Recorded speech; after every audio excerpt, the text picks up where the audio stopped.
The greatest SS rank assassin sacrifices himself after humanity is wiped out, only to wake up 7 years in the past as a weak outcast student. But the real shock? He returned possessing the Absolute Devour System, the exact same demonic power the Emperor of Hell used to kill him.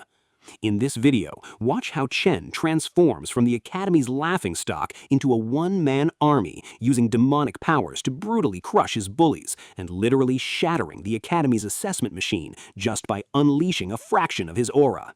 But what happens when he publicly humiliates the top student council leader? And how will he prepare for the hellish invasion that gets closer every single day?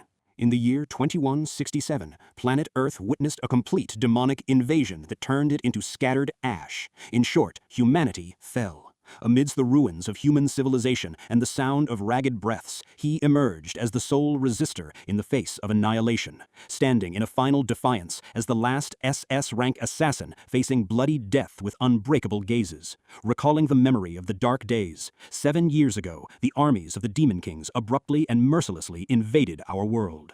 Do you call yourself humanity's last hope? Your entire race is nothing but worthless scum. The beast then prepared, opening its terrifying jaws to devour him as a final hearty meal, as devastating crimson energy began gathering and condensing between the Demon King's sharp claws. Now, I will absorb every drop of your life essence to become my energy. Moments later, the roaring crimson energy torrent unleashed to completely erase him from existence. That bloody storm completely swallowed his body, hiding him amidst a vortex of doom.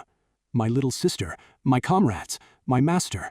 Overwhelmed by a massive anger for losing everyone he loved, he screamed in the face of death, "You took everything from me," pledging to himself with absolute resolve to drag the tyrant down with him. "If this is for them, then I'll drag you with me to hell." Ultimate skill, flare of annihilation. The shock of the explosion struck the area, freezing the Hell Emperor in place from the horror of the sudden power.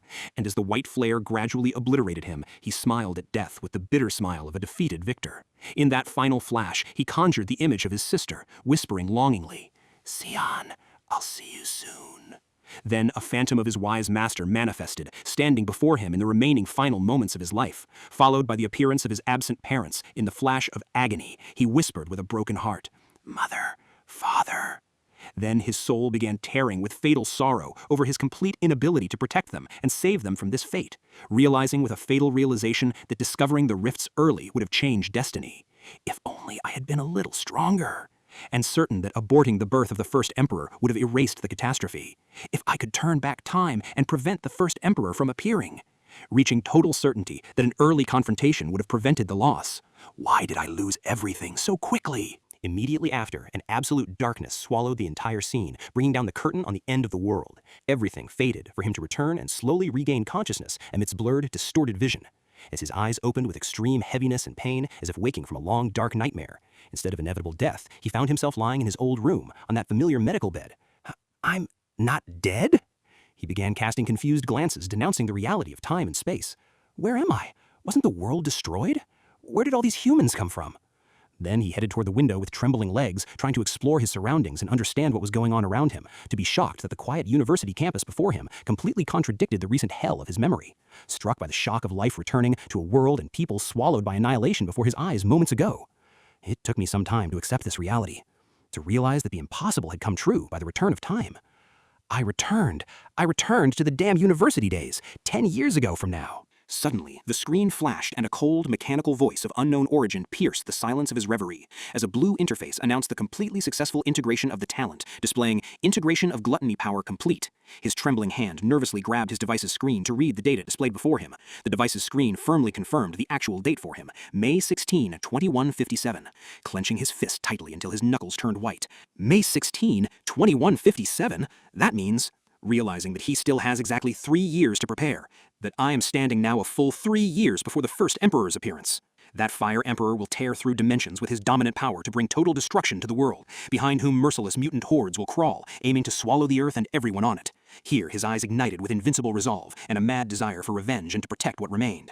Crushing the first Emperor is the key to turning destiny. Wrath was the one who opened the gates of hell, and now the golden opportunity is in his hands to annihilate this tyrant before his birth. But the Absolute Devourer interface's flash returned to stir his confusion and questions once again, as that glowing panel remained solidly floating before him, like a mysterious shadow accompanying him since his miraculous awakening.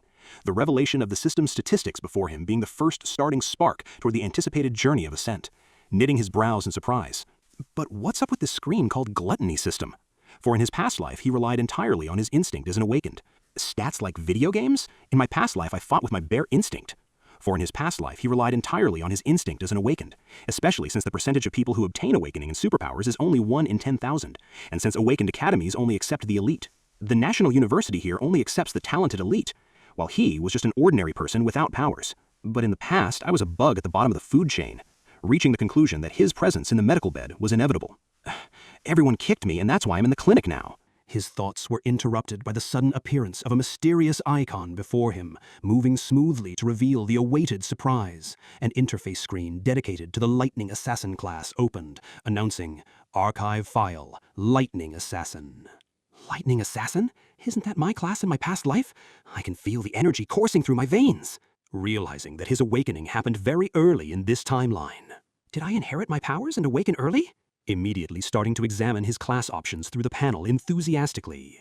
Let's put this to the real test now. But soon, the interface suddenly disappeared, returning him to his surrounding confusing reality, following his friend entering the room in shock after the door burst open with a sudden slam. "Dude, you're awake? Are you okay?" From his friend's reaction, he came to a quick conclusion that others can never see the system interface. "Damn, what is this? Your bruises and wounds have completely disappeared? How did you recover faster than me when I'm the awakened one here?" Contemplating his friend's face in a silence laden with bitterness, remembering the reality of his friend being killed in the future during the invasion. In the past, his body was brutally torn apart on the 3rd day of the invasion, finally grasping the reality of his return in time. But now he is alive and well.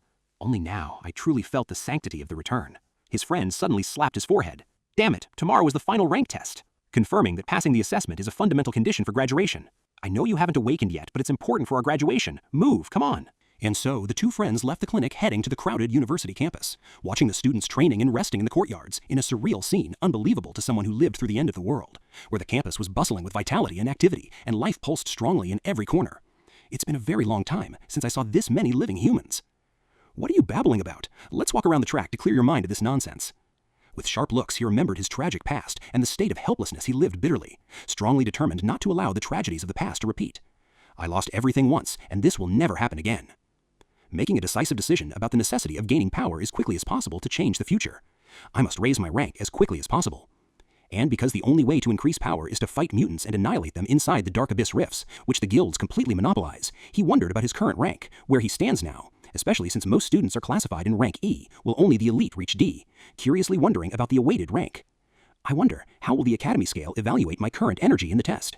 Deep down, realizing that he had become much stronger than his previous weak level, he was ready to be fully prepared. But suddenly, a sudden collision occurred. A stray basketball hit his friend's face forcefully, leading to a resounding fall for him on the ground, his nose bleeding and his medical glasses flying away, as they noticed a group of bullying students approaching them with confident steps and provocative looks. The leader stepped forward, insolently bragging, "Yo, isn't this C-Chan and Ma Long? You two recovered pathetically fast, huh?" Wiping his blood in terror. "Damn, our rotten luck, we ran into him again," while he faced the gang with deadly cold glares, devoid of any shred of panic or retreat. The bully laughed to his cronies. "See, I told you these two frail bodies take punches excellently." He then began scolding them with entitlement. "Do you know I'm playing here? So why didn't you bring cold drinks as sacrifices of obedience to me?" Trembling submissively, his friend bowed. I'm really sorry. I'll go buy them right away for you." With an icy gaze piercing the soul, his arm suddenly extended, gripping his shoulder with steel strength. "Stop long. It's not your fault to apologize. Rather, they're the ones who owe you an apology that wipes the floor with their pride." Here, the clouds of memory cleared from his mind, matching the face of the bully before him with the worst nightmares of his painful past. Black memories of his humiliating suffocation in the toilet water surfaced, while their sadistic laughter echoed like the voices of demons. Recalling the horrific moments of their torture under the pretext of stimulating his awakening, pushing him time and time again toward the cold edge of death, he remembered how his friend was brutally beaten right in front of him during desperate attempts to save him in that dark past. An unshakable certainty settled in his heart that absolute evil is never limited to the ravaging rift monsters. Rather, he bitterly realized that the brutality of humans often exceeds the most despicable demons of the abyss he had ever faced. As the gathered students exchanged glances, whispering sarcastically, "Look, Guangchang is going to beat them up again." The tyrant's features ignited with anger at his pride being publicly scratched, prompting his friend to silently plead with him in sheer terror to stop this rebellion that seemed suicidal and deadly. Screaming, the bully's features blazed with blind rage. "What did you just say? It seems you need another lesson." He lunged like a rank 5 fighter to crush his prey. In contrast, he faced this violent rush with icy coldness, despising his opponent's cowardice, whom he now saw as a mere insect, secretly realizing that this bully's influence was nothing but a pale shadow of his leader brother, and that he lacked any actual combat skill. While the bastard's entourage gathered around them, maliciously and eagerly waiting for the usual theatrical crushing of the two boys to begin, the opponent approached, surrounded by a faint magical aura, throwing a punch that seemed to him crushing and enough to end it all. But he rooted himself in place like an immovable mountain, unbothered by the furious tyrant's roar that tore through the air. Arrogantly, the bully challenged him, demanding that he repeat his rebellious words if he dared to do so. An icy, decisive response came from him, demanding the opponent to get out of his sight immediately and without any discussion. At that moment, the bastard lost his mind completely and threw a reckless punch charged with anger, only to end in a shocking surprise that silenced everyone. With a resounding crash, he stopped the massive attack with the palm of his hand in total coldness, as if blocking a weightless, fluttering feather. The rebounding force of the block harshly threw the attacker's body backward, making him stagger and lose his balance pathetically. An absolute bewilderment prevailed, silencing the expectant crowd's tongues, as students whispered in shock. What just happened?" Silent questions began to gnaw at their minds about how an ordinary, unawakened student managed to block a deadly attack this simply. Stepping back, his face burning red with anger at his shattered prestige, the bully screamed, "How dare a weak insect like you challenge me?" A cold, demonic smile formed on his lips after finding a victim to test his powers on, whispering, "Let's try this on you. You are a perfect lab rat." Suddenly, with the announcement of the complete switch, golden sparks exploded, transforming him into a living storm, embodying the skills of the lightning assassin. His friend's jaw dropped in absolute shock and awe as he watched this legendary and terrifying awakening. Amidst the roaring flash of lightning, he raised his hand in a provocative gesture, inviting his opponent to step forward and meet his doom. The opponent screamed in desperation, summoning his skill, Immortal Demon Shield, transforming his arm into a massive, impenetrable rocky mass. Rushing forward with a stone punch like a crushing meteor to end his life, he roared, "I see you've forgotten the taste of my deadly punch." But he evaded the strike with the agility of an unseen ghost, lunging with a sudden counterattack that exceeded the speed of sight. His electrified fist sank with merciless cruelty right into the center of the bastard's face, shattering his defenses. With the echo of a thunderous explosion, a single punch was enough to send the bully flying through the air like a broken doll. The crowd's minds froze in terror where they stood, unable to believe the horror of the overwhelming scene that had just occurred before them. The terrifying and lightning-fast speed of the crushing far exceeded the attendees' capacity to analyze or understand. Falling to the ground spitting blood, he tried to justify his humiliating defeat by screaming, "He managed to ambush and betray me." Following it up with hysterical screaming, he ordered his followers to intervene. "Why are you just standing and watching? I will kill you!" However, the gang stiffened in their places in terror like statues, completely ignoring the orders of his broken leader, for his suffocating energy emitting like a hurricane paralyzed the movement of anyone who even dared to think about approaching. The tyrant staggered to his feet with difficulty, vowing to tear his opponent to pieces in one last desperate attempt. Yet he blocked the rushing attack with deadly coldness, without the slightest noticeable effort, as if he were toying with a child. His electrified fist touched the attacker's arm and burned it, wrenching from him resounding screams of pain that shook the arena. Looking down on him with an overwhelming presence, he confirmed to him in an icy whisper that he was too pathetic to even be a rival. "You are too weak." Followed by a lightning-fast shattering punch that completely crushed the bully's jaw, putting a bloody end to this fight, sending the bastard's heavy body flying through the air with humiliating weakness, like a broken doll that had lost its strings. His trajectory ended with a violent and resounding crash as the opponent's body slammed against the harsh stone wall of the arena, leaving behind a crater and deep cracks carved into the wall, immortalizing the humiliating fall of their arrogant leader. Here, an absolute silence swallowed the crowds, frozen in panic and awe of this mighty brutality they'd never witnessed before. Glued to his spot, unable to comprehend the scene unfolding before him, his friend murmured in shock, "Sichin, when did he get so strong?" Drowning in a harsh existential shock at his formerly weak friend's transformation into this terrifying entity standing before him. As for the hero, he ignored all the bewilderment surrounding him, diving into studying his system data and analyzing it in complete silence, secretly confirming his full control while coldly analyzing the situation. "I can switch to the Lightning Assassin class whenever I wish," realizing a shocking truth. "This explains why my normal body is stronger than rank E. Its constitution exceeds it by unclassified leaps." However, the euphoria of this new power suddenly collided with a mysterious problem that surfaced right after the victory. He stared at the interface in confusion, wondering, why haven't my stats changed, and why haven't I gained any experience points despite crushing the opponent? At that moment, an electrified blade flashed and suddenly appeared in his hand, instinctively searching for a true way to upgrade and gain power. He began stepping with deadly slowness toward the collapsed body, the appearance of the weapon sparking the crowd's hysteria and terror at his obvious killing intent. Pointing the blade directly at the opponent's vein, planting absolute terror while his friend screamed in panic. "Chen, wait, what are you doing?" While his eyes sparked with dark menace, his thoughts dove into a bloody possibility that required actual bloodshed to gain experience points, just like before. While his eyes burned, his primal resolve led him to whisper a threat to himself. My primal resolve was guiding me to take this bully's soul and send him to meet his ancestors without an ounce of mercy. But suddenly, a firm female voice pierced the air to bring everyone back to reality, reminding the hero of the strict campus rules. As she stepped forward with a sly smile, she intervened to end the conflict. "Hey, you know we're on a school campus, right? Don't you think this punishment is enough?" The vice president of the council clicked her heel on the ground, strictly pledging. "Even though he started the mess, I guarantee you he won't dare bother you two again." With total coldness, he concealed his lightning blade in response to this swift intervention, seemingly complying with the order. The hero wondered to himself about the council's defense of the scum. Why are they trying so hard to defend him? I didn't actually intend to kill him. Realizing that instilling terror is the only deterrent, he thought. But if I don't show killing intent, these parasites will keep bothering us in the future. Meanwhile, the crowds whispered in terror. His looks are truly terrifying. Aren't they the weakest losers? He smiled sarcastically, whispering, "We'll see." Later that night, the scene shifted to the student dorms, specifically inside the crowded dormitory rooms. There, his friend desperately shouted and reacted, trying to convince his roommates. "Why won't you believe me? Chen really awakened. He is actually a mighty lightning assassin." Continuing his emotional description of humiliating the tyrant. "He pinned Guangcheng to the ground and wiped the floor with his dignity. Now no one will even dare to look us in the eyes." However, his roommate interrupted him with sarcastic mockery, doubting the story. All right, and where is our valiant hero now?" He replied simply as he stood confused. I think he said he was going out for a run." The flame mage burst into mocking laughter. "If he has such mythical strength, why the hell does he need to run? Since when do awakened train like ordinary humans?" Here, their other roommate intervened with feigned pity, claiming that his friend's brain had been severely damaged from the beating, delivering a bitter, indisputable reminder. "Listen, Long, the reason the four of us are gathered here is that we have the worst grades in the entire batch. It's an undeniable, irrefutable fact." He started to brag with arrogant pride, affirming the rule. "And everyone awakens only one class in their lifetime." He began boasting about his monopoly on the offensive class. "You two are just support mages, while I possess the only offensive class here." Rejecting that fairy tale with an aspiration for the top and confidently affirming, "I am getting stronger, and tomorrow in the final assessment, everything will be revealed." In another dark spot, specifically in the 5th rank training arena around the experimental rift, the scene was different, where the absolute leader appeared, having just finished his training, leaving behind a terrifying aura reflecting his dominance. Monster blood stained his heavy coat following a harsh training massacre he fought mercilessly, announcing the end of training amidst his followers' absolute silence and their total reverence for his breathtaking prestige. There, the leader found his younger brother standing in anxious anticipation at the exit. The defeated brother appeared covered in medical bandages, filled with a blind malice boiling in his veins. He screamed with intense emotion.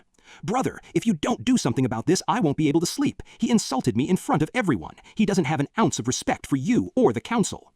The leader shot him a cold look devoid of sympathy, answering, "I know, you were simply defeated, that's all there is to it," making a decisive promise to settle the score personally in a deadly tone. "I will handle it." The scene shifts, gathering the student council elites in a luxurious lounge around a fine dinner banquet. There, she sat, sipping her drink with biting sarcasm, asking, "But is this boy really as strong as your brother claims?" Showing extreme surprise at how this nobody possesses an alleged mythical power that defies expectations, reminding him of a strict statistic. "There are fewer than 10 students in the 4th rank, and you've recruited them all into your club," confirming the reality of the impenetrable evolution barrier. Aside from that, ordinary students don't have opportunities to enter monster rifts to develop their energies like we do. Based on this absolute monopoly, she downplayed his threat with blind confidence, saying, "No one can match you." Far from that arrogance and under the whips of heavy rain, he was exhausting his body by carrying 100 kilograms running for 20 kilometers, certain, as he panted, that basic training is the key. Basic training is the key to building a solid physical foundation. Only a strong body can unleash the true limits of class energy. Despite this massive effort, he still felt a thirst for evolution and that his body needed more, sorrowfully recalling scenes of destruction. Remembering, in the year 2160, the Hell Emperor Wrath appeared, where he caused the annihilation of millions with a dominant power. In a single moment, he annihilated millions, marking the beginning of the end of the world, and remembering with deadly bitterness who he lost. "And my only family, my little sister, died at his hands." Realizing he was the reason for opening the gates to the sweeping invasion. He is the one who opened the gates of hell for the invasion, so he made a bloody oath in his granted new life. His eyes ignited with invincible resolve amidst the rain, certain of the inevitability of the difficult race against time. He's definitely getting stronger now, so I must evolve much faster than him. Suddenly, a continuous buzzing from his phone interrupted his train of thought and grueling training, as the screen lit up with a name that caused a violent tremor in his heart.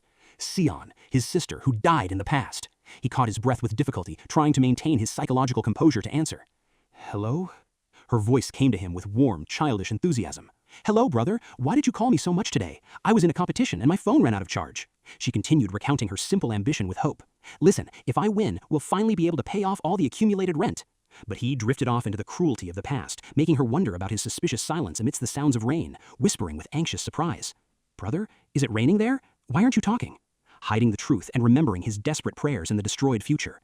Can everything really start over, even if I had to descend into an eternal hell? Then he replied with a shaky voice hidden by a sad smile. "It's nothing, it's been a very long time since I heard your voice."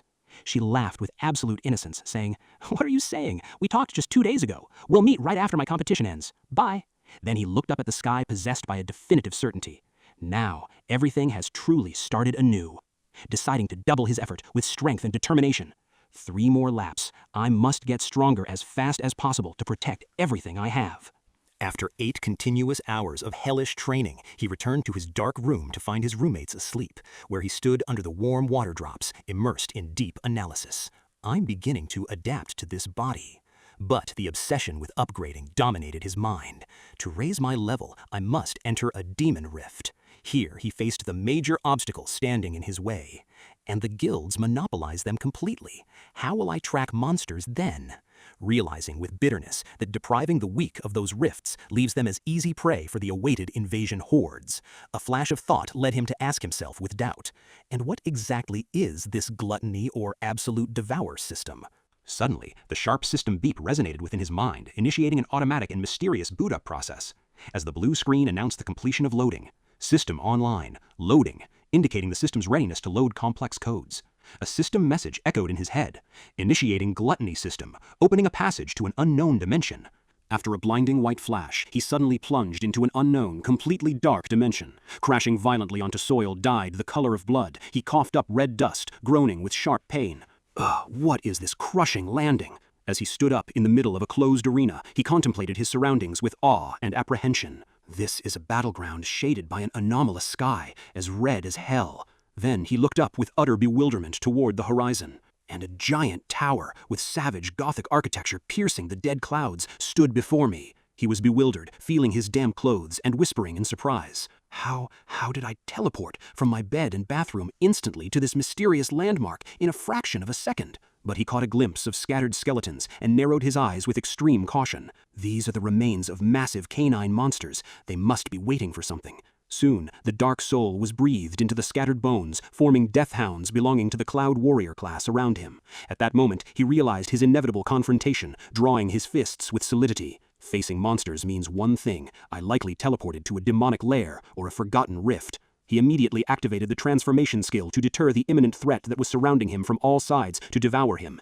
He shouted with focus, and his card materialized with a strong flash. Lightning Assassin. The Lightning Assassin class granted him a 10-fold kinetic multiplier all at once. The Deathhounds attacked him with sudden ferocity and bared fangs seeking to tear his flesh, but he moved like the blue flash, whispering in cold blood. Too slow. Reaping the monster's souls one after another in cold blood with a cutting blade faster than sound. He claimed the easy spoils of battle, collecting the death fang 3 consecutive times in moments, shaking the blood off his blade with arrogant confidence. Annihilating these rank E creatures seems like a stroll for my current restored power. Breathing the smell of blood and rust with complete certainty. This pain and this blood, I am certain of the reality of the battle. This is absolutely not an illusion.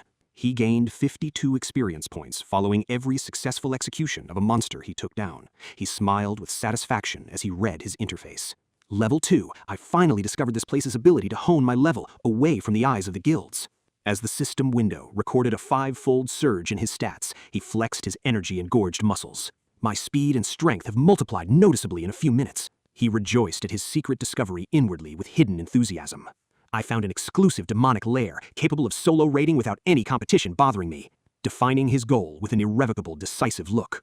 I have resolved to drain all the resources of this dimension and cleanse it completely.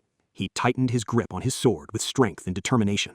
And I will test my maximum combat energies here and push them to their absolute limits. Suddenly, the earth split open forcibly, and he evaded a deadly attack with extreme difficulty. "So you are the boss of the monsters here."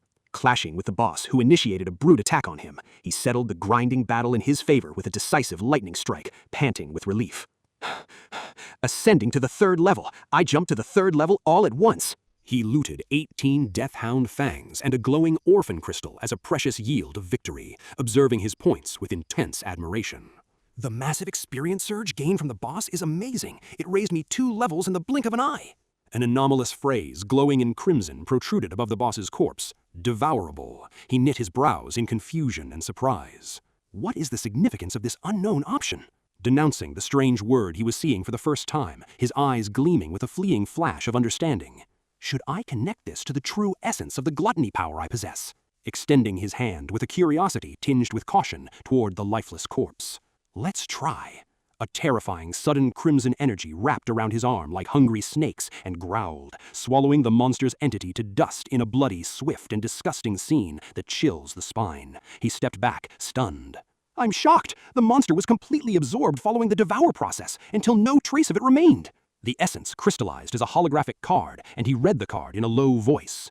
It displays its properties as Frost Constitution, an anti-ice skill. He was stunned by his discovery, staring at his hand in disbelief at what was happening.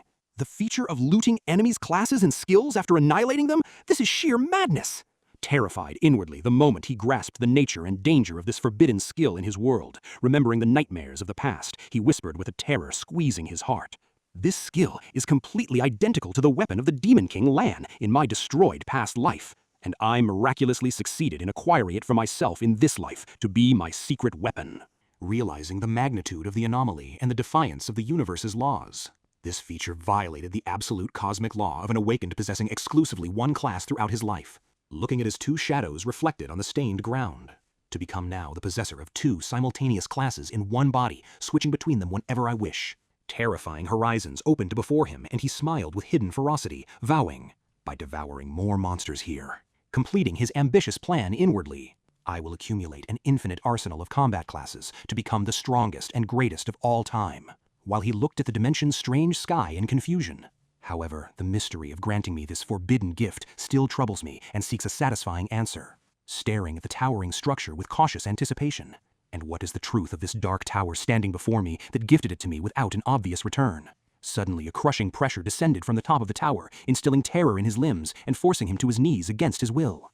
The entity resonated with an ambiguous, welcoming voice from the top of the tower. You have finally arrived. I have been waiting for you for an epoch. Emanated majestically clad in black, brandishing 2 purple swords and calling out confidently. Si Shen. Inwardly, with sweat covering his panicked face, I recalled the government classification of powers, from E to the legendary S sitting at the peak, continuing to remember with hurtful bitterness, and my bloody suffering trying to reach the peak S in my previous doom and my death just to touch it. Analyzing his bitter reality before this opponent, while my current power sits at rank D as a maximum and does not exceed it. Realizing the magnitude of the catastrophe surrounding him. The stats of this S-ranked entity standing before me crushed all my weak scales the moment he stood, denouncing inwardly with utter bewilderment. What is the nature of this crazy liar that houses a rank S monster on its very first floors? His confusion growing into terror of the unknown. What's worse, what is the mystery of the entity knowing my personal name with such precision? The entity lunged toward him, and the clash began, engaging in a bloody collision in which he quickly realized his opponent's deliberate leniency in every move. Evading the entity's blade, he thought with suspicion. He is completely avoiding hitting the vital points in my body, as if he is toying with me. But the entity threw him to the ground with effortless touches, like one playing with a small, weak child, glaring at him with a mocking glow, inquiring with total coldness. Still resisting? What's the point of resisting me, you weak human? He grasped the entity's malicious purpose of bringing him to his knees, humiliating him and subjecting him psychologically before eliminating him, offering him with suspicious malice. Join me in guarding this tower. It is a legendary opportunity I will grant you. But he stood on his feet, refusing. Impossible. Decisively concluding his absolute refusal to stay in this eternal hell as a blind guard.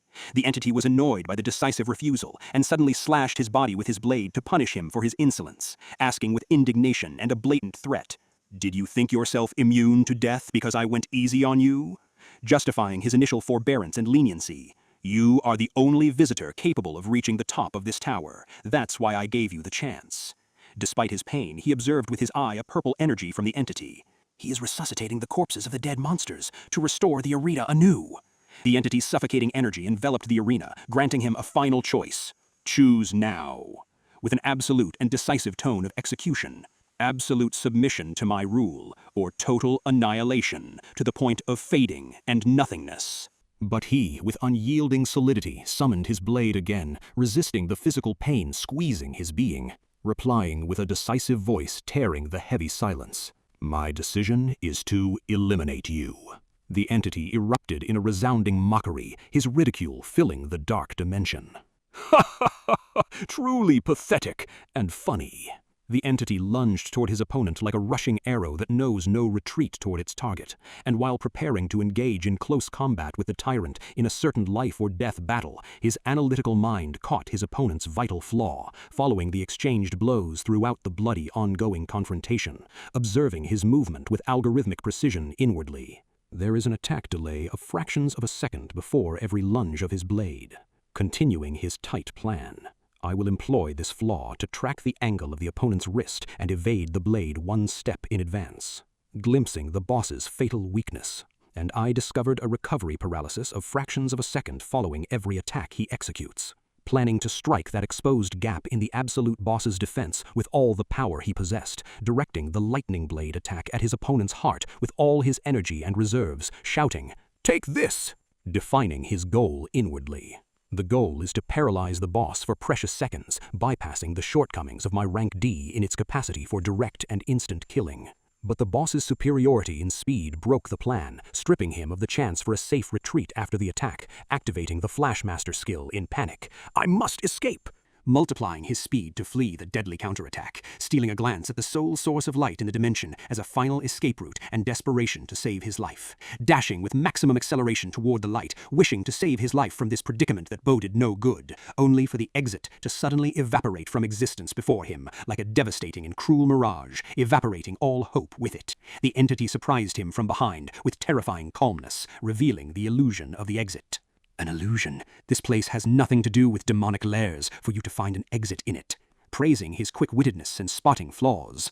Despite that, your analysis and spotting of flaws was impressively perfect and earned my admiration, considering the matter extremely enjoyable and satisfying with a confident tone. You are truly interesting and worth the attempt to be the best. Dropping his mask to appear as a Raksha Star Warrior S, declaring with a resounding voice, "You are the awaited bringer of hope for this world." He was shocked by the identical appearance and features, whispering with terror paralyzing his limbs. It completely matches the face of the Demon King Lan, who destroyed the world in my past life.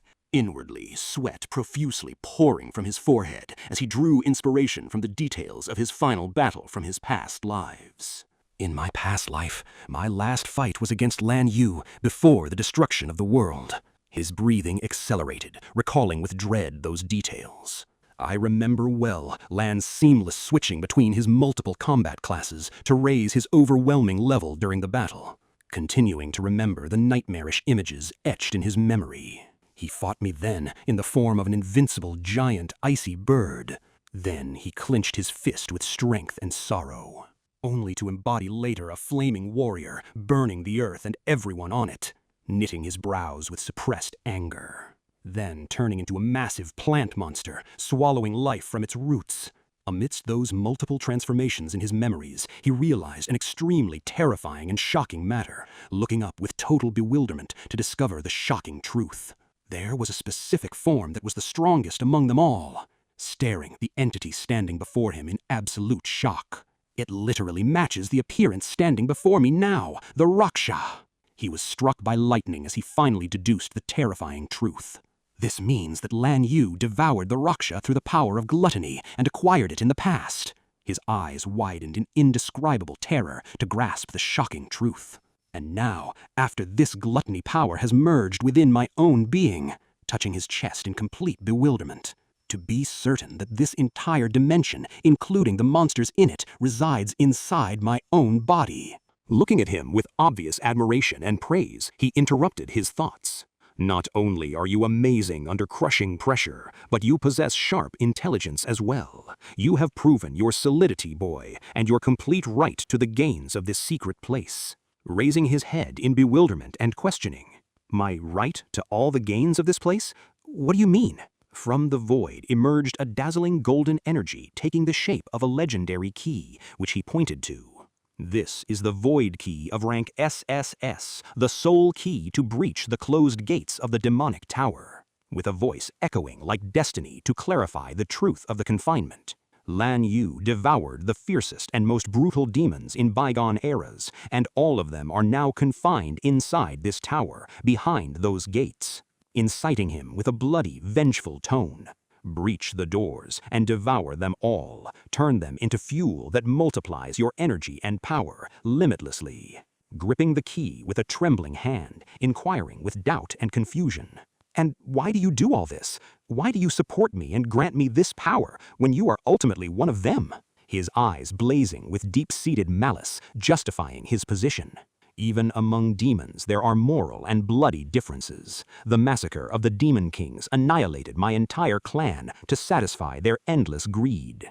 Looking at him with hope, I have waited an epoch for my awaited chance for revenge, and the prophecy of that unknown man was true. You are the only hope. Interrogating with confusion and anxiety about the identity of this prophet. That man? Who exactly are you talking about? Pointing toward the giant tower, confirming the hiding of answers. All the certain answers hide behind its walls. Go and look for them yourself, when you are ready. His body began to glow and blur, granting his energy to exact retribution from the enemies. Now, take all my energy and exact retribution for us from all of them. Denouncing with bewilderment and terror the inevitability of acquiring this massive energy. Take your full energy as a rank S demon? Giving him orders with enthusiasm and anger before he vanished. From this moment on, you must be an unstoppable, compelling force. Breach the tower and devour its contents, so the world becomes under your feet. Warning of the cunning and ferocity of the demons lurking inside. The demons inside will not show you mercy as I did. They are the most cunning and fierce, emphasizing the necessity of conquering them all to sit on the throne of the world. You must conquer them all to sit on the throne of the real and parallel worlds. Adding strictly, and to continue marching to devour all the remaining demon kings successively, one after another. His entity began its inevitable fading into the void as purple light particles, his voice trembling with enthusiasm, declaring, "Only a resolve like this is the sole qualification to contain my absolute energy." A mighty and violent energy torrent flowed through his arm, illuminating the entire dark dimension with a bright purple glow. The system interface announced his leap to the 10th level following the Absolute Devour, reading the glowing notification. Ascending to the 10th level. The system confirmed its precious spoil of his abyssal bone. Obtained demonic abyssal bone ×2. He stared into the void where he had been, pledging to carry the will of revenge, swearing with a low and firm voice. I will carry the will of revenge with me to the afterlife. The Star Warrior card crystallized, showcasing the acquired destructive skills as he contemplated it in bewilderment.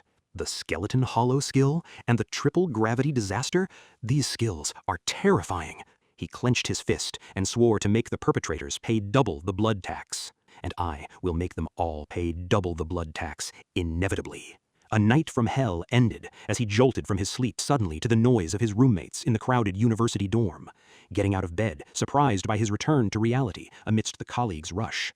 I'm in my room again? Feeling his intact body free of wounds and scars, doubting the reality of what he lived with confusion. My wounds are completely healed? Was that whole terrifying nightmare just a dream?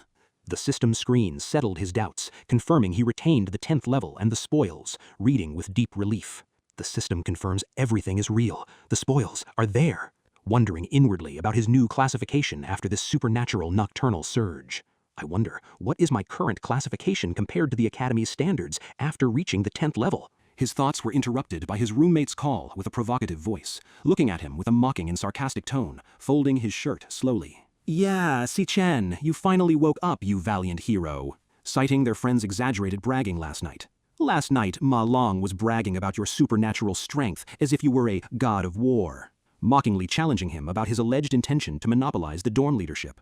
Do you intend to monopolize the dorm leadership from me, or what with these fairy tales? Laughing mockingly, urging him to test his classification to reveal the truth of his abilities.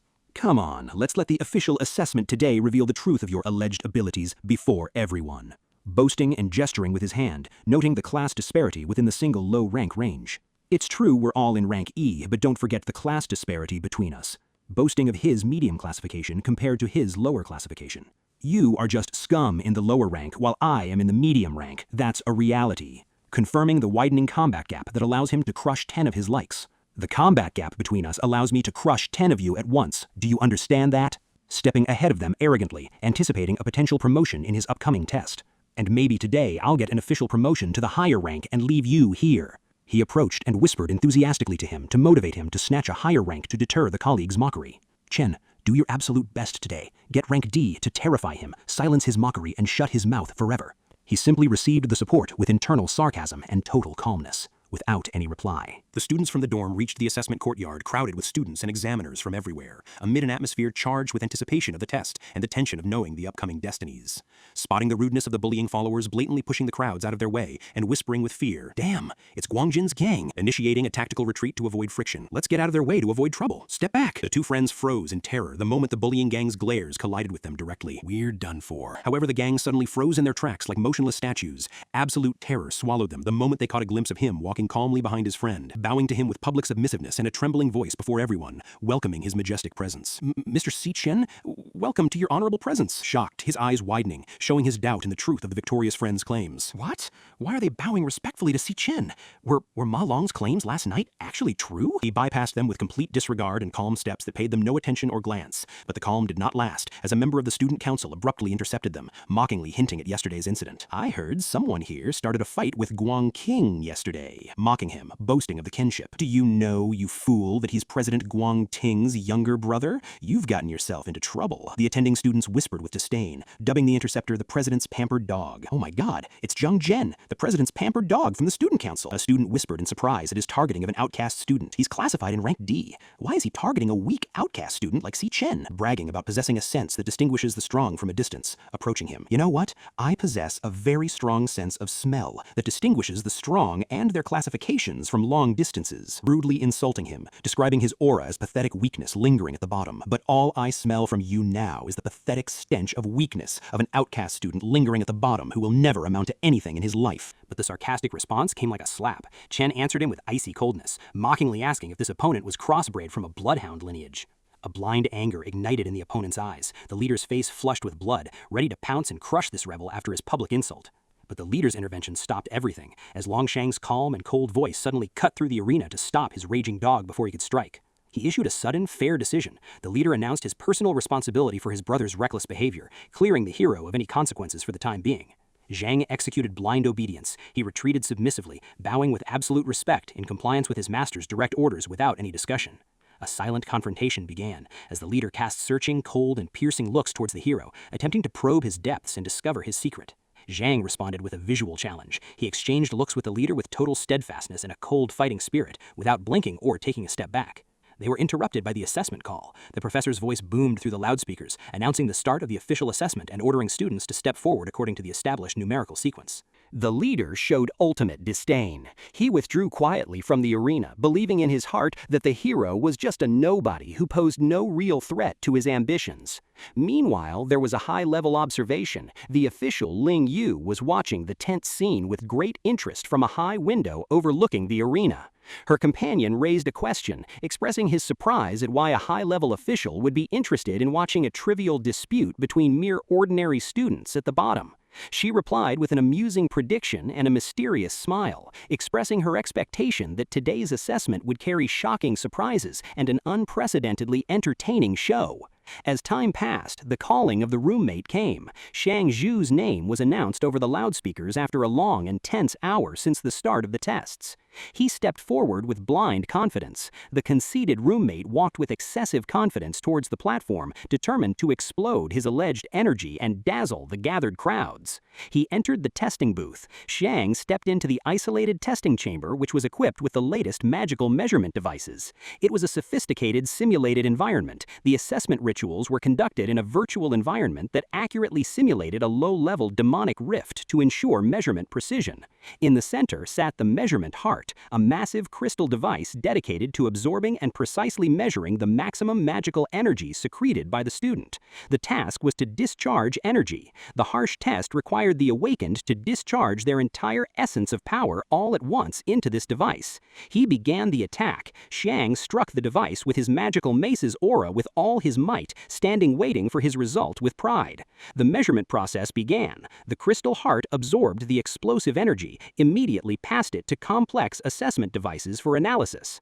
The decoding process launched. Advanced processors analyzed the essence of the pure energy released by the roommate to calculate its actual power.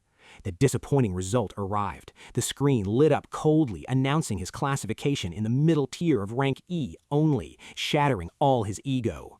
But there was a missing indicator. The observer certified the preliminary result, waiting for a crucial and additional indicator determined by the system to be uploaded.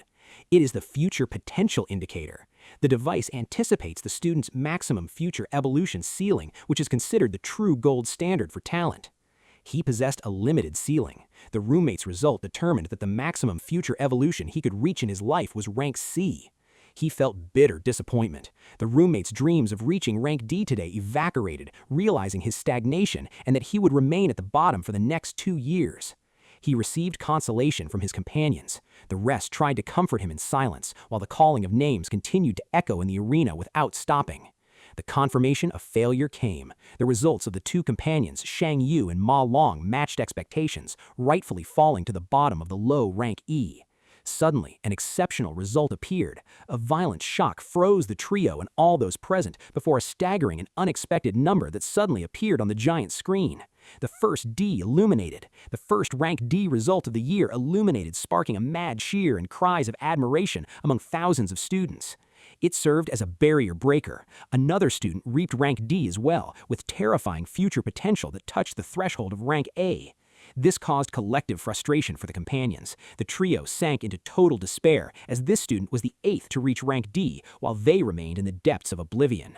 Staff bewilderment pervaded the place, as the Academy administration was surprised by the unprecedented number of elite students this year, which exceeded all possible expectations.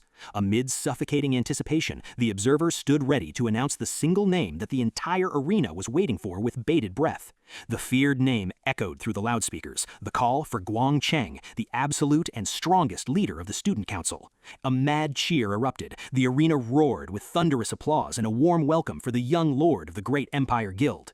In contrast, with total coldness, Chen stood watching the blind celebration of the crowds from his dark corner with icy looks devoid of any emotion. A terrifying question floated in everyone's minds as the crowds anticipated the new horizons and numbers the leader would break today, especially after 2 years since he reached rank D.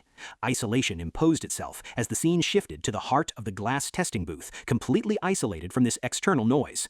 The machine's readiness was announced. The demonic heart device began to prepare and flash to measure the dominant aura possessed by the student council leader. With silent pride, the leader stood tall before the assessment device, ready to display his power and prove his absolute dominance over everyone.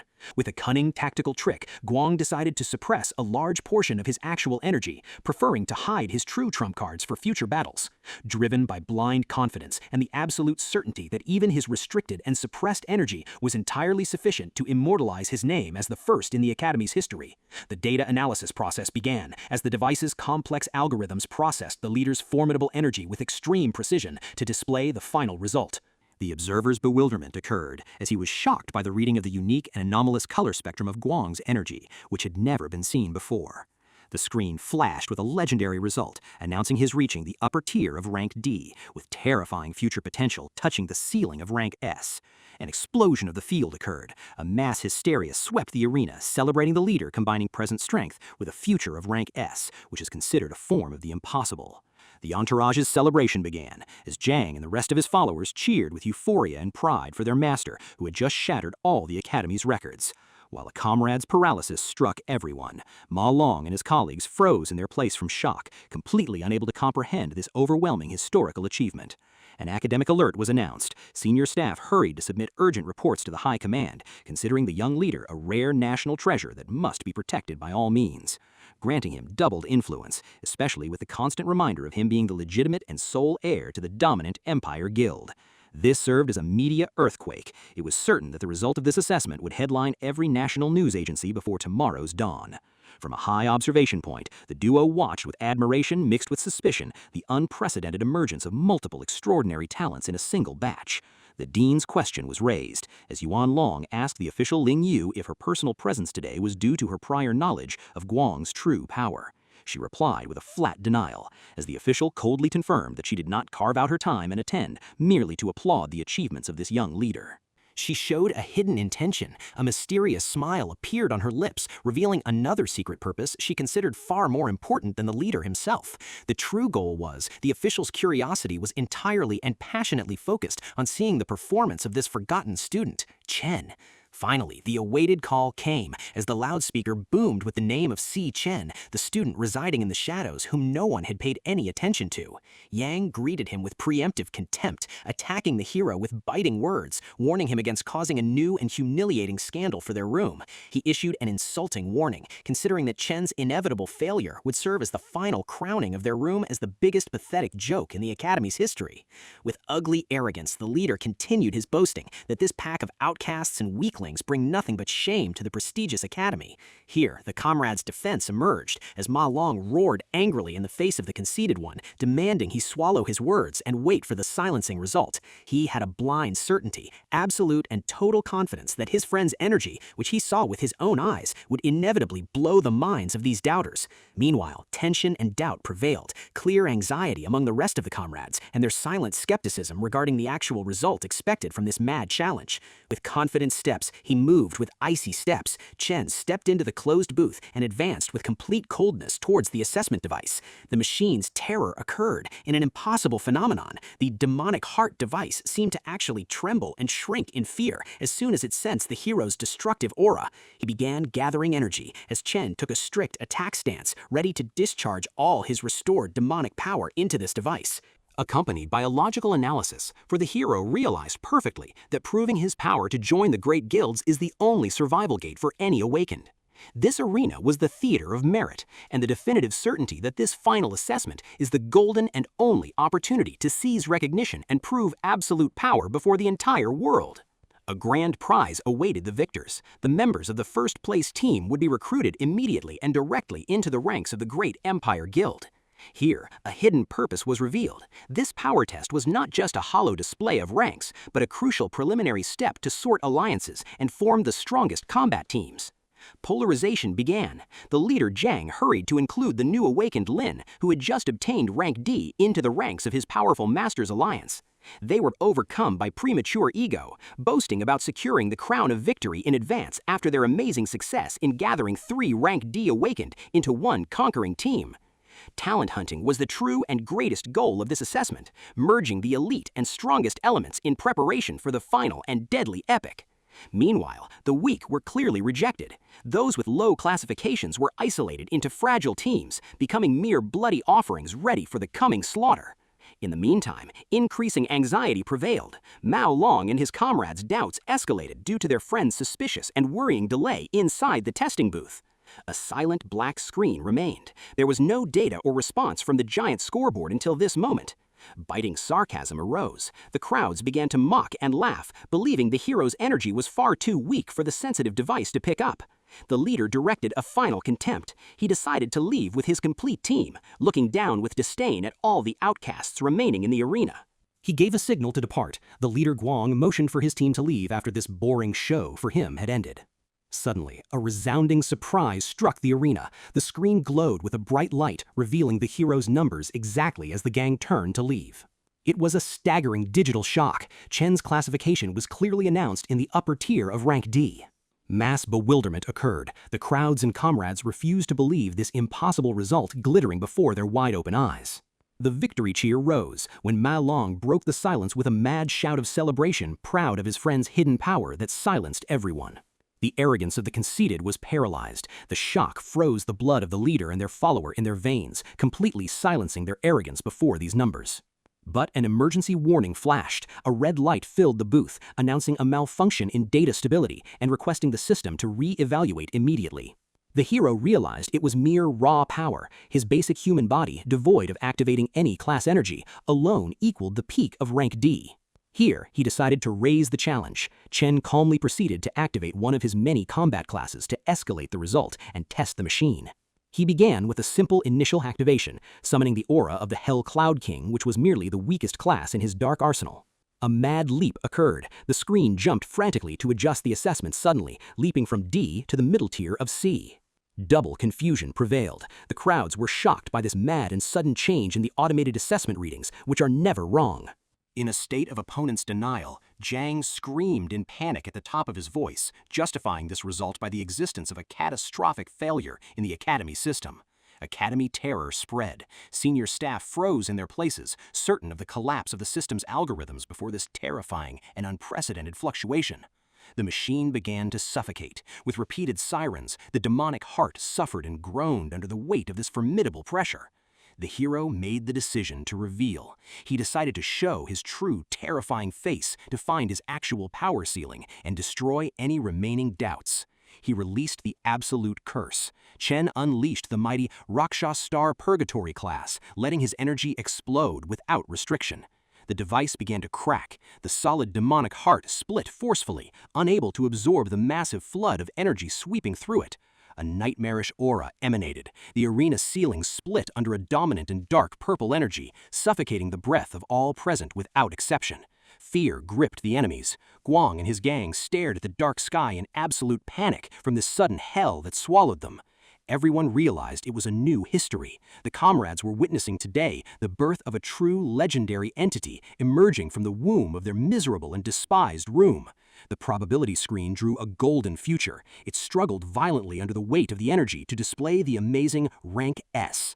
A second shock hit them. The observers' screams rose in terror at the appearance of another rank S legend on the same day and in the same place. Pride was crushed. The arrogance of leader Guang evaporated entirely, leaving him paralyzed and helpless before this terrifying display of absolute power. A red alert was launched. All screens turned the color of blood, releasing consecutive warning flashes of an imminent catastrophe that would sweep the place.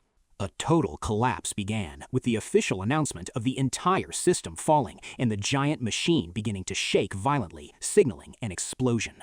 At the last moment, the screen uttered the impossible rank. The legendary SSS assessment appeared clearly before the system completely collapsed for exceeding its maximum capacity. The arena witnessed the collapse of officials. One of the senior academy staff fell to his knees in weakness, screaming from the horror of what he saw with his own eyes. Suddenly, a resounding explosion occurred. The glass assessment booth shattered and its shards scattered, turning in a single second into a flaming pile of ruin. Staff panic prevailed. There was a mad rush by the professors to retrieve Chen's body, amidst hysterical screams warning of the melting of the machine's magical core. Smoke intrusion began, in a panicked and desperate search through the flaming rubble, hoping to find any pulse proving the hero remained alive.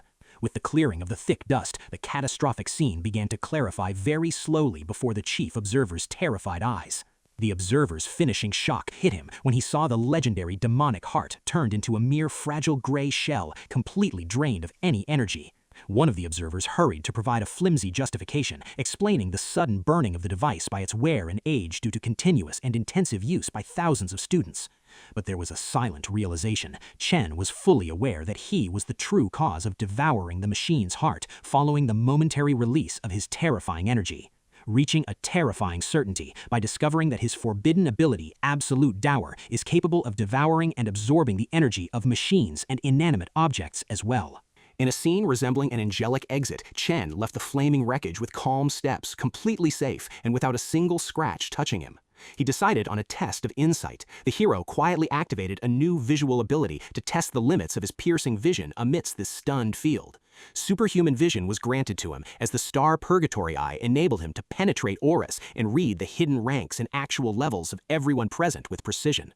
He realized it would serve as a secret weapon, that this piercing insight would penetrate the darkest plots of tyrants, guiding him like a compass in this false world. Here, the leader's secret was exposed. The insight showed Chen that Guangsheng was suppressing within him a massive energy far exceeding what he had displayed moments ago. A suspension of assessment was announced. The Academy administration was forced to stop the rest of the tests immediately, raising the white flag before this sudden ruin. Official censorship was practiced, as it was announced over the speakers that the hero's mythical result was merely a technical glitch in the device, and the assessment was postponed until the following day. But this did not prevent the comrades' celebration, as Ma Long and his bang ignored these flimsy justifications and began celebrating madly the brilliance and hidden power of their friend. A rude accusation interrupted them as the follower Zhang Jian stepped forward, shouting angrily, accusing the hero of intentionally sabotaging the measurement device to hide his true weakness. The follower's anger exploded, expressing extreme resentment at wasting his master's precious time in the student council because of this trivial incident. Chen reached the end of his patience. Blue lightning sparks began to dance hiddenly between his fingers, preparing to strike and silence this annoying leader. The intent to crush manifested in him. The hero thought with cold seriousness of annihilating this bully right here and now to relieve the entire world of his hollowed shatter. Suddenly, the leader's intervention occurred. Guangshen stepped forward to stop his follower with a gesture of his hand, describing the hero as the mysterious new colleague in their team. This was the follower's jolt. Zhang froze in his place in a state of total bewilderment and disbelief at his master's unexpected declaration. It was a booby-trapped invitation, in which the leader presented a diplomatic and cunning offer to officially join Chen to his elite team in the final assessment test. And he tempted him with promises of the summit, confirming that they would be able together to sweep all records and top the Academy's hierarchy undisputed if they united their forces. The comrade's surprise prevailed. The eyes of the hero's friends widened in amazement at his receipt of a personal and direct invitation from the strongest and most influential leader. A burning malice ignited in Zhang's chest, for his anger stemmed from his realization that including this hero would inevitably cost the expulsion of another member from their complete team. He was driven by blind jealousy. The follower deeply resented that the free and precious elite seat was granted to an outcast student residing at the bottom of the academy. But he showed total submission, surrendering completely to his master's absolute will and realizing with bitterness his true position as a mere pawn being moved on a chessboard. With a fake smile, the follower swallowed his wounded pride, forcing himself to welcome the hero with a slight bow and a manufactured smile that almost tore. But a flat refusal came, as Chen shocked the entire arena by kicking the leader's golden invitation away with extreme coldness and without a single shred of hesitation. Mental paralysis struck everyone. The follower Zhang was completely unable to speak or move before the horror of this insulting slap delivered to his master publicly. They witnessed the cracking of ego. The leader's fake calmness collapsed to be replaced with a dark and gloomy look as he struggled to comprehend this insolent rebellion. He delivered another icy slap as Chen silenced the followers' anger with total coldness and a provocative disregard for all their influence and status they bragged about. He issued a final warning, alerting them in a tone that made the skin crawl not to cross his path again before turning his back coldly in preparation to leave. The withdrawal began. Chen left the arena with confident steps accompanied by his stunned friend Ma Long, leaving the follower behind him burning with the fire of his helpless malice. Terrified whispers arose. The crowds were left in a state of shock, whispering in fear about the madness of this mysterious boy who dared to insult the most powerful council leader. And after his refusal to join the leader's team, the arena turned into a theater of speculations. A student whispered to his colleague, his eyes shining with enthusiasm. "Did you see that icy refusal? Si Chen must be targeting the first place for himself. Everyone was expecting exciting drama, and here it begins." While a female student laughed gloatingly from afar, whispering to her friend, "Did you see the faces of Guang's gang and the bullies? Oh, the embarrassment. They thought they were the masters of the hall." Her friend nodded in admiration. "Our hero was really very brave to stand up to them like that." Following that, a follower shouted with intense anger and emotion beside his leader, "Damn him! How dare this scum insult you in front of everyone?" The leader replied, calming his follower with total coldness, "It's fine. It seems the boy has his own plans. Let him be for now." Based on this frightening calmness from the leader, the gathered students began to slowly disperse from the university courtyard as each team withdrew to discuss their plans. On the administration balcony overlooking the courtyard, the director struck the balcony's edge with deep sorrow. "What a loss. The opportunity for a historical alliance is gone.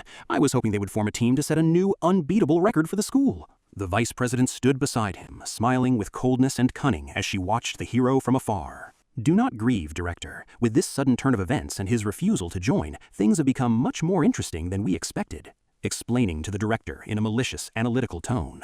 For someone with the ego and influence of Wang Ting, that public refusal wasn't merely a tactical choice, it was a blatant declaration of war on his pride, concluding her words with a warning and confident look. "And we all know that the council president is not someone to be played with or insulted without consequences." In a far corner of the courtyard, the follower slammed his fist into his palm with continuous rage. "He's only arrogant because of a passing error in the power test, and he really believes he's rank C?" In a far corner of the courtyard, the leader stared into the horizon with a cold, deadly look. And what if the test wasn't wrong? I swear, even if it's true and he really possesses that power, I won't let anyone take the first place from me." His follower smiled maliciously, flattering him. "Boss, he's just an inexperienced novice while we train in secret. Why don't I teach him a harsh lesson on your behalf so he knows his true place?" But the leader turned to shoot him a deadly look that pierced his soul and froze him in place. "Do I look like someone so base and petty that I'd send someone to beat up an outcast student?" The follower trembled and stepped back in panic. "No, I didn't mean that. Slip of the tongue, boss." Then the leader turned and left with coldness and boredom. "My mood is ruined by this nonsense. I'll leave alone." Pausing for a moment, he glared at his follower over his shoulder with a sharp, underlying look. "And whatever stupidity you commit after I leave, I have absolutely nothing to do with it." At this point, the follower noticed that strange tone a bit, and his thoughts paused for a moment, processing the words in his mind. His eyes widened in understanding, and he smiled the demonic smile after catching the underlying green light, bowing with fake respect. "Heh, I fully understand your message, boss. You have nothing to do with it at all." Just 10 minutes after plotting the scheme, one of the followers ran, panting toward his senior follower. "Boss Shan, I just watched him. Si Chan has already left the school." Catching his breath and eagerly explaining. "I heard him say he's going home, and he left the campus quickly without even eating in the dorm cafeteria." The senior follower crushed an empty soda can under his foot, smiling with malice and euphoria. "Even luck and heavens are on my side to present him as easy prey." Adding with an evil smile and eyes gleaming with revenge.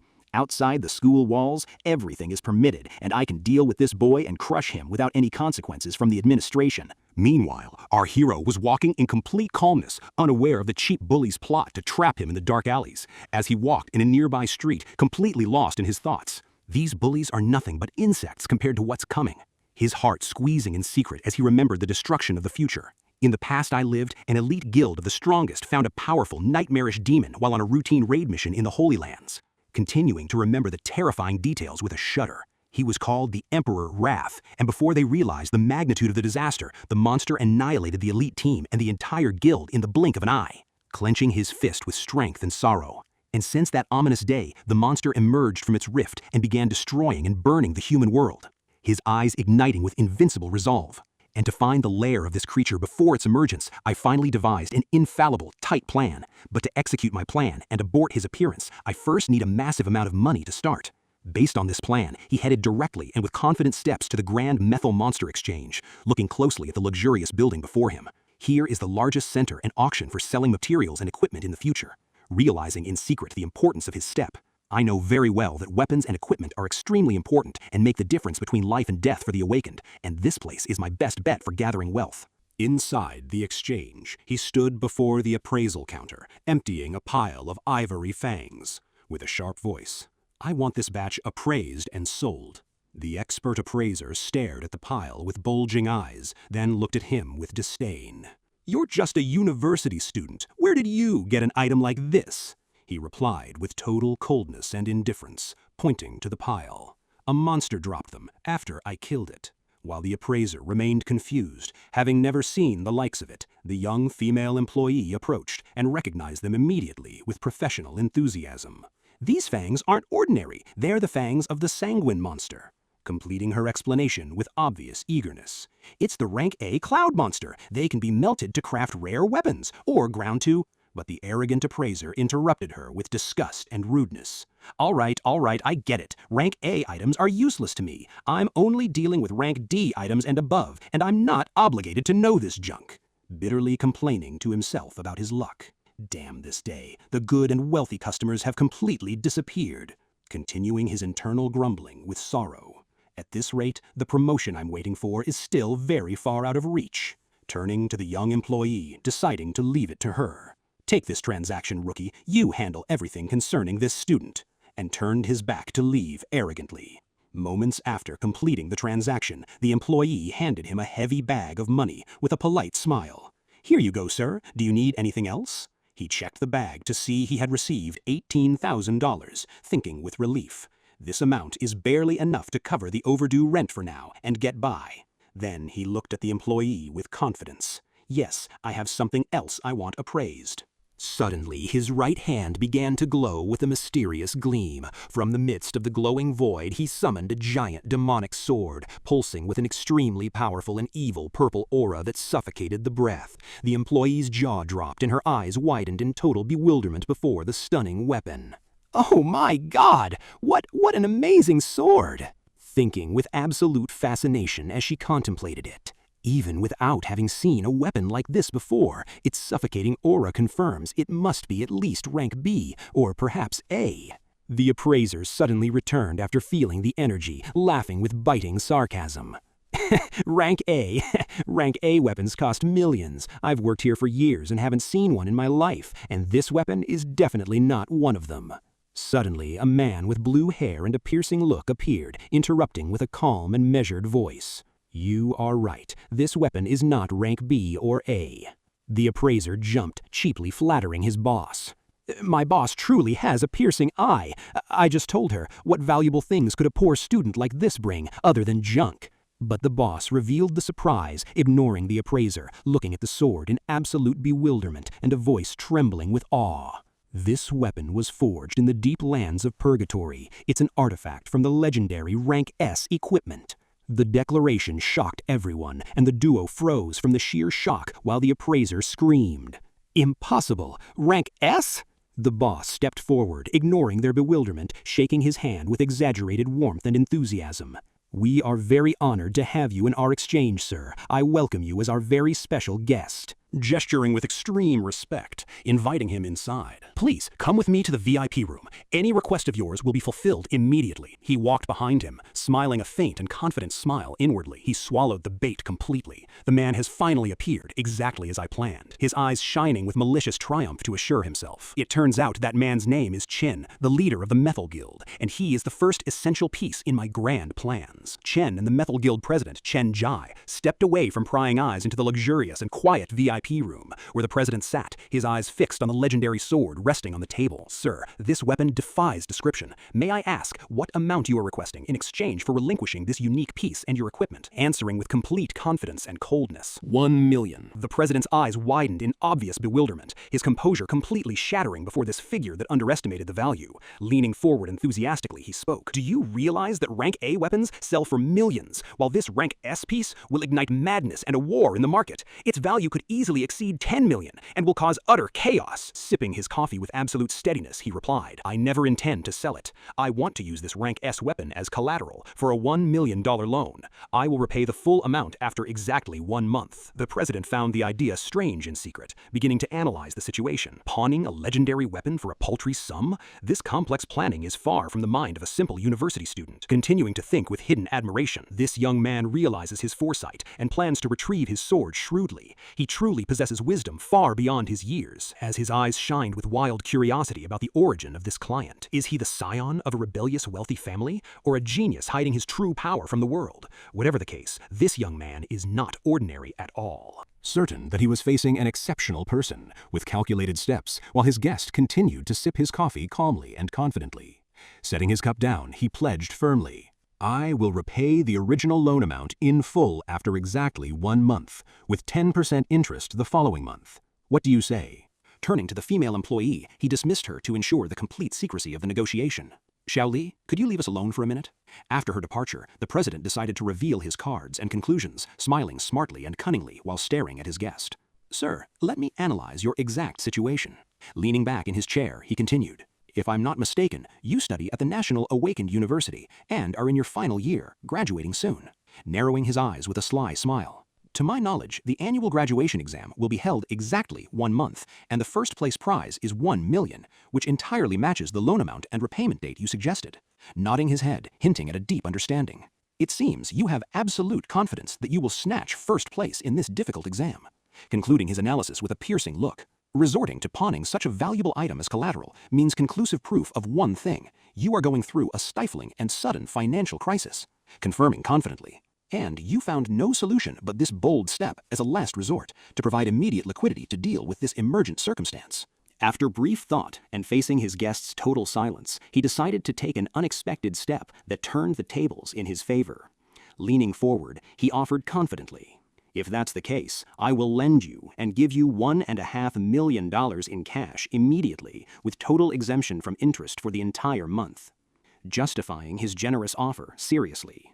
Consider this a token of friendship. I wish to build solid bridges of trust and a friendship with you, not just a passing deal that ends today. Raising an eyebrow in hidden surprise inwardly. This sudden generosity is unexpected.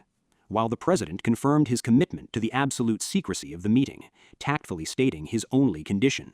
I will only ask that you give our exchange priority and make it your first choice in your future dealings, and I will guarantee you major discounts. Exchanging looks with him in silent admiration inwardly. He deduced my identity and goals from simple information, and instead of exploiting my crisis, he offered a deal that intelligently and foresightedly builds a long-term strategic partnership. Continuing his thoughts and future expectations. No wonder, this man will make the methyl market the largest globally in the future thanks to his ambition. Then he extended his hand and accepted the offer, shaking his hand, realizing inwardly. To defeat the tyrant Wrath, I will definitely need powerful and smart allies like him. To add definitive formality, the guild president hastened to document what is known as the binding rock contract for both parties.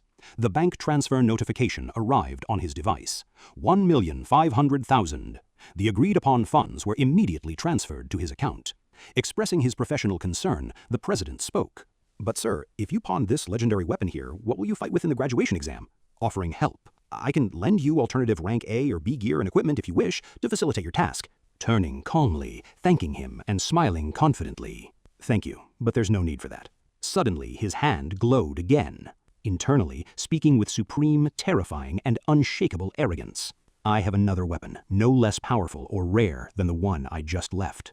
Surprising them by summoning the second legendary Raksha-class sword. The president and the employees froze from profound shock that this mysterious young man possessed 2 pieces of this terrifying legendary level. Meanwhile, he headed to leave with steady steps, leaving behind a silent bewilderment enveloping the place. Whispering in bewilderment, the president turned to the employee. "Xiao Li, for your excellent handling and service to this exceptional client, you are promoted to the position of supervisor immediately." While his arrogant appraiser colleague lamented the loss of this golden opportunity, he suddenly stopped before exiting the gate and turned gently. "By the way, I would like to purchase an additional item before leaving the exchange." After completing the purchase, he took a taxi heading to his next destination, towards the unknown. Upon his arrival at the Longchang long-distance bus station, and while he was waiting, harsh memories of his past suffering with extreme poverty swept over him like merciless, violent waves, his heart squeezing inwardly as the memories gnawed at his mind. I remembered my graduation days before I awakened, and how I worked arduous jobs after the guild's continuous rejection of me. Drowning in his sorrow, remembering the hardship, we struggled to provide the minimum for living and to pay the rent. Sighing bitterly, my sister Sion and I lived an austere and miserable life. And he remembered that painful moment when his sister was accepted into the prestigious International Fine Arts Academy, and how her dream dissipated. With a sorrow squeezing his soul, he recalled her scene, saying, "I remember how she tore up the acceptance letter under the pretext of not wanting to move away from me," continuing his hidden pain inwardly. But I later learned that her true motive was to avoid burdening me with additional financial loads and abandoning the dream of her life. Until he snapped out of his reverie belatedly and looked at his watch in panic. "Damn it, I'm late for my sister's probable arrival time." Suddenly, a familiar call interrupted him, piercing his ears and transporting him through time. Shouting sharply from behind him, she scolded him. "Big brother, how many times have I told you that waiting is at the exit, not the entrance? Why are you standing like an idiot?" Complaining while dragging her heavy suitcase. "You never focus." He stared at her slowly in total bewilderment, his eyes widening as he felt the weight of 7 years of long separation in her face brimming with life. "Come and help me carry the luggage, instead of standing frozen like that." Instead of replying, he rushed to hug him with massive force and extreme emotion that almost broke her ribs from the intensity of his longing. She froze, surprised and shocked by his exaggerated and unusual reaction, unaware of the magnitude of the tragedy, and thinking to herself. She didn't realize that this hug compensated for the separation of 7 harsh years in past lives and certain death. The emotional moment ended very quickly, and she pushed her brother, annoyed and joking. "Hey, are you trying to choke me to death at the station?" Throwing her bag at him with an inquiring smile. "Why are you acting weird lately? Did you get a romantic rejection or what?" He denied with confusion and a tearful smile. No, nothing like that. Urging him to return and enthusiastically recounting. Let's go home. The exam was crazy, and I faced some funny situations. Let me tell you everything. He watched her as she spoke with deep happiness and gratitude, filling his thirsty heart, and secretly promised himself with an irrevocable bloody oath. In this life, I will not allow any force or entity on earth to strip you of your happiness or make you suffer again. In a dark corner of a gloomy alley, Zhang Jin and his gang hid with their weapons, lurking like shadows of death. Pointing towards the path, he coldly ordered his men. This is the path he usually takes. Hide, and as soon as he appears, we will pounce on him. Pressing on his blade, glares of evil flying from his eyes, he vowed with deadly malice. I will make him taste the bitterness of revenge and make him pay a very high price for provoking me. Meanwhile, a follower whispered with anxiety, trying to dissuade his leader from recklessness. Boss Zhang Jin, isn't it dangerous for us student council members to be involved in this assault? What if we get exposed? He silenced him with a fiery glare, declaring his intent for total destruction. Damn that. I only intended to discipline him, but for an F-rank scum student to overstep and act like he belongs to the S-rank, it disgusts me. Recalling his previous words with bitterness and insult, and mocking his voice with biting sarcasm. You're annoying. Shut up and don't speak to me again. How dare he? His anger finally exploded as he ordered his men strictly. Step aside. I will crush him personally and break his bones until I deny him the chance to attend the graduation ceremony. He then drew his dagger with absolute coldness and showcased his aura boastfully. I am the best assassin of the Cloud class in the Institute. Just wait, you trash. The scene returned to the siblings, immersed in a relatively calm atmosphere. She looked at him with spontaneous apprehension, asking with playful malice. Big brother, you've been acting strangely for 2 days. Are you nervous about the graduation exams? A simple person like you doesn't usually get carried away by emotions like this. Reminding him of his words with a bright smile. Didn't you used to say, believe in yourself, for opportunities will come sooner or later? Where did those tips go? Her gentle words formed a lifeline for his troubled soul. As soon as they entered a narrow alley, she began humming her favorite song freely, ignoring the world. A wonderful star launches across the galaxy. While he listened to her silently and warmly, he drifted into his thoughts, admiring her innate intelligence. Scion is very smart. She noticed my change immediately, but she still ignores the truth of my awakening and thinks we are still struggling with poverty. He patted her head to reassure her with warm calmness. I promise, I'm fine, Scion. But she considered it a masculine denial born of pride, concluding with hidden irony in her heart based on her readings. He's still denying it. As I read, men build emotional walls as they mature. Looks like my brother has finally grown up. The siblings delved into the alley, seemingly oblivious to the hidden surveillance following their steps with extreme caution. A masked follower whispered from the dense shadows. Boss, the target is accompanied by a girl. He smiled with deadly malice, expressing his joy at this luck. This is perfect. The alley is completely free of cameras. It is our perfect stage today. Despite his apparent calm next to his sister, he sensed the incoming danger and the hostile glares with clarity that tore through the silence, whispering to himself, without changing his cold features, creeping killing intent and hostile energy approaching. A cold anger ignited in his chest upon realizing their identity. Student council members, what audacity to follow me to my safe haven. He pulled his earbuds from his pocket with deadly calmness, without slowing his steady pace. He placed the earbuds very gently on her ears to isolate her from the impending massacre, saying, Here, listen to this, justifying his action with a calm, reassuring smile. I've been addicted to this song lately. She blinked in surprise at his newfound interest. Since when do you care about music? But she gave in to her curiosity and adjusted the earbuds innocently. All right, maybe music will help me understand your strange psychological state.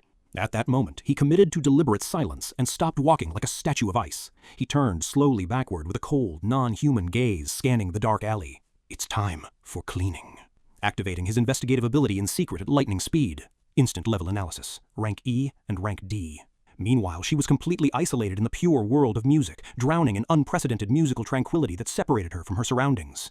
Then the team began their hostile and coordinated movement within the dark alley, advancing one after another and drawing their weapons, in blind response to their lurking leader's orders.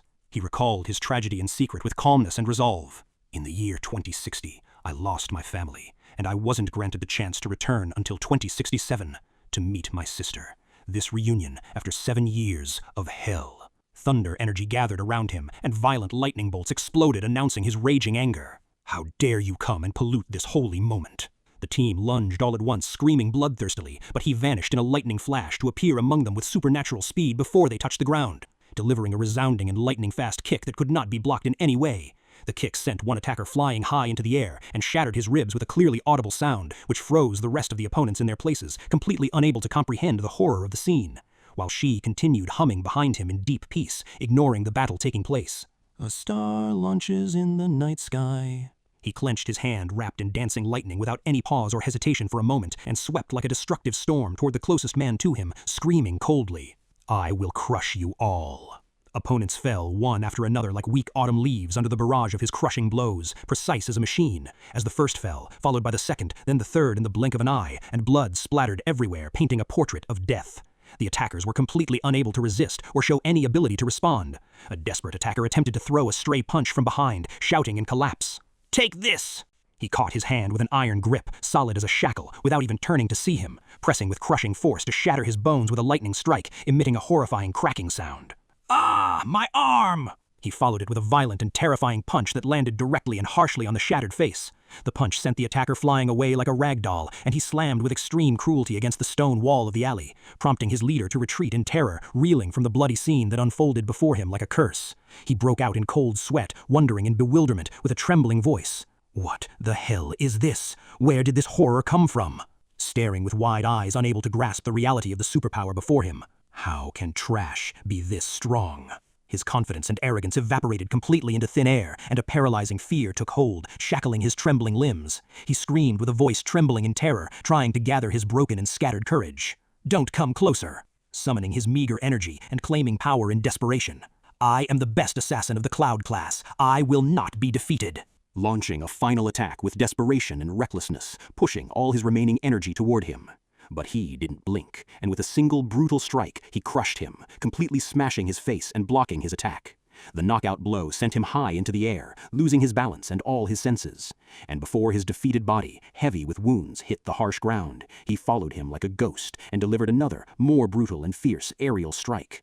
The strike shattered what remained of his teeth, and blood sprayed from his mouth like scattered rain in the alley, finally falling to the ground like a lifeless corpse, unable to move or utter a single letter. While he stood over him like a ruthless tyrant, with eyes glowing with terrifying demonic redness and silent contemplation, reminding him with cold, icy breath of his previous warning. "I warned you earlier about bothering me." Asking him with a sharp gaze, declaring his anger had reached its unbearable limit. "Which part of that simple warning was too difficult for your stupid mind to understand?" In the dark alley, nothing remained of the bully gang leader's arrogance but debris. He sat weakly leaning against the stone wall, weeping bitterly and coughing up copious amounts of blood, his bones completely shattered. "My ribs, all of them are shattered. My legs, they're paralyzed. His rank assessment, it was real. He is absolutely not rank D. Ugh, I'm so sorry." Engaging in a humiliating crying and apologizing, begging for survival after his courage vanished, while he advanced with steady steps, grabbing him violently by his collar to raise his blood-stained face. "Shut up completely. If you make a single sound from now on, I will kill you here and bury you in this place." Threatening him with death with a coldness that made breaths freeze. Then he drew his electrified blade, pressing his sharp knife against his opponent's face with terrifying gentleness. "I want you to look closely into my eyes." Instilling indescribable terror in the tyrant's soul, making his body tremble. He contemplated the blue light reflected in his icy pupils, trembling in absolute terror inwardly. His eyes do not lie. He will truly kill me without blinking an eye. How can a miserable university student possess such a terrifying, nightmarish killing intent? What the hell has this monster faced in his life to be this cold? He pulled the blade away slightly, looking at his collapsed opponent with a gaze completely devoid of humanity. "Listen to me well, and engrave every letter my tongue will say now into your miserable, weak memory." Continuing in a tone dripping with threat and death. "Scum like you and your followers are worthless to me, and I can dispose of you and erase you from existence easily, as if you never were." Pressing his other hand on the wound with extreme cruelty. "Cut off any thought or dream of bothering him again, and I warn you against the consequences of approaching my younger sister or following her steps." Whispering with a voice like death touching his opponent's vein. Any appearance of your men or you before her again means liquidating you finally and with no return. I will make you disappear one by one, forever. Do you understand? He nodded his head in mad hysteria, shedding tears and saliva. Yes, I understand. I swear I understand. Drowning in his final humiliating tears, he left his opponent to fall to the ground, drowning in the blood of his collapse and loss of consciousness, and turned, walking away with a coldness that pierced the silence of the alley toward the unknown. Far from the smell of blood and iron, she was waiting, wiping a warm tear that suddenly fell while she was listening to the song. Why does this song make me feel a mysterious loneliness and intense isolation? Looking toward the horizon with deep emotion, thinking to herself. Only a few days have passed since our reunion after my absence, but the sudden change in my brother's behavior makes me feel as if he has lived an eternity of suffering and pain away from me. Sighing with deep sorrow, saying, I am overcome with sadness, feeling his deep, mysterious loneliness, despite my constant closeness to him, and my attempt to stay by his side to protect him. As soon as he saw him approaching, she initiated with gentleness and tearful joking, putting her hands on her hips. Brother, are you trying to use this gloomy song as a way to elicit sympathy like this? But he interrupted her by presenting an elegant small box bearing a luxurious logo, which struck her with complete bewilderment, tying her tongue and freezing her words. He smiled with brotherly warmth, extending his hand with the box. I got this for you, Scion. This gift was picked especially for you. The moment she opened the box, her eyes widened in absolute shock. Oh my God, is this the Dragon Model 3D Magic Pen? But it costs more than $10,000. Where did you get its expensive price? Did you rob a bank? Happiness flooded his heart seeing her bright features, whispering inwardly, his eyes gleaming with an old sorrow. In my destroyed past life of the year 2060, I stood helplessly and miserably unable to protect you, or achieve your simple dreams, before I lost you. She tried to return the box with hesitation and fear. It's very expensive, brother, and I don't like it that much. Maybe we should return it and save the money. While he secretly pledged to himself to provide all means of happiness for her, putting his hand, stained with the gang's blood, behind him so as not to ruin her innocent moment, speaking in a reassuring tone. As long as you like it, that is completely enough. Don't think about the money.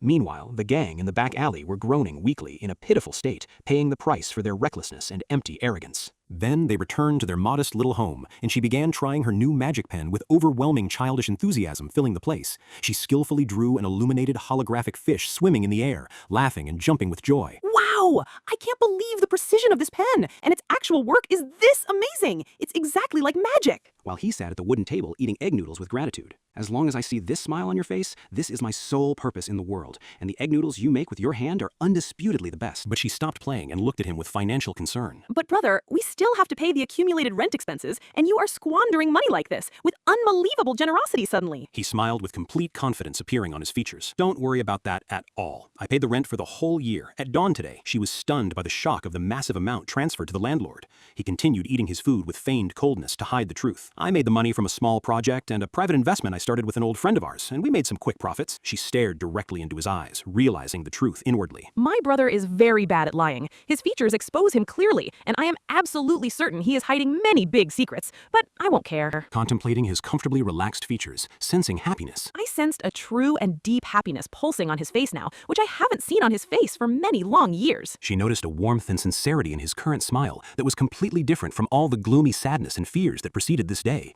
Deciding to stop questioning him, she approached him affectionately and simply placed her warm hand on his shoulder. All right, I'll believe you this time. Advising him with extreme gentleness and compassion. Whatever the size of this project, just don't exhaust yourself too much. I don't want to see you in pain. He exchanged the smile with gratitude and warmth that washed away all the blood accumulations that ran in the alley hours ago, to begin a new phase of confrontations. In the great student council hall, urgent official news arrived as a member stood holding the medical report with fear.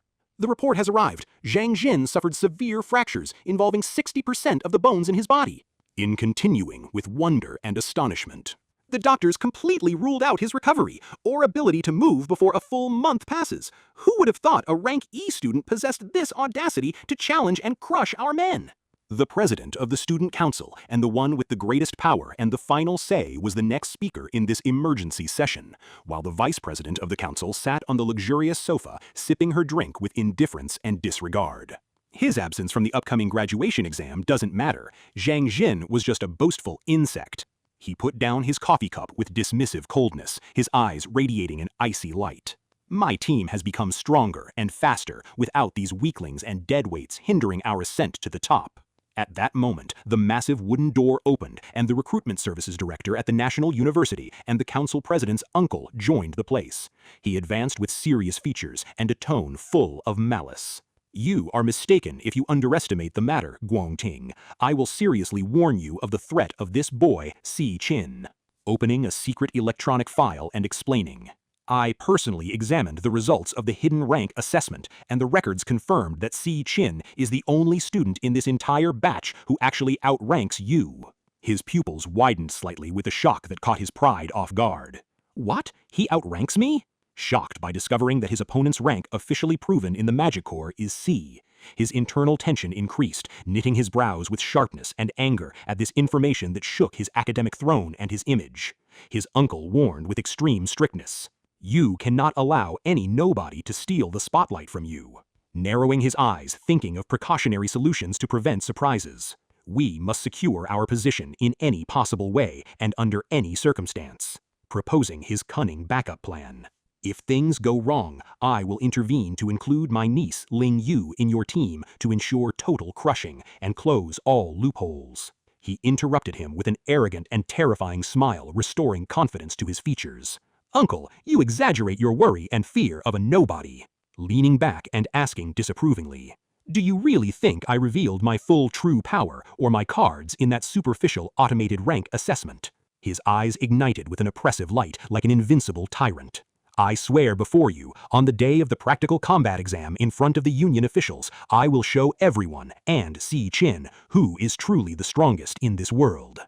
Displaying a terrifying, mad confidence in possessing skills and trump cards he hadn't revealed to any measurement system yet, to end the discussion in the room and pave the way for a bloody clash. In the evening, he showered in his university dorm under the flowing warm water drops, recalling the achievements of his intense long day. He closed his eyes, analyzing his body comfortably. The strenuous physical training of carrying 100 kilograms was successful, and most importantly, my pressing financial crisis has been completely resolved. Drafting his post-graduation plan inwardly.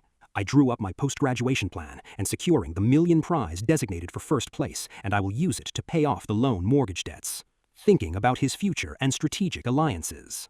Adhering to the contract with Chen Jai and the Methyl Exchange is essential to serve my future interests and build major alliances. Then he clenched his fist with hellish resolve, vowing, less than a month remains, so I decided to raise my level additional times and develop my abilities before the exam date to be ready to annihilate Wrath.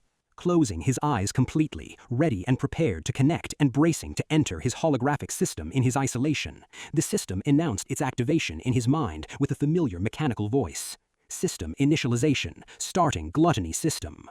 He returned to the same digital space with a much deeper and more precise awareness and understanding than the previous time he entered it. Walking toward the virtual throne confidently, reviewing his overall assessment and his glowing updated statistics in the blue space before him, contemplating the data with total coldness and evaluating his reality.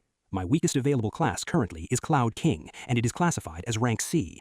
His pupils widened slightly, seeing the second option.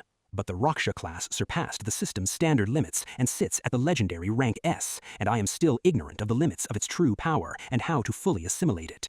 Looking down with slight disappointment at the mystery of the rest. As for the remaining two classes in the Forbidden Archive, I acknowledge my total ignorance of their capabilities and features so far. Then he took a glowing item from his digital inventory and decided, the rank SSS Time Rift key. I will resolve to test the power of this mysterious key today. As soon as the tool was activated, a massive door similar to the nightmarish giant gate tearing the fabric of space with its darkness opened before him. Violent, black, and unstable energy waves flowed from it, making the gravity and air around him extremely heavy and suffocating.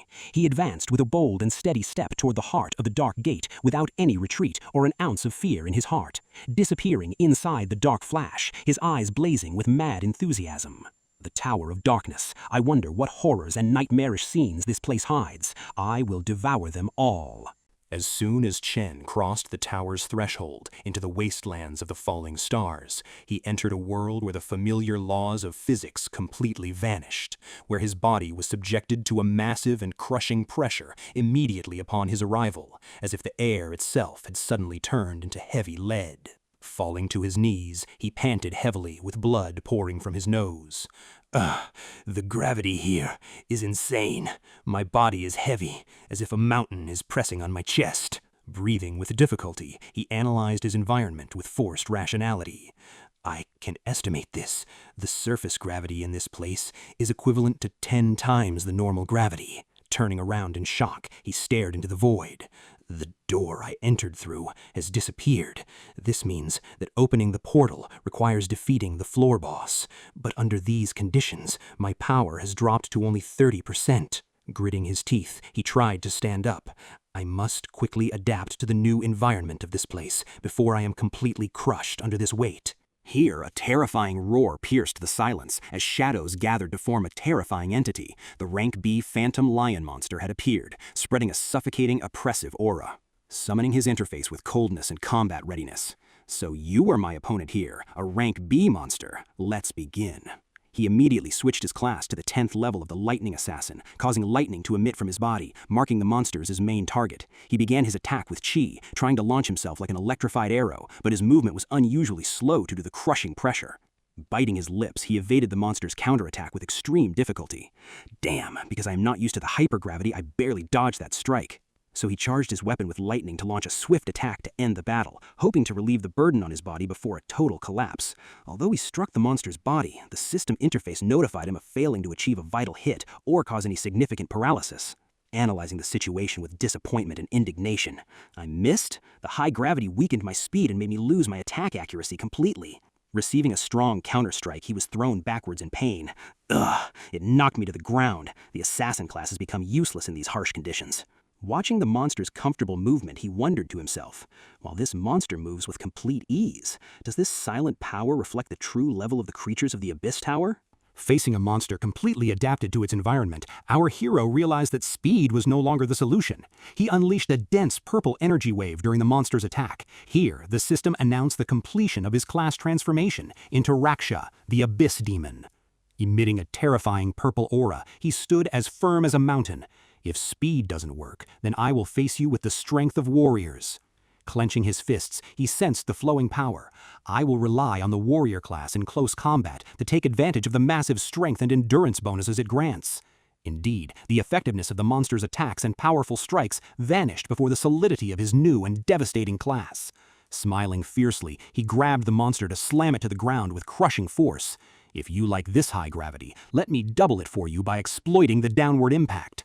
Taking advantage of the harsh environment to make the crushing force reach its absolute peak in his decisive attack, delivering a devastating punch surrounded by the purple aura.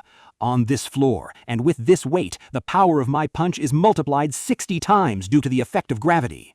A violent shock seized the monster, and the scene filled the battlefield with absolute awe and terror at the magnitude of the power. With eyes blazing with anger, he delivered his finishing blow. Die! A massive explosion destroyed the surrounding area following the activation of the 3-phase gravity disaster. Immediately after, he fell to the ground, afflicted with total exhaustion and unable to move due to the draining pressure. The monster was finally killed, and the system granted him 12,000 experience points as a reward for his arduous victory, which led to his direct promotion to the 11th level due to the massive gained experience points. Then he lay on his back and began evaluating his new abilities while struggling to catch his breath. Panting, his eyes focused on the system interface. I understand it now. Every star on my card acts as a multiplier for the base stats. Analyzing his data with inner satisfaction, I deduced that increasing the number of stars means gaining much greater power after a direct class transformation, confirming his new certainty to himself. This proves and confirms that the Raksha rank overwhelmingly outperforms the Lightning Assassin thanks to the number of stars. Marveling while looking at his exhausted body. But it's astonishing to completely drain my energy facing just one rank B monster. Getting confused and looking around searchingly. Wait, where is the Devour option? The monster disappeared without the Devour ability mark showing up after I eliminated it. Trying to stand up slowly, he searched the horizon. And why hasn't the portal leading to the next floor appeared? His confusion was cut short by the detection of a sudden movement that sparked his bewilderment and turned the atmosphere of the place upside down, as a new, giant gate opened unexpectedly and abruptly right behind his back, revealing countless hellish eyes that began watching him in an eerie, absolute silence from within. His eyes widening in absolute terror, his body stiffened. Don't tell me that the previous monster was just the beginning and that the floor boss hasn't appeared yet? whispering in despair as he saw the shadows creeping. The monster I almost died to kill was just an ordinary monster. Suddenly, the monsters launched a violent collective attack, mercilessly gnawing at his body, leaving him in a miserable physical state in a matter of seconds. And only at that moment did he realize the true meaning of the Raksha class, closely tied to the unending pain he was promised as soon as the door opened. As the continuous attacks of the Phantom Lion's followers completely tore his body apart in moments of pure agony and unbearable pain, he became covered in blood, all simultaneously hearing a mysterious inner voice urging him to seize everything and endure this absolute pain to the very end. Only to wake up abruptly in his dorm room, discovering that what happened in the tower was just a vivid and horrifying nightmare. His body was trembling violently, covered in cold sweat, with heavy panting, as if he had been running for centuries to escape death. Panting and clutching his chest in pain, his eyes bulged. The pain of my muscles tearing and my flesh separating from my bone, it felt unbearably real. Regaining his composure, with eyes filled with resolve and determination. There are no shortcuts. The path of the Abyss Tower is arduous, and I have only just begun my journey. And so the scene shifted swiftly to the Great Hall of the National Awakened University on Friday the 20th of May in the year 2057, where teachers and students crowded into the hall amidst an atmosphere charged with intense anticipation and tension in preparation for the awaited graduation assessment. A student whispered to his peers with enthusiasm and excitement. "Did you hear? News has been circulating about the attendance of top guild union officials for this graduation combat assessment." Another student replied with understanding and deduction. "Ah, that explains the strong turnout and the change in the annual assessment rules, which previously did not require a specific team size or rank. The new rules imposed a minimum team size of 5 members on the condition of having at least one member with a high rank A or above, while he calmly observed the situation." Supervisor Schwan, the recruitment director, announced strictly over the loudspeaker. "Students, attention! Your final rank data has been sent to your wristbands. I demand you form your teams quickly." Immediately, classification windows and holographic screens appeared with glowing clarity before the eyes of all the students in the packed hall, which spread murmurs and a state of chaos throughout the hall, as everyone began checking their ranks and statuses with scrutinizing and anxious looks. And there, his friends were completely shocked the moment they saw his specific and surprising classification on the displayed list, where the screen clearly revealed that he had only obtained a low rank A, sparking extreme objection and shock among his friends. Ma Long screamed in shock while looking at his wristband in astonishment. "Chen, what does this mean? I'm surprised by the decline in the result. How did your classification drop to just a low rank A?" A female student whispered to her friend in surprise. "Look at Chen. His classification dropped from the previous rank C to currently a low rank A. It's truly strange." This general confusion drew attention towards him amid students' doubts and questions about a glitch or malfunction in the Magic Corps' assessment system. A student stepped back in disgust, dismissing the idea of adding him to his team. "I was thinking of adding him, but after knowing his low rank, I see he's dead weight compared to President Guangting's team." Another student mocked with biting sarcasm audibly.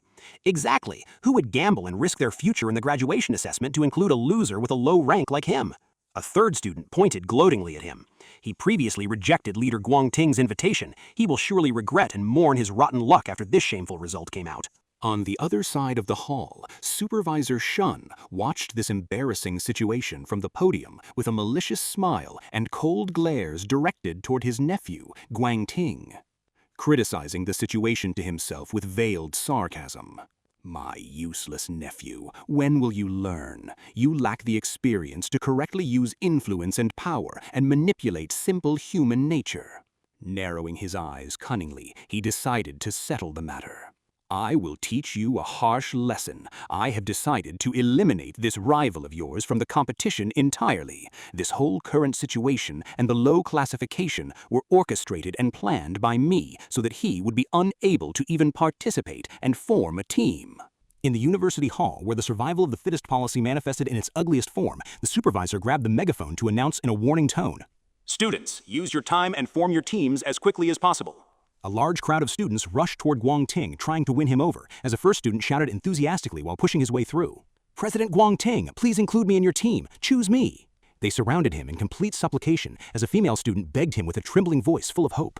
"I have been in the student council for 3 years. I won't be a burden, I promise. Take me with you." Some even went too far in groveling for acceptance, as a second student bowed forward in despair, screaming, "Mr. President, my healing class will be a massive weapon for you and the team. Accept me as a supporter, or even as your errand dog." Until his companion shouted in annoyance, harshly pushing the applicants back. "Shut up! Back off, all of you! We only have 1 vacant seat. We won't take trash." After half an hour passed, the alliances were settled, and the holographic screens in the hall flashed, announcing through the smart wristbands, teams complete. The hall buzzed with the sounds of elite teams exchanging wishes for success, while the weak were left to face their grim fate. In a forgotten corner, our team was swallowing the bitterness of isolation as he looked at his wristband with sorrow and pain. Even after asking everyone in my desperate attempts, no one wants to join us. We are still just 4. His teammate replied with obvious disappointment and extreme tension. At this rate, we won't even be able to enter the graduation exam. We are threatened with total disqualification because we haven't met the quorum. Looking at his leader's assessment screen in turmoil and disbelief. This is insane! How did the sudden drop in your classification happen? Only some high-rank E students are left, and none of them accept us. The other teammate slammed his fist into his hand angrily. Registration requires 5 members, plus a highly rated rank E member. It seems the administration is deliberately targeting our room to impose these impossible registration conditions. While he watched silently, his eyes narrowing coldly. We have no other choice. The combat assessment is our sole opportunity to prove our competence after this deliberate marginalization, realizing in secret with a piercing look that, collective excellence in this test is the only ticket to a promising professional future for all of us. Explaining to his comrades calmly, the density of monsters in the rift is related to the number of team members, so no one wants to carry dead weights, which eliminates the advantage of large, randomly stacked teams. But despite this logic, all students continued their reluctance to ally with those holding low classifications, fleeing from inevitable failure. The situation worsened with the presence of the 3 weakest students in the entire institute inside one dorm room, making them completely outcast. Amidst the tense atmosphere, a shout broke the isolation from an arrogant student calling out loudly and provocatively, "Hey, Shangzhu, we are 1 person short. Come and join us." Continuing in a condescending and warning tone, "You certainly don't want to stay with the low-rank E trash in your room, do you? If you don't join us, you will be immediately disqualified with them for not meeting the quorum." He watched the situation silently, realizing the danger of the path, inwardly calculating the danger. At this rate, we will be completely outcast and permanently disqualified from the assessment if he agrees. Certain in secret that, inwardly certain, collective rejection will inevitably lead to our disqualification from the competition circle and the destruction of our only chance to evolve. With calm dignity, but the requested teammate turned around calmly to reply disapprovingly, "Thank you for your offer, but I refuse it and apologize," and raised his head with dignity, surprising them all with his strictness. Strict and dignified. "Our room agreed a long time ago to take the test as a team. I will not abandon my roommates regardless of the consequences." The arrogant student got angry and mocked bitterly. "Shh, what an ungrateful bastard. We considered you just a filler anyway. Stay at the bottom."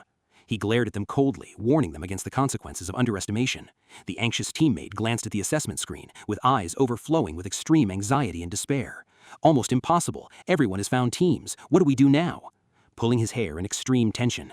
"The top rankers are gone, and the teams are complete. It's impossible to fill our only vacancy to reach the minimum allowed for registration." Then he fixed his gaze toward the upper platform, discovering the threads of the plot. Recruitment Director Guang Xuan is watching us from the Guang Ting family, logically connecting the events in secret. The kinship connecting the recruitment director to my rival is as clear as day. His features stiffened with determination and defiance. Deciding to change the historical graduation law? The dirty manipulation of my true classification to make me an outcast? Do they really think I am such a big threat that they secure this relative this way? Whispering with resentment about the crudeness of the targeting. I will take this assessment no matter the cost, and since you target me so shamelessly, an icy energy flowed from his body, flooding his surroundings, signaling an imminent fierce storm. The hidden system interface popped up, announcing successful transformation to the new Raksha class. A beastly energy and massive pressure erupted from his being, deciding with a definitive, irrevocable look to end any form of diplomacy. Declaring confidently, his voice dripping with coldness and threat, proving competence is not limited to test papers and fake regulations. Official tests never monopolize the standards of measuring true power. Signs of shock clearly appeared on the features of the recruitment director as he watched this sudden rebellion. His teammate turned around in bewilderment, trembling and taking a step back. "Hey, what are you doing, man? What's your next move?" Reminding him in a confident tone amidst the restlessness of the surrounding crowds. The Academy and its ancient history encouraged live duels to prove competence. Smiling with absolute ferocity, I will challenge Guang Ting in front of everyone. Launching individual challenges is the most effective, albeit most provocative way to prove worthiness with absolute power. His rising aura forced the crowds to step back in awe as he maliciously hinted, Once he is crushed, this arrogant elite will pant to join our team out of fear, even if some of them try to evade the duel. Asserting with complete conviction, it's impossible for him to refuse this public challenge while surrounded by his followers. While the rival maintained his absolute composure, feigning indifference, the scene grew tense with exchanged energy-charged glares, signaling an imminent violent clash between the two rivals. With a surprising graceful shift, the charged stillness of the arena was interrupted by a soft female voice asking clearly as she approached smiling. Si-Chen, is your team still looking for members? You have a vacant seat, right? Continuing confidently, causing everyone to turn to her in bewilderment. I would like to participate in the graduation assessment with you to complete the number. The vice president appeared confident, smiling coldly to reassure them. I reached rank D in middle school since I was young, so I promise I will never be a burden to you. His companions were tongue-tied from surprise as his friend wondered to himself, drowning in confusion. Since when does he know the vice president of the council, and what is the connection between them for her to support him like this? A follower of the rival sharply denounced the situation, stammering in shock. Damn it, the official is going to join trash like him? While shock completely tied his leader's tongue, the director's face frowned and turned pale with anger at this sudden turn of events, threatening his cunning plan. Students' rumors and whispers erupted in surprise at the decision of the outstanding exchange student ranked as vice president to support these outcasts. He objected loudly and angrily, trying to save his plan.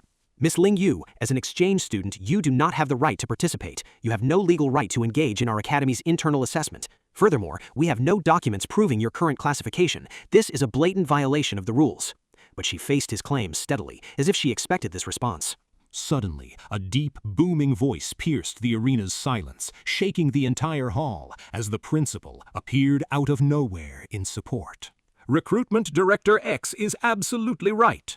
The director paled with panic, and the students gasped in shock following this sudden appearance of the ghost principal of the institute. The principal looked at the vice president with overwhelming majesty, interrogating her motive. You are here as a guest for a short period. Why involve yourself in this test by barging in suddenly? He analyzed the situation in secret with intense focus. When did he appear? I thought he was of the solid warrior class. How does a principal of this combat class possess the complex instant teleportation technique? The principal strictly hinted. Your participation will disrupt the balance of parity in the test, don't you agree? She replied with indifference and a brief provocative apology. Oh, what a pity.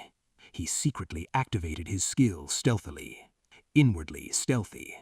I will use the exploratory purgatory insight to penetrate the classifications of the principal and this mysterious newcomer. But he became apprehensive and retreated mentally. Damn, total failure. I cannot read the rank of either of them. Their system is completely encrypted against my absolute system. The director hastened to flatteringly support the principal's position under the pretext of upholding the regulations, sweating profusely. Exactly, Principal. We must uphold the strict regulations of the assessment at any cost to ensure integrity. The principal directed his words to the director in a tone carrying a strict, veiled threat. Our mission and message at the National University is to hone the super elite and provide a fair platform to showcase their talents. Continuing his decisive statement with absolute passion, the institute must be transformed into a sustainable mine for honing mighty talents to prepare them for the upcoming global arena. Strongly denouncing and warning him, the graduation exam is the major turning point. If any cadre is deprived of this historical opportunity due to administrative complications or exceptions, how will we maintain our prestige as a supreme academy? Terror permeated the director's limbs as he wondered to himself with suspicion and fatal fear. Is this senile old man directing his words at me? Has he realized and then covered my demonic manipulation of the system data? Deep down, he bitterly disapproved. It doesn't matter. I won't clash with him, but how did the principal and this newcomer ally to support a mere marginalized student like him? Opting for a tactical retreat, leaning on his absolute certainty of their relative's victory in secret. It's fine. The victory is sealed for us anyway. Reassuring himself with malicious comfort. Internally reassuring. The elite teams are complete, and our team is at the top, while he is isolated with the weakest student links. Let them participate to be crushed. Announcing in a dramatic retreat to the principal.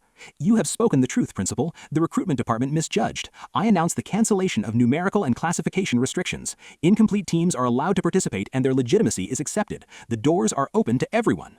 The electronic system immediately approved documenting the team's registration, and the holographic screen of their team flashed, announcing Team Complete.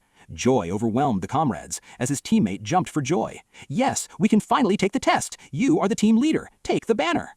He calmly took the leadership banner in response to their request. The principal observed the situation and the new dynamic with a mysterious smile, whispering to himself, "You are very interested in this boy. Quite interesting." Drawing an intellectual comparison in his mind, internally comparing. On one hand, we have the strongest team in history, and on the other, the youngest bottom-ranking ones. Eagerly anticipating what will happen. Internally, eagerly anticipating. I wonder which crawling path they'll choose, and which rift they'll storm. I await the final results impatiently. The supervisor signaled the start, announcing, "Now team leaders have the right to choose their dungeons and the rift to be stormed from the central panel." As soon as the system opened, the central screen flashed with shocking news along with a loud alarm announcing the submission of the choice, and the red square lit up sharply next to their team to announce the immediate settling of the choice. A widespread wave of bewilderment swept the crowds upon discovering the speed of their team's lightning-fast and entirely unexpected initiative. Massive chaos erupted, interrupting the supervisor as the students fixed their eyes on the screen in screaming shock. What? This fast? Their team is already chosen? Damn it, did they really choose that rift? Panic struck the roommates. They grabbed him, crying in terror and begging. "Have you gone mad? Go back immediately and cancel the choice. For hell's sake, man! Do you realize what nightmare you just chose?" While he stood frozen in his place with the firmness of ice, ignoring his comrades' panic, and prepared to storm the eye of the storm that he had ignited with deadly steadiness. In the crowded assessment courtyard, the supervisor's voice echoed through the megaphone, explaining strictly. "Listen closely. The combat assessment is the pivotal turning point for students, where they fight live, rated battles inside actual dungeons for the first time." Continuing in a warning tone. "The system imposes an immediate deduction for every surviving monster, necessitating absolute precision alongside power to ensure reaping the perfect score, which is 10 points for a complete clear." Pointing his hand at the assessment screen, confirming. "Eliminating the dungeon boss grants an additional clean 20 points without imposing penalties in case of failure." Emphasizing the crucial time factor. "The time factor dictates finishing the tasks within 1 hour to guarantee the allocated 20 points, with a progressive deduction for any delay." Explaining the rank multipliers precisely. "The dungeon's rank determines the total points ceiling, as an F-rank dungeon's points do not exceed a maximum of 75 points. Raising his voice with motivating enthusiasm. "Whereas the maximum for an E-rank dungeon rises to a full 100 points. Announcing the awaited grand prizes. The elite winning first place will be rewarded with official immediate offers to join the Great Imperial Guild." Concluding his announcement with blazing enthusiasm. "And the MVP will be crowned with a direct administrative position, along with a financial prize estimated at 1 million yuan. A first student whispered to his colleagues with enthusiasm and awe. "Do you remember the legendary historical record of 90 points? It was set by the genius currently leading the guild. The E-dungeon is very difficult." A second student nodded, confirming with certainty. "Any squad needs 3 rank D fighters to compete for it. I think Guangting's team will inevitably shatter the record." Suddenly, a sharp alarm blared in the hall. The system screen shocked everyone with an early, lightning-fast confirmation of a team's selection. A third student screamed in bewilderment, pointing at the screen. "What? A team has already chosen its dungeon this fast?" The hall erupted in bewilderment the moment the team's name was announced. The students' eyes widened in terror as they read the screen. Damn, it's Si Chen's team, and what's worse is his suicidal choice of the unprecedented rank D dungeon in student history. The screen displayed the system notification in bold red letters. Team leader selected Dungeon D, awaiting members' vote. A sarcastic student laughed mockingly amidst the chaos. "Ha! He must have messed up and pressed the wrong button. They're a low-rank E team. This is a disastrous technical error." His friend grabbed his head and shook it in bewilderment and terror. "Si Chen, have you lost your mind? Are you insane? Do you realize what you just chose?" While their teammate froze in terror, calling him an absolute madman and lamenting. How did I end up in a team led by a total lunatic?" He looked at the screen with fear, his hand trembling over the reject button. "Is it too late to withdraw immediately?" His friend screamed in his face sharply. "Man, did you really think this through? This is a rank D dungeon. It's straight suicide and throwing us to our doom." He replied with icy coldness and a steady gaze piercing the soul, settling the argument. "Yes, I thought about it carefully. This is my decision, out of awareness and deep thought." Another decisive notification flashed from the system, and a second alarm blared across the expectant hall. The system announced with a mechanical voice, "Guangting's team quorum is complete. and registration is successful. Faces paled again following the system's confirmation of the appearance of a second competing D dungeon. Students screamed with enthusiasm mixed with sarcasm. Oh my god, Guangting's team also chose a rank D dungeon to compete. This year is going to be epic. A female member of the opposing team looked at his team with disgust and mockery. Those losers don't possess an ounce of power, and they know they'll be at the bottom of the rankings, continuing her mockery with arrogance. So they're making this desperate, showy move just to grab attention before their inevitable bottom placement. Another member mocked, predicting their collapse. Their team will collapse and withdraw before even entering the dungeon. I advise you to withdraw early, you scum. Amid the mockery and sarcasm, his friend fell silent, contemplating the strict aura of determination dressing his leader's features, wondering inwardly about the emergence of this leadership aura. Since when does he possess this terrifying leadership aura? He was always dependent, continuing his thoughts and recalling their memories. We spent the last 4 years together, and I relied on him completely, smiling with bitterness and satisfaction, declaring his total loyalty to his leader. I will stay with you to the end, in loyalty to our years of companionship, and presses the confirm button. His teammates sighed with indifference and pressed approve. Whatever happens, we're inevitably in last place, whether in rank F or D. Preferring to explore the latter and try his luck, everyone turned to wait for the final member's hesitant decision. He jolted with feigned anger, denouncing his marginalization. Hey, I'm the boss and the strongest in the dorm here. How can I be the last to agree? Settling his joining enthusiastically and pressing forcefully. We're graduating anyway, so let's fight fiercely and go to hell together. The system announced with a mechanical voice. Chen's team registration, completely successful. He looked at his comrades with seriousness and gratitude, apologizing. Sorry guys, for dragging you into a rank D dungeon. Justifying his suicidal move clearly. I chose the rank D dungeon as an inevitable endeavor to snatch the MVP title. Continuing strictly. And I had to drag you with me on this dangerous path, appealing to them with a decisive tone. So, let's fight as one body and crush the highest rating. His rival stepped forward with a decisive and terrifying competitive coldness, monopolizing the title. Si Chen, the first place, and the MVP title are mine alone.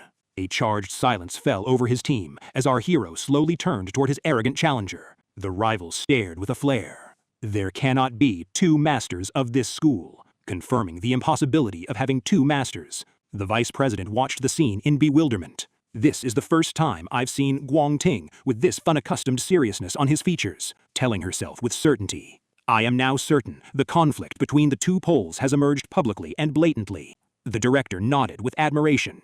Today's youth possess incredible audacity and courage. But she doubted his capability and hesitated. But Chen's choice of the rank D dungeon is arrogance and overconfidence. Even if he is rank C, it's impossible for him to clear it alone. Noting the multipliers. The rank D dungeon's triple multiplier is the largest, raising the maximum to 150 points, confirming the doubled difficulty. But its difficulty is doubled compared to rank E. This choice is reckless, based on the team's weakness. The director sighed, agreeing with her and ruling it out. You're right, the possibility of closing the power gap in just 1 month is highly unlikely. Settling to wish them luck. I just hope they present an honorable performance, nothing more. The time limit dwindled to 17 days before the awaited and decisive test. While the elite trained in luxury, he subjected his team to grueling physical training outside the comfortable magical simulation rooms. His friend fell to the ground, panting and vomiting from exhaustion, complaining with fatigue. Chen, the grueling physical training is too exhausting. Denouncing their deprivation and comparing it to a race. Everyone is training in the magical simulation rooms. Why are you making us run like we're in a triathlon? He stood over him strictly, cutting off the complaining, his eyes blazing. Simulation rooms remain an artificial environment, no matter how precise and realistic they get, confirming with a firm voice. When you enter a real dungeon and face terrifying monsters reeking of death, that will trigger an unknown terror that completely paralyzes your movement, asserting with complete conviction. Survival there does not depend on the theories you memorized. The moves will evaporate from your head. What will save you is only your raw instinct. Leaning down and gripping his friend's shoulder firmly, justifying his reliance. The physical endurance, explosive power, and response speed we are building now, concluding his sentence with indisputable strictness, are the fundamental pillar of honing instincts which will keep you alive and facing the real danger. Considering the school's simulation useless. Live combat and direct confrontation is the only path to evolution, complaining about the elite's monopoly with suppressed anger. The elite with influence and privileges monopolize training opportunities in actual dungeons to maintain their power and widen the gap between us. At the same time, the opposing elite team was actively annihilating monsters inside an actual dungeon, moving with deadly precision to consolidate their dominance and widen the gap from the rest of the students increasingly and terrifyingly, exploiting their wealth and class resources acquired since birth to deprive others of them with extreme selfishness. His teammate was frustrated by their capability as marginalized people, asking, So what can marginalized and weak people like us do to face this elite? He faced them with steely resolve and stared at them steadily. By breaching the Imperial Guild, we will shatter this class barrier before their eyes, considering the test their only ticket to survival. This test is your only ticket to rebel against the authoritarian privileged, pledging to harness his energies with absolute certainty. It is my personal opportunity to crush them, and I will harness all my energy to fulfill my promise, screaming with definitive certainty about the inevitability of their collective fight. So we will fight together, and we will snatch victory, no matter the cost.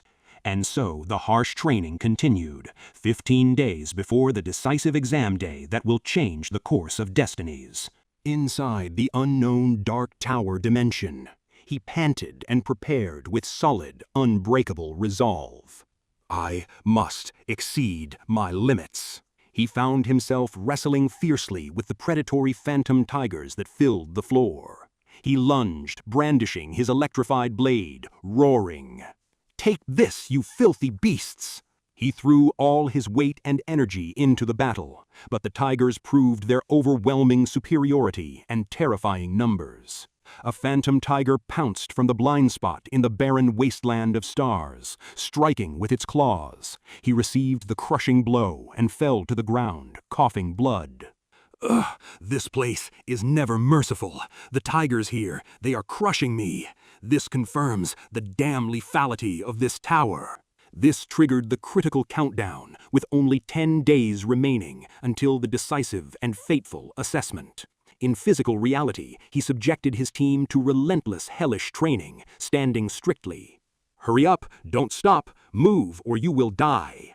In contrast, his nightly progress inside the tower witnessed a fast leap, standing amidst the phantom corpses.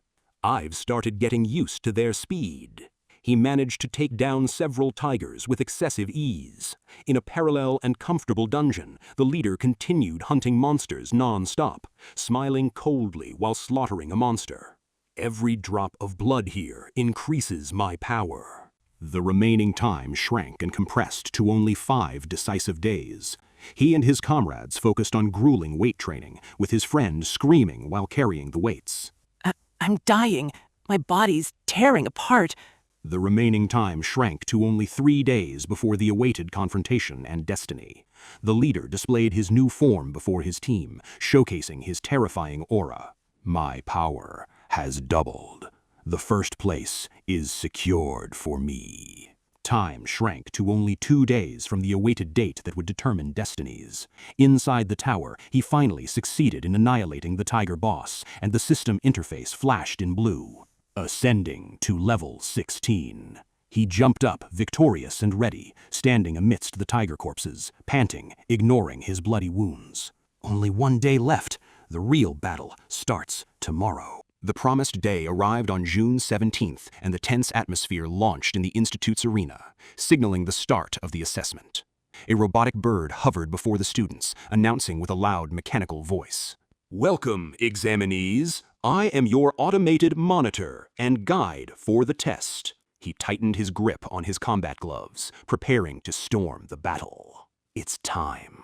His team was cloaked in serious and very strict features, as his friend whispered to their teammates seriously, "No room for recklessness today." The robot released the resounding official starting signal. "Please check your shackles, combat equipment, and magic bracelets. The test has officially begun." At that moment, very luxurious cars crowded in front of the Institute in the administrative courtyard, from which stepped a man in a black suit with a clear aura of authority that imposed itself. The Institute director rushed to him, bowing in respect, and initiated a handshake with extreme warmth. Welcome back, President Guanlin. It turned out to be the leader's father, as one student whispered to his friend in absolute bewilderment. It's Guanlin, the co-founder of the Imperial Guild. The students watched the scene in shock and bewilderment as another student whispered, "What prestige? But who is in the car behind him to make the director and the founder stand like guards like this?" A student was stunned by the surprise immediately upon the arrival of the arriving personality, represented by a man with blonde hair and a woman with sharp looks, screaming in disbelief. Impossible! It's Carl Cavendish, the vice president of the Global Guild Alliance! Absolute bewilderment swept the crowds of students for the arrival of the High Alliance leadership personally to their humble institute. The students realized that a visit by a personality of this weight justified the complete evacuation of the administrative area that day to secure their attendance. Circulating certainty among themselves. The presence of the Global Alliance means one thing. Whoever catches their attention today will change their fate forever. In the Supreme Monitoring Room, the recruitment director reviewed the statistics before the Alliance leaders with total professionalism. We officially have the participation of 184 students divided into 28 combat teams, detailing the choices with precise explanation. The vast majority chose rank F, and 3 teams ventured into rank E, and there are only 2 teams that dared and stormed the deadly rank D. The Alliance leader widened her eyes in sharp bewilderment at the audacity. Dungeon D? It's extremely dangerous and reaches the extreme degree, even for professionals. Did you warn the students sufficiently against targeting it? He justified with a malicious and reassuring smile. Of course we warned them, but their lack of experience makes them reckless. In fact, even rank F is considered a sufficient challenge for most of them. Look. The broadcast moved to F layer and he commented, but suddenly the lair boss appeared, showing the spiny salamander crushing them, and he commented. But their collision with the lair master turned the tables and made them taste woe. And on the E layer screen, the danger escalated, and he continued coldly. As for rank E, the ordinary monsters there equate the power of rank F bosses. A suffocating atmosphere loomed in E layer before armies of giant spiders swarmed all corners of the place, spreading terror. A student screamed in terror and despair at the shock of the terrifying difficulty. Help! There are too many of them! I can't escape! He confirmed confidently to the Alliance leaders. The impossibility of clearing E layer for the vast majority of students is clear and evident. The leader mobilized and stood up with deep anxiety. This is impossible and deadly for the students. Where is the immediate evacuation and safety plans detection? He reassured her with absolute confidence and a calm smile, explaining the security system precisely. Don't worry, ensuring the safety of the students is an absolute priority. The Imperial Guild forces are mobilized outside, and the magic bracelets they are wearing are integrated with instant teleportation technology, pointing to the screen proudly, which just proved its effectiveness inside the perilous Dungeon F, where a student was shown on the broadcast screaming, "I withdraw! Take me out of here!" Secret sat down and nodded with intense admiration, praising the Institute. A wonderful system and perfect protection. I am truly anticipating with great passion the performance of the teams storming rank D. While he watched the broadcast with malice and underlying gloating toward his rival's team's screens secretly. Those fools and adventurers. It will be a pathetic show and they will withdraw soon, inevitably and surely. Then, the broadcast shifted to the high-risk cloud forest peak of rank D, where his team was located amidst thick fog and towering grim trees, as his friend screamed, terrified and pointing upwards. What are these things moving above? They're terrifying! The terrifying monster materialized before them, and the system interface flashed with a screaming warning. Phantom Bat Monkey, rank D, Cloud Assassin. He analyzed the enemy instantly, with cutthroat coldness. Cloud-type collective aerial attack monsters. Their speed is insane. Beware of surprise lunges. The team barely understood until shadows of successive monsters emerged from the thick cloud forest like a flood. Armies of rank D monsters launched towards them with lightning-fast, deadly speed. He launched the alert call to repel the attack with a decisive, booming voice. "They've come! Dodge immediately!" The phantom bat monkeys landed like living missiles right over their heads, seeking to tear them to pieces. Thanks to their grueling physical training, the body of every member reacted with raw instinct, and they succeeded in evading the successive lunges with amazing speed. They survived by a miracle from the tearing claws that nearly ended their lives. His teammate was stunned by their success, panting in disbelief. "Oh my God, I just survived a Dungeon D attack!" While his friend couldn't believe his own survival.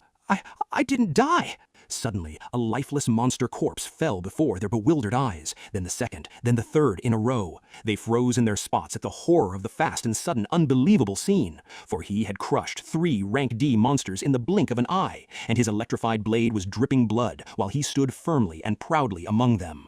At the peak of the rank D cloud forest, the battle wasn't just a test, it was a true massacre. He shouted strictly while watching the bats lunge. "Just defend yourselves and dodge. Your current abilities can't even scratch them. I'll handle them all." In a lightning flash, his blade glowed, shouting, "God of Flash!" And he vanished from his spot with a burst of speed beyond the reach of sight. The comrades began a desperate struggle, panting in fear. "Oh my God!" The friends struggled desperately to avoid the successive monster attacks from the sky that left them no room to catch their breath. One barely survived. Sliding and evading a deadly claw, he lost his balance and collided with a tree. Then his eyes widened in realization. "Damn! My body is moving on its own! Now I understand the true meaning behind Chen's grueling training on explosiveness and reflexes." While his teammate looked at him with frustration mixed with bitterness and understanding of his own weakness. He knew beforehand that we didn't have the strength to help him. He didn't rely on us. He only aimed to keep us alive. Damn my helplessness. I'm the dorm leader. Continuing to blame himself with silent anger. How did I end up as a deadweight clinging to Si Chen's back to pass graduation? He mixed shock with his frustration, grasping the truth of his weakness before the real hell. Meanwhile, he swept through the arena like an electrified hurricane. Lightning Blade! Obliterating the monsters with precise, absolute strikes that fell them one after another without mercy, like a dance of death. A new wave of rank D monsters pounced toward him from every direction with the intent to crush him completely and tear him apart, while he tore through their ranks with supernatural prowess that sparked terror, beheading a monster in cold blood. Next, he watched the scene with intense focus and shock, analyzing inwardly. I'm watching his movements, recalling Ma Long's testimony about Chen's terrifying strength last night, admitting to his absolute strength. And all my previous doubts completely vanished before the certainty of the live battle before me now, analyzing his terrifying precision. This prowess never belonged to an academic student. This dominance and precision rise to the level of a seasoned warrior honed by bloodbaths hundreds of times over. When did he become this terrifying? He swallowed his anger of helplessness, admitting to the legendary widening gap between them, and acknowledging him as a sudden pillar of trust and their only savior in this hell. His reverie was interrupted by a warning scream, as his teammate shouted in terror. "Xiangju, watch out! Attack from behind!" Warning of a treacherous attack by a phantom bat. He bent with an acrobatic flip, shouting, "Damn it!" and evaded the attack before regaining his combat balance with difficulty. He summoned his energy with solid resolve. "I will not die here," and tightened his flame-ignited fists in preparation to retaliate. He shouted at his comrades with sharpness and anger, refusing their remaining as dead weights. "Do you want to stay as dead weights, watching while Chen fights hell alone?" Continuing to motivate them warmly. "We are not helpless spectators," emphasizing enthusiastically on the collective nature of the test. "This is a collective test. I won't let him monopolize the starring role of the scene entirely. Attack!" His scream ignited the fuse of resolve in his comrades' chests as he slammed his hands on the ground with mad enthusiasm. "I'm with you," supporting him immediately. He launched his skill, challenging the monster to taste it. "Ivy bindings, taste this, you freak." The roots flowing from the ground shackled the monster with temporary success, causing the monster to scream angrily and roar. But the monster roared and shattered the restraints brutally as he spat blood after the recoil force threw him far away. "It's too immune!" The situation reached a critical point, with the monster preparing for a deadly lunge at him who had fallen to the ground. His friend intervened unexpectedly with all his energy, directing his spell at the monster. "Your turn is over! Take this! Frost Storm!" Freezing the monster in its place, he shouted with exhaustion, motivating his friend. "I froze it! Xiangyu! Double attack!" The two tightened their siege on the paralyzed monster, and he summoned his roots again as they shouted together at the same time. "Now!" calling on him to seize the decisive moment. "Xiangju, finish it now!" He charged his total energy into his fists, shouting, "Take this, explosive flame projectile!" The projectile hit the monster's face with precision, creating a resounding explosion and a monstrous pained scream. Boom! But the smoke cleared to reveal a monster still standing as he gritted his teeth with frustration. Damn it! The strike failed to end the life of the immune creature! He continued bombarding the monster with a relentless barrage of explosive projectiles, shouting, Die! Die! Die! The flames drained the monster's endurance, forcing it to scream continuously under the weight of the burning and destructive pain. He screamed while bleeding near the collapse of his defense. Hurry, Jew! My defense is collapsing before the monster's fierce resistance! He fell to his knees, panting heavily, announcing he had reached his maximum limit and helplessness. I have reached my maximum limit! I can't maintain the freezing anymore! Faced with this imminent collapse of everyone, he gathered his maximum energy to form a giant fireball, burning the air. Please, hold on for another second, he shouted with sharp decisiveness, announcing the release of his final knockout blow. This is it, my final knockout blow! Engaging a sweeping attack and a giant explosion that blew up the area and annihilated the monster completely, turning it into scattered ash. The explosion dust cleared to reveal a robot hovering to excitedly announce the news of their taking down the Phantom Bat. Congratulations! You have just successfully cleared a Rank D Phantom Bat! The three collapsed to the ground and stretched out on their backs, panting from extreme exhaustion, stunned and disbelieving at the miracle of them taking down a Rank D monster. He was surprised with sincerity and admiration inwardly at their resilience and impossible achievement. They really took it down. Willpower truly creates miracles. He panted, smiling with exaggerated pride, addressing his leader. Did you see this impossible achievement, Chen? Boasting with a confident smile about the ease of the illusory task. It was so easy. Didn't I tell you? We aren't dead weights? He smiled calmly, evaluating their performance with sincerity and kindness. Your performance wasn't bad at all. The robot continued its announcements, confirming the total clearing. Clearing of all ordinary monsters complete. Clearing percentage 100%. 10 points added to the team. In the supreme monitoring room, he was stunned behind the screens, jaw dropped, dropping his pen from the magnitude of the unexpected surprise, asking with shock, unleashing his utter bewilderment. What? Impossible! How could these failing students of the low rank E take down a rank D monster that exceeds them in level? This defies the laws of power. The principal and the leader's father shared the same fascination and shock, exchanging looks in stunned silence as they watched the live broadcast of what had just happened. Amid all this bewilderment, a deep and mysterious smile spread across his face as he watched him exclusively, quietly praising the amazing performance and impressive admiration for this young man. What an amazing and impressive performance by this young man! The precision of his attacks, his calmness in directing his team. Amazing! Hinting cryptically at how similar he was to a legendary figure from his past inwardly. This dominance on the arena, he reminds me of someone from the distant past. In the high monitoring room where the threads of power intertwine, he stared at the screen with subtle, dangerous satisfaction, whispering as his eyes gleamed with sick cunning. His name is Si Chen, isn't it? I will remember this name well. Vowing to memorize it by heart, these quiet words stirred the resentment of his colleague, who turned and glared at the recruitment director with a fiery, sharp-as-a-blade look, demanding an explanation.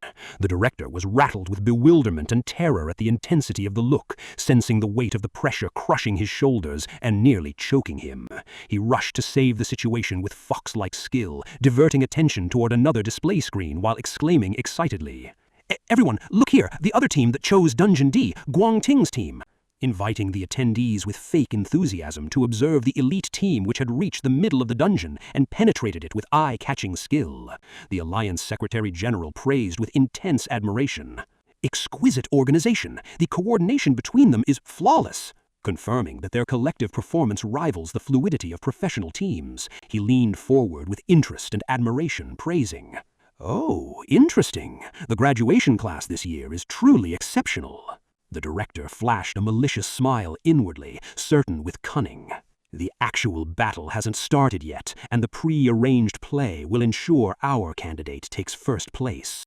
In the depths of Dungeon D, the elite team raided with decisive caution the gloomy vine cave area, which was teeming with poisonous and repulsive vine soldiers. One of the girls played the melody of death with her instrument, screaming, "Wither, hymn of withering!" Stripping the monsters of their stamina and speed in the blink of an eye, she ordered her colleague to move, who activated the purple astral fusion energy and compressed the monsters into a single mass, calling out with reverence, "I've gathered them into one mass, Mr. Leader." At a perfectly timed and carefully studied moment, the leader materialized in the heart of the battle, brandishing his blade ignited with hellfire. He exploited the helpless cluster of monsters before him with maximum ruthlessness that knew no mercy, launching a crushing attack without hesitation while roaring powerfully, "Crush!" delivering a devastating blow to the trapped and paralyzed monsters. The blow resulted in a fiery space explosion that swallowed the creatures all at once and turned them into scattered ash. His mighty aura continued to glow amidst the ashes, revealing a terrifying, tyrannical power that refused competition. One of the followers watched the scene with confidence and relaxation, recalling the prior training. "These monsters are the exact same ones we were secretly training to fight. It's become second nature to us," making the confrontation closer to a prearranged play. They became certain of the success of their blatant manipulation of the assessment, confirming the advantage of influence. Life becomes much easier when you possess influence, and they were certain of securing first place indisputably, as his younger brother ordered them enthusiastically. "Come on, it's time to kill the boss and continue the advance." His team continued their relentless bloody advance toward the most dangerous parts of the dungeon, the Dark Cloud Forest Peak, overcoming the savage obstacles to finally step onto the peak of the ridge where the fog slowly dissipates. His friend complained, panting and placing his hands on his knees with exhaustion. "I can't believe it. We really reached the peak of a rank D dungeon alive." The vision revealed a colossal, tyrannical monster called Cloud Soldier Snow Monkey of rank D. His teammate wondered with bewilderment and panic about the identity of this terrifying boss, while his other teammate trembled, backing away and admitting fear. "A single strike from him will crush me to death. Damn it, he's looking at us." The monkey devoured the smaller creatures nearby with excessive brutality before aiming its icy, deadly glares towards them. His friend was struck with absolute terror, screaming in panic at the monkey's predatory glares that froze his blood in his veins. The snow monkey crawled towards them and growled in anger with heavy steps that shook the ground under their trembling feet. Terror seized the three members, and they fled without thinking, while he froze in place with a calm that precedes the storm. He pounced unexpectedly toward the monster with supernatural speed that the naked eye could not perceive, and charged lightning energy into his blade, launching a direct, thunderous attack toward the massive body to tear it apart. The force of the impact forced the giant monster to retreat a step backward, groaning with sharp pain. He vanished again in the blink of an eye, to appear like a ghost right behind the monkey, and showered it with a barrage of explosive blows in succession, depriving it of any chance to retaliate or defend. The snow monkey's body shattered in mere seconds into scattered pieces that gradually melted into the air, completely annihilated, leaving behind nothing but frost and nothingness. His friend watched the scene stunned and shocked, unable to comprehend the ease of the battle. Did he just kill it this easily? A system notification emerged, announcing they had obtained fur and only 200 experience points. He grew suspicious and knit his brows at the meager loot and paltry experience for a rank D dungeon boss, realizing inwardly the existence of a hidden agenda and some trap lurking for them. His deep doubts were interrupted by an excessively enthusiastic scream from his teammate. "Guys, look at this!" Pointing with his trembling finger toward a mysterious tree hollow filled with shiny crystals that stole the sight, guessing greedily that it contained a vast fortune. "This giant monster must have hidden all the mana crystals here. Their size indicates that they are at least mid-grade." He drowned in illusions of imminent wealth as he rushed like a madman. "If we extract and sell them, we will live wealthy for the rest of our lives." He tried to warn him with a desperate and decisive scream. "Stop! Don't touch it!" Lest he swallow the deadly bait. But it was too late. The hand of greed reached toward doom and touched the trap. The touch led to a destructive energy wave explosion resulting from the latent and deadly ice explosion bomb technique belonging to the Cloud Mage class of high rank and supernatural power. The destructive explosion threw everyone into the air with merciless brutality that left nothing behind. The entire team was frozen into solid ice blocks the moment they hit, shattering the accompanying robot with them to completely cut off the broadcast connection from the outside. He watched the scene behind the screens with a malicious, gloating smile as he saw the lost signal, gloating over their fall into the deadly trap, describing them as a burden with a condescending tone. They fell into the trap. High-rank monsters are very smart. Once a failure, you will always be a failure and a burden to society, and this marks the end of your journey. He warned with seriousness and strictness of the deadly danger to the students' lives, and the director agreed with blatant hypocrisy. Yes, definitely, student safety is our absolute priority, demanding the termination of the assessment and the summoning of rescue teams, but the principal objected with calm and a piercing look, demanding the team be granted more deserved time, confirming with firmness and certainty. The bracelets monitor their status constantly, and their vital signs are completely stable. He added to silence the hypocrites. And the absence of any withdrawal indicator from their neural data means they are fighting. Therefore, the option of withdrawal must be left to the examinees themselves. In the ice arena, where dense fog covers the place, his friend struggled desperately to maintain his consciousness with difficulty, resisting the bitter cold that gnawed at his bones, while he trembled and sneezed. Cold! The weather, it's bitterly cold! He thanked his belonging to the cloud class with bitterness. Fortunately, I am of the cloud class. That granted me slight resistance to the cold. Otherwise, I would have been completely frozen like the rest. From the heart of the dense ice fog, the echo of a monstrous laugh resonated, and a terrifying entity materialized with an aura that crushed everything they had previously faced of horrors. He realized with absolute shock and terror that widened his eyes that the defeated monkey was nothing but a puppet and a curtain for the bigger game, and that the true and monstrous master of the dungeon, the actual nightmare of Rank D, had just arrived to devour them completely. His eyes widened in pure shock as he stared at that terrifying, foggy entity, muttering with terror covering his features. This is impossible. I read about this thing in the Monster Encyclopedia. His body trembled violently as he added with a broken voice. It's the Cloud Mage, a creature specialized in ice attacks and crowd control. It's cunning and enjoys torturing its prey slowly. It's the Ice Bone King.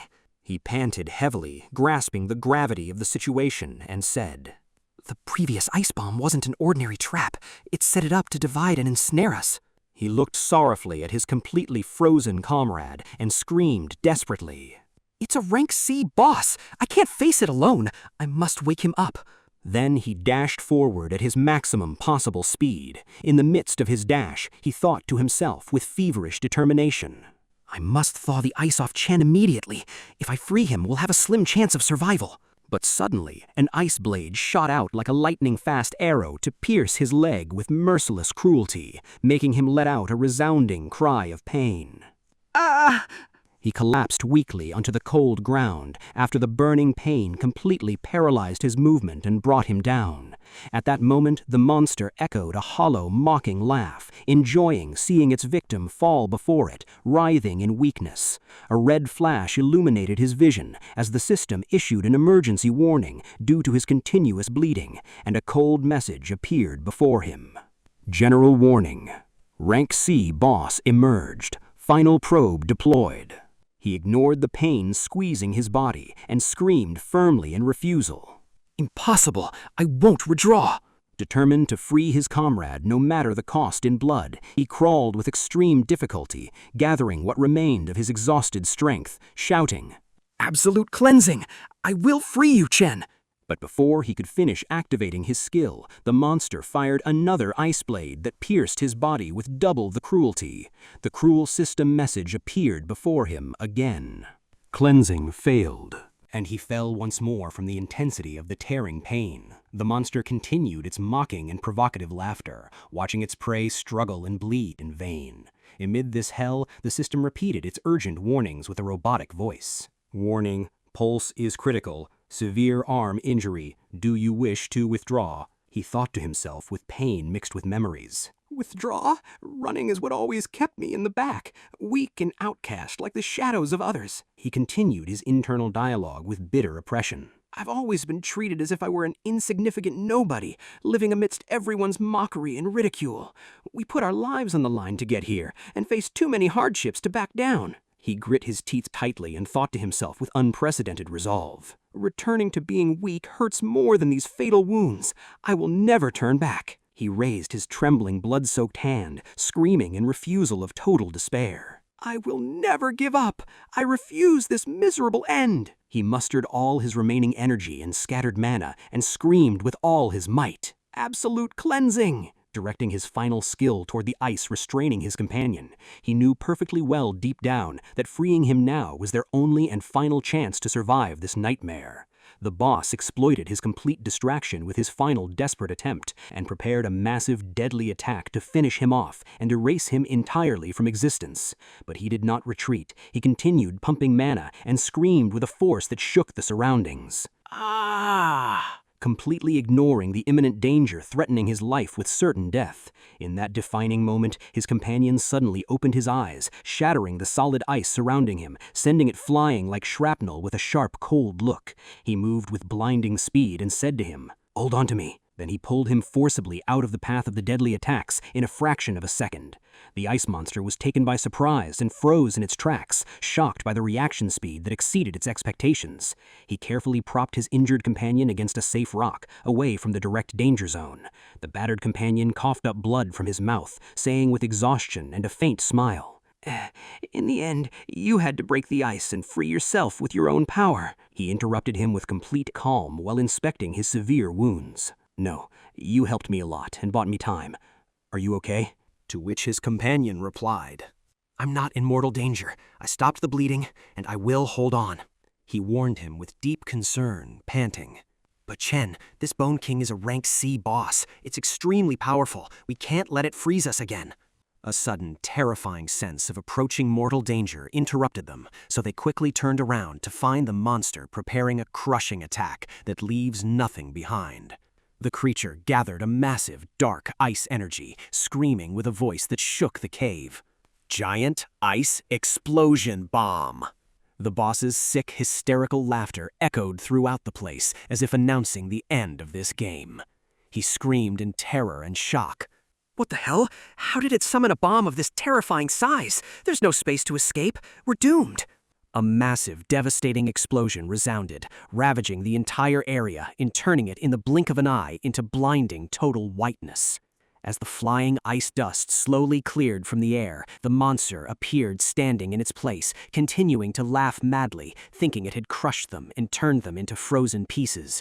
But its laughter stopped abruptly, as if choked in its throat, replaced by features of shock and disbelief, for its eyes detected a faint, mysterious glow emanating quietly from amidst the thick, dissipating smoke.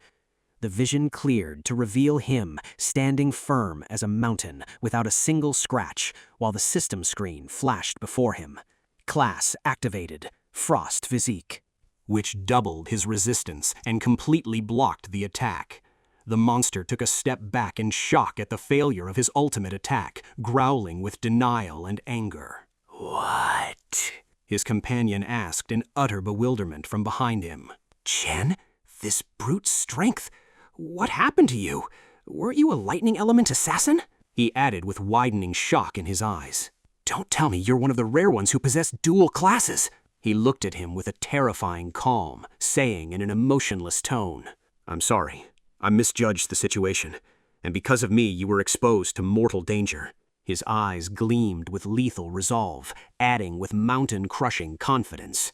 "But this ends now." He switched his class again in a fraction of a second, causing the ominous system message to appear. Class change complete. Abyss Demon Rakshasa. His transformation was fully complete, appearing in a savage, majestic form that sends shivers down the spine. Then he slowly drew his weapon, signaling death. Finally, he announced with a voice as sharp and cold as frost, "I will end this battle right now." He surprised his comrade with a terrifying and unprecedented transformation, for his aura changed once more, revealing a power that transcends all laws of reality. His friend's eyes widened and his voice trembled as he thought to himself with bitter honesty. The rules are as clear as the sun. Every awakened possesses only one combat class in their life. The only exception is the appearance of an awakened with dual classes out of every 10 million people. There are only 10 of them in the entire world. The major guilds fight and pay billions to recruit anyone who possesses dual classes, let alone what I'm seeing before my eyes right now. He froze completely like a stone statue and screamed in hysterical bewilderment. "1, 2, Chen, did you just summon 3 combat classes?" He pointed with his trembling hand, counting in a breakdown. "The first is Lightning Assassin." Then he took a step back, continuing with a shaky voice.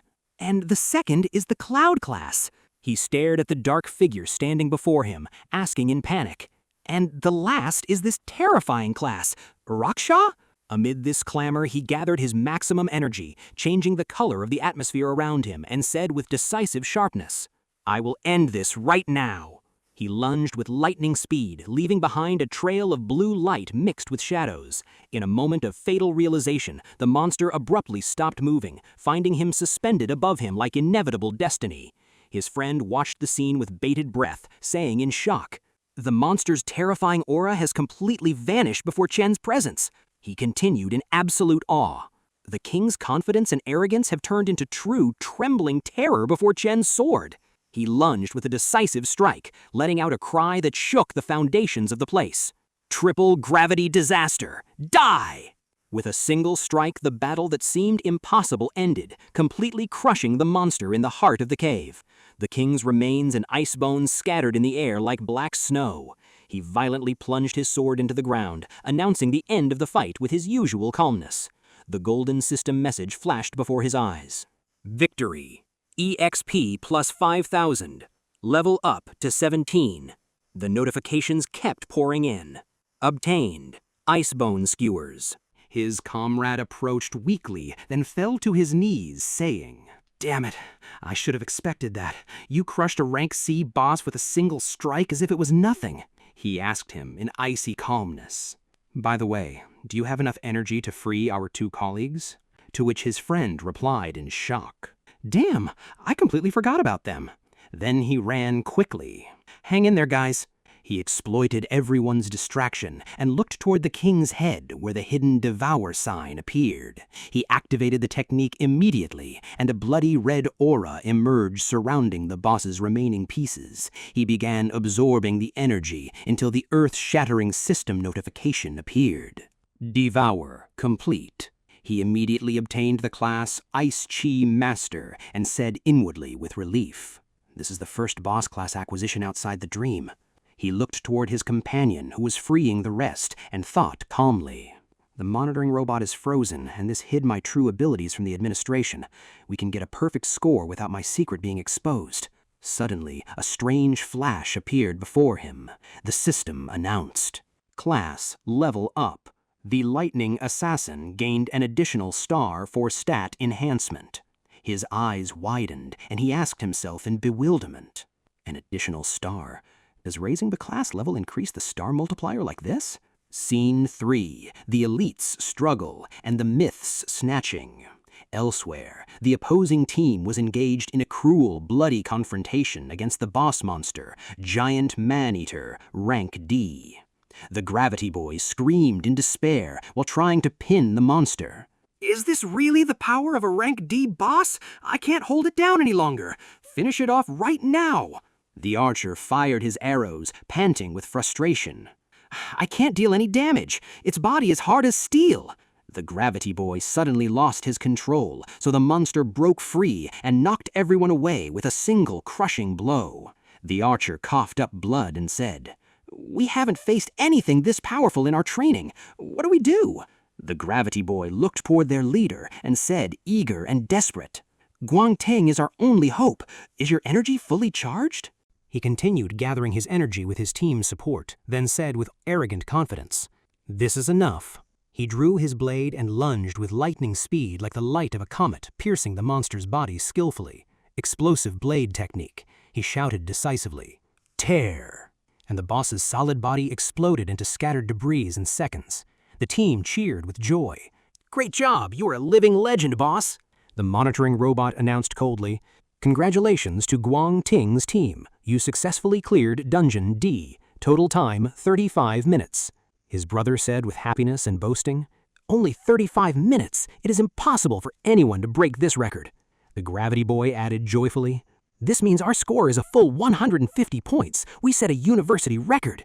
He returned his blade to its sheath arrogantly and said, "Let's go. Let's hurry toward the exit and check the leaderboard to announce our dominance over first place." After emerging victorious, he looked at his luxurious watch and said with blinding arrogance, "It will take at least an hour for the rest of the teams to clear the simplest rank F dungeons." He observed the arena with condescending looks, completely ignoring the cries of the injured and the withdrawn, and added in a loud, provocative voice, "Anyone in the rest area right now is just a quitter and a coward." A gloomy atmosphere weighed down by despair prevailed in the arena, where one of the students collapsed on his knees, crying and begging hysterically, despite coming out unharmed. "Please, don't kill me." Beside him, another female student collapsed crying, trembling as she said, "It was terrifying. Those monsters almost tore us apart alive." He turned towards this miserable scene, smiling with obvious mockery and gloating. At that moment, his cunning eyes caught the glimpse of Chen and his companions, sitting in complete calmness in one of the dark corners. He mocked them loudly to draw everyone's attention. "Oh, isn't this Chen's team? You withdrew early, you cowards, huh?" He advanced towards them with provocative steps and said sarcastically, "Where did your previous arrogance go, Chen? It turns out you are very weak." But he met him with a calm and silent look like the ocean. He didn't even bother to reply to his provocative words. Guang Ting interrupted his reckless brother, ordering him with decisive firmness. "Chen, come here immediately and stop this chattering." He adjusted his clothes with great care and said with anticipation, "The vice president has arrived. Stand behind me politely to greet him." At that moment, a man of overwhelming prestige appeared, advancing with confident steps and clapping warmly, saying, "Wonderful, absolutely wonderful." The vice president of the alliance continued in a loud, resonant voice, "I have witnessed an exceptional performance today at this institute." He was accompanied by a high-level delegation, including the principal, the recruitment director Hyun, and Guan Lin. Guang Ting thought to himself with joy and triumph, "A man of such great authority is approaching to congratulate me personally." In moments that shook the shoe shine holder's cantankerous, he hurried to extend his hand, smiling with a respectful bow, and said, "It is a great honor for me to meet." But the shock was cruel and crushing, for Carl completely ignored him, walking past his extended hand as if he didn't exist. He headed directly and with brisk steps towards Chen's team, saying with a wide smile, "That was truly amazing, boy." While the young master's hand froze in the air like a foolish statue, Carl patted Chen's shoulder with admiration and added, "Absolute brilliance and unparalleled creativity on the battlefield." He announced with a fascination that shook the place, "You cleared a rank D dungeon in just 21 minutes. This is a record time that is difficult even for professional teams to achieve." Guang Ting's eyes widened in shock and thought to himself in deadly bewilderment, "What? These outcasts finished a rank D dungeon in just 21 minutes? This is absolutely impossible." Despite this immense praise, Chen maintained his icy calmness and began to analyze the identity of the man standing before him in silence and caution. He thought to himself with focus and caution, "This is Carl Cavendish, the second most powerful man in the entire world and the vice president of the alliance personally." Carl asked with a wide smile full of interest, "You are Chen, aren't you? My trip here was definitely not in vain as long as I have discovered a rare talent like you." Then the vice president turned towards the Guang family and said with cold diplomacy, "Ah, right. The young master of the Guang family did well, too. Like father, like son, Guang Lin." The father bowed with a strained, courteous smile and said, "You exaggerate your praise, sir." But deep down he was burning with anger and thought with resentment, "Damn this humiliating situation." And Carl quietly asked for permission to leave and said, "Well, it is getting late and I must return to resume my work." The principal whispered to him with indescribable joy, "We have found a true treasure. Discovering two exceptional geniuses in one batch is something that does not come a day every day." Recruitment Director Zwan stepped up to the podium and announced in a loud, echoing voice, "I will now announce the final results. Since both teams achieved a full 150 points, I declare a tie for first place, and all members are qualified to immediately join the Imperial Guild." Chen's comrades erupted in celebration and joy as Ma Long hugged Xiang Yu, screaming with tears of joy, "We did it! We've entered the Imperial Guild!" While Chen remained standing with his usual calmness. On the other side, the opposing team celebrated securing their prestigious seats, but their leader was drowning in suppressed anger, and a bitter feeling of defeat was tearing his pride apart. Zwan continued his official announcement, saying, "Also, the two leaders, Guang Ting and Chen, will be appointed to senior administrative positions within the guild." He concluded his speech with shocking news. As for the MVP prize, estimated at 1 million coins, it will be divided equally between them. causing the features of both leaders to drastically change upon hearing this. He furrowed his brows in slight annoyance, calculating precisely in his mind. Only 500,000? I promised to pay back the full million within a month. I must find a way to gather the remaining half. Meanwhile, his rival broke the absolute silence and screamed with blind rage. I refuse this humiliating tie! First place must belong to only one person. He stared directly into his opponent's eyes with a fiery challenge and said in a resounding voice, "So, Chen, I challenge you here and now to a one-on-one duel to settle this matter." This sudden and bloody challenge shocked all the attendees in the arena, leaving them in a state of absolute bewilderment. The Alliance officials and the Institute's administration froze from the sheer magnitude of the uncalculated surprise. Zwan whispered to his nephew with suppressed anger and fear of a scandal. The test is already over. What is this nonsense you are spouting? Accept this tie and don't embarrass us in front of the Vice President. Umbriel intervened with a calmness that erased all this tension, and his eyes gleamed with lethal confidence. He asked directly and without any evasion. So, if I win this duel, do I get the full million prize to myself? The director was surprised by his quick and practical response, saying in bewilderment, "What? Did he just agree to a suicidal fight?" His rival replied with mad enthusiasm and blazing anger. "The victor takes it all! Take it all if you can truly defeat me!" Upon hearing this exciting development, Carl stepped back from leaving and smiled with passion, saying, "Interesting, it seems the entertaining show is not over yet." An atmosphere of enthusiasm and anticipation ignited in the arena once again, as everyone held their breath in preparation for the clash. Their gazes met with a spark-igniting challenge, and he asked with his terrifying calmness, "Then tell me, how do you want us to settle this duel?" Inside the luxurious office of the guild, he leaned back in his comfortable chair with a wide, admiring smile, saying in a tone full of satisfaction, "At first, I thought you would only get first place, but I never expected you to break all the records and achieve a perfect score." He nodded his head in relief and continued confidently, "Your picture is now headlining all the news broadcasts. It seems I have invested my money in exactly the right person. Consider me your secret investor. As for the $1.5 million, you are completely exempt from repaying it. It is a grant from me to you." He met this generous offer with a cold, superficial calmness, hiding behind it a sea of precise thoughts and calculations. He looked up and said with firmness and an indisputable, piercing gaze, "Oh, no, I must repay every penny I owe." He took a slow step forward and added in a steady voice, "Today, I came here specifically to tell you 2 important things." He clarified his first demand seriously. "The first matter concerns the deadline. I request that you grant me an extra week for repayment," implicitly indicating that the tie result had reduced his share of the prize money by half. He added with unwavering confidence, "So I will engage in a tiebreaker match to settle this tie with the other top achiever. It will take place in 1 week at the Demon Lair, which is a dangerous wild lair outside the Institute's walls."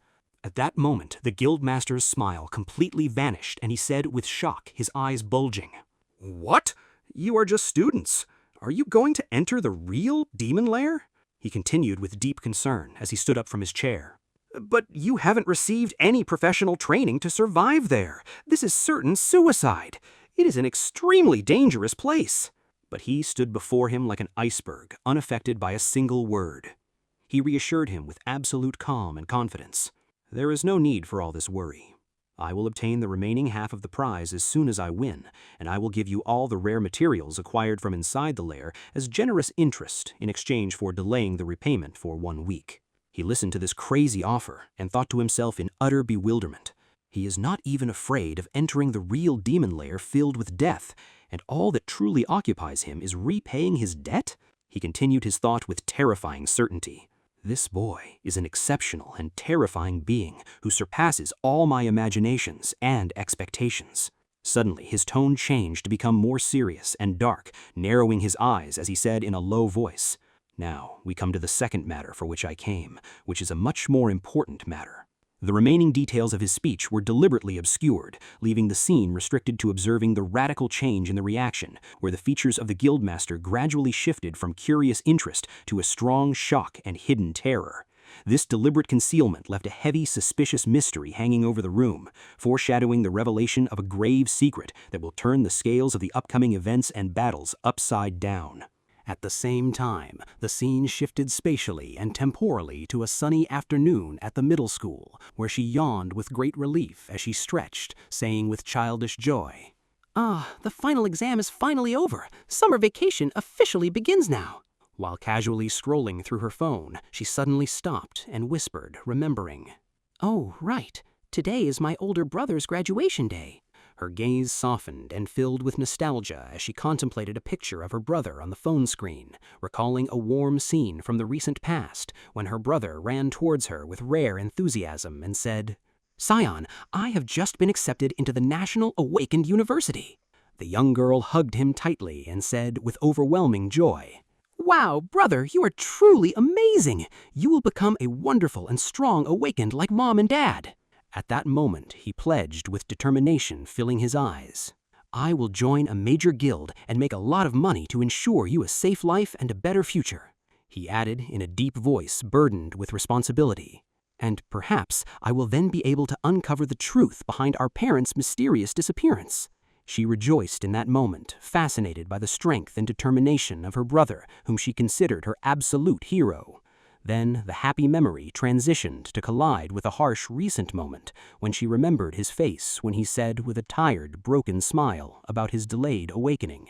"It's okay," he added, trying to hide his deep pain. "It seems I just need to work harder to make up for it." She returned to reality, sadly realizing that behind his constant calm was a heavy pain tearing him apart, thinking to herself, "My brother has always been the most dedicated and hard-working, but he was the only one who failed to awaken." Seeing all his peers succeed around him must have made him feel a cruel and bitter loneliness. She completed her thought with held-back tears. "Yet he hid his pain with a fake smile to spare me the worry. He never showed his brokenness and weakness in front of me." Her sad daydreaming was interrupted by her friend running towards her with breathless enthusiasm. She said with intense eagerness, "Hey, Sion, did you hear the latest resounding news? This year, the Awakened University produced two very rare geniuses. Both achieved the impossible perfect score, and even the vice president of the Alliance praised them personally." Then she asked her with innocent spontaneity, "Doesn't your brother study at that university too?" Before she could answer, an arrogant boy with pink hair interrupted them, saying with slimy calmness, "Good afternoon, Xiaoyun. I have booked an expensive private room at the Zifeng Tower tonight. You will be free to have dinner with me, won't you?" Her friend asked in bewilderment at this offer. "Huh? Since when do you know the handsome rich schoolboy?" While she refrained from answering and looked down with frustration and distress. Without uttering a word, she fled, running away from them, tears gathering in her eyes. Her friend called out from behind in extreme astonishment. "Sion, where are you going?" She thought bitterly as she ran. "Everyone around him is making great achievements, while my poor brother can't even awaken. How cruel this world is." She wiped her tears and resisted her sadness with a firm decision. "I must hurry home now and cook him a huge feast to console him and lift his broken spirits." Night fell, and he sat quietly in front of a table full of various carefully prepared delicious dishes. He asked in surprise as he looked at the food, "Sion, when did you manage to cook all this massive amount? The food looks truly amazing."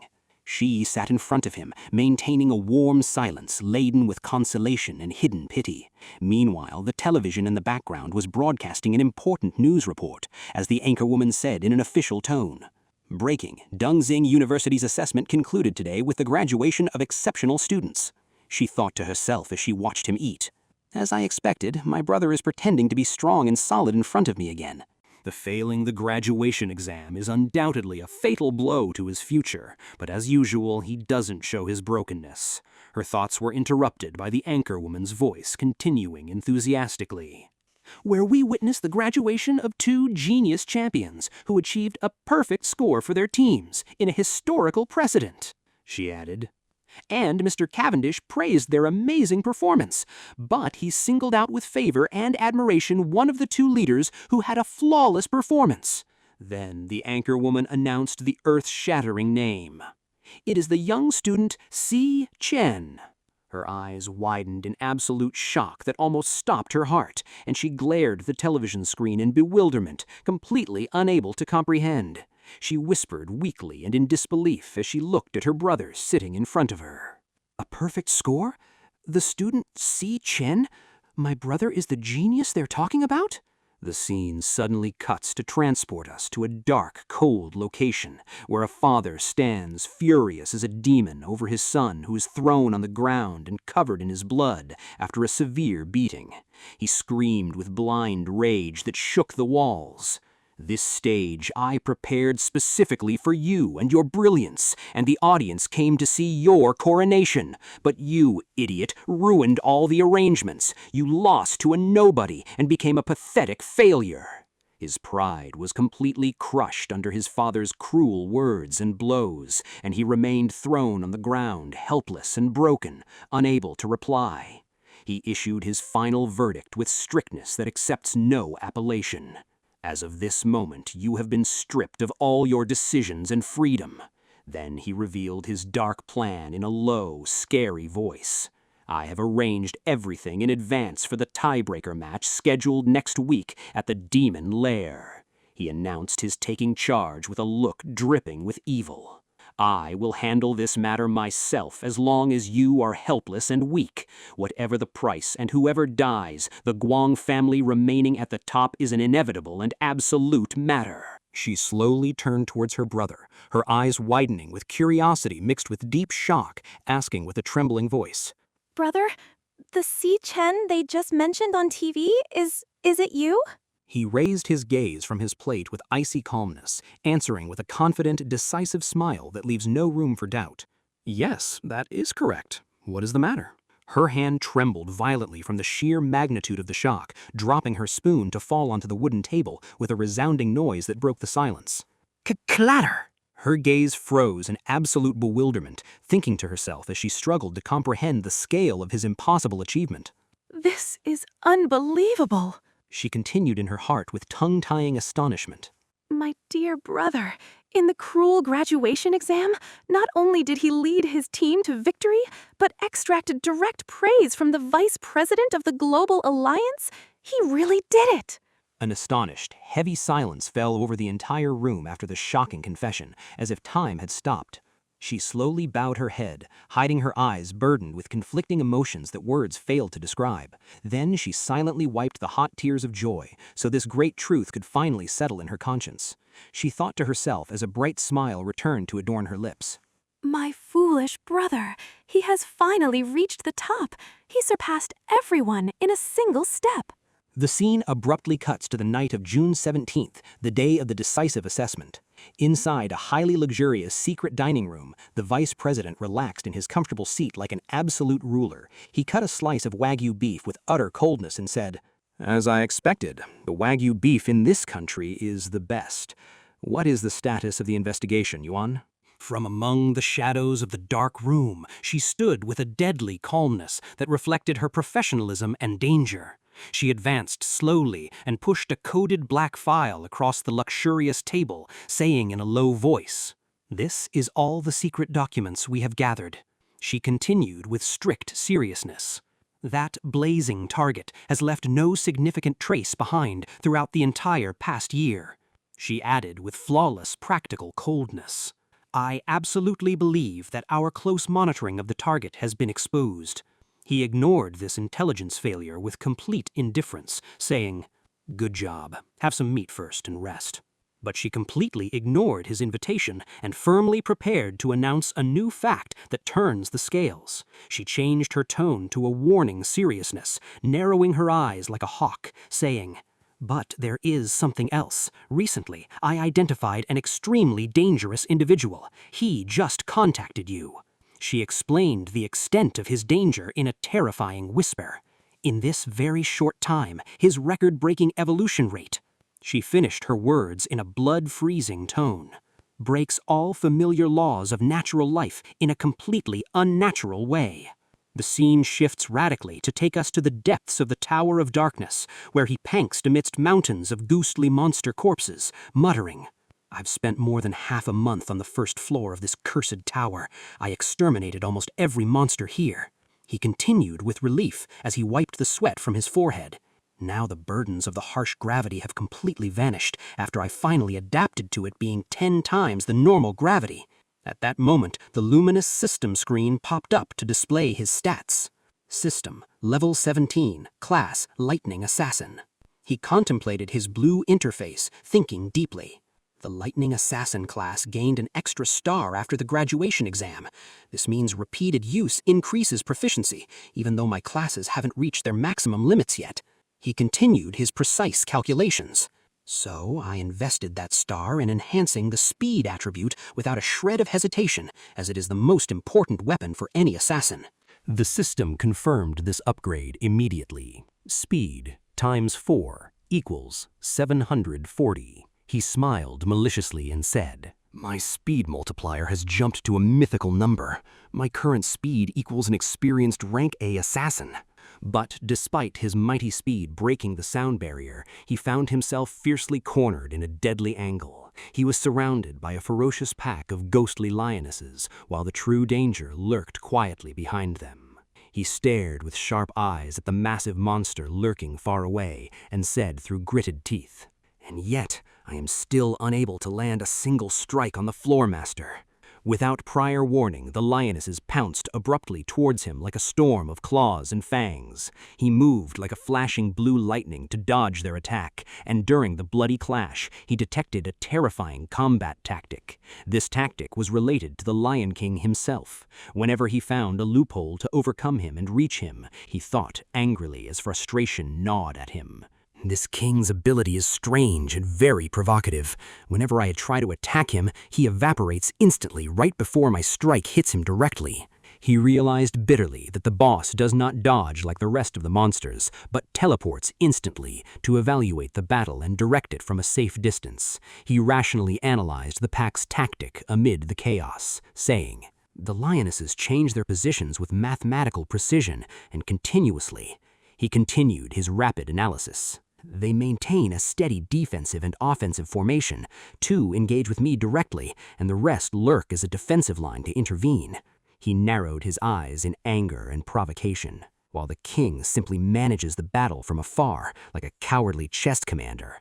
He became absolutely certain that the master controlled every string in this battle, and in the midst of a lioness rushing towards him to devour him, he blocked it with terrifying quick reflexes, directing a devastating thunderbolt towards it with a deafening buzzing sound. Bzzzt! The pure electrical strike settled into its open mouth, and victory seemed close and within reach, but right before landing the finishing blow, the lioness evaporated in a mysterious pink flash, leaving him striking a mirage in the air. He was struck by the scene and thought with shocking realization, This again. The teleportation skill is not limited to the boss alone. He continued with widening shock. All the lionesses possess it. Whenever I am about to kill a lioness, it vanishes and appears unharmed next to the cursed king. He finished decoding their tactic, and in the very next moment, a replacement lioness rushes in to tempt me to attack, to completely drain my energy. He growled and unleashed raging lightning storms again in a desperate attempt to tear apart this perfect coordination, directing rapid slashing strikes unseen by the naked eye, but to no avail, no matter how perfect they were. The ghostly monsters always disappeared with supreme skill a fraction of a second before his charged blades touched them. The terrifying matter seemed as if the movements of the entire pack were governed and directed by a single connected mind. The fierce claws rained on his body with consecutive strikes, forcing him into a continuous retreat and defense, and whenever his counterstrike locked onto its target, the lionesses instantly vanished like smoke. The ferocious pack swapped roles with absolute fluidity through the pink teleportation portals, imposing a suffocating siege around him that left no loophole to breathe or counterattack. He continued his precise and rapid blocking of their endless attacks with stubborn persistence, but the pack's vicious cycle proved unbreakable, and he said while panting in pouring sweat, "Attack, disappear, reposition, attack again. It is an endless cycle designed to drain my strength to death." He poured sweat as the bloody rhythm of the battle escalated, while keeping his hateful gaze fixed on the cowardly Lion King. He realized with clear bitterness and thought, "This cunning scoundrel manipulates me as he pleases and has turned me into a prey in a losing war of attrition." He retreated a distance backwards, and in a moment of sudden mental clarity, he realized the fatal flaw in his combat approach. His eyes widened and he thought, asking intelligently, "Wait a minute, why am I trying to outmatch them with speed? A rapid attack is useless to strike enemies who teleport to avoid direct confrontation." He decided to turn the tables and completely change his strategy without delay, and the system announced with a blue flash, "Class change." Solid ice crystallized around him like an impenetrable shield, completely transforming his appearance as a cold, terrifying energy that froze the air in the room. His eyes glowed with a scary blue flash, and he smiled with deadly coldness, saying, "Since you do not wish to face me head-on like assassins, why don't I use a mage class to deal with you and impose my absolute dominance over the battlefield as a mage of mass destruction?" At that decisive moment, the system announced the success of the ominous transformation. Class change complete. Level 17. Class Ice Lich Master. He soared high in the sky and unleashed a large-scale magical spell, shouting in a resounding voice, "Frost spikes!" A dense barrage of giant ice spikes rained down like deadly rain, pounding the earth with destructive force. The successive ice explosions turned the battlefield into a white hell, forcing the ghostly lionesses to scatter and retreat aimlessly. He observed this utter chaos from his high altitude and thought confidently, "The power of the mage class never lies in direct engagement, but in dominance, crowd destruction, and absolute control over the course of the battle." He focused entirely on his direct attack towards the cowardly Lion King, unleashing a concentrated barrage of ice towards him with deadly precision. As he expected, the monster evaporated instantly, as usual, to escape the deadly strike, and appeared far away in a spot he thought was safe, breathing a sigh of relief for his temporary survival. But he was one step ahead of him. As soon as the monsters gathered to escape the bombardment, an inescapable massive vortex of ice energy swept over them.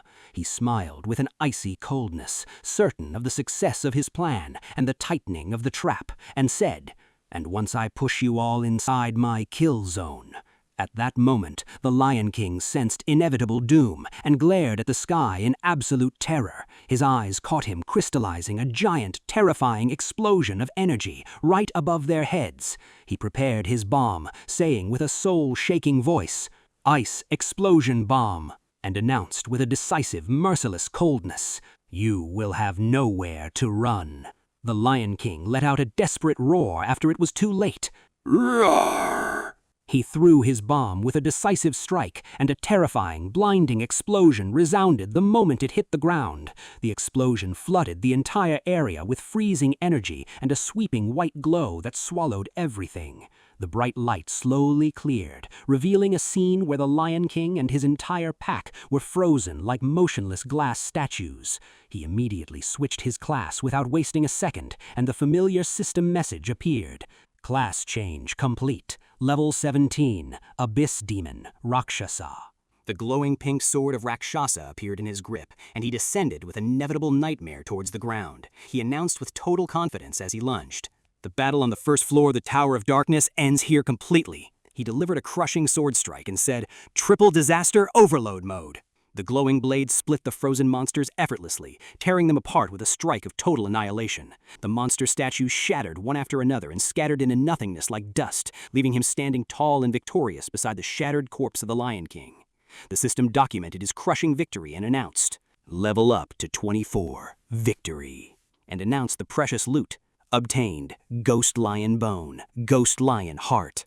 Then a new notification appeared allowing him to devour the corpse of the fallen boss. He mounted the massive corpse with confident steps and extended his hand saying, "And now, tell me, Lion King." He activated the Devour technique and said in a low voice, "What is your combat class really?" He focused his mind to understand the monster's wondrous abilities in dodging and teleportation. He pulled a dark red energy vortex writhing from the heart of the corpse and condensed it forcefully into the palm of his hand to absorb it completely, to have the system show an amazing new class card. Acquired class, Astral Beast Tamer. The interface revealed its unique skills. Skill, Astral Soul Contract. Skill, Astral Path Leap.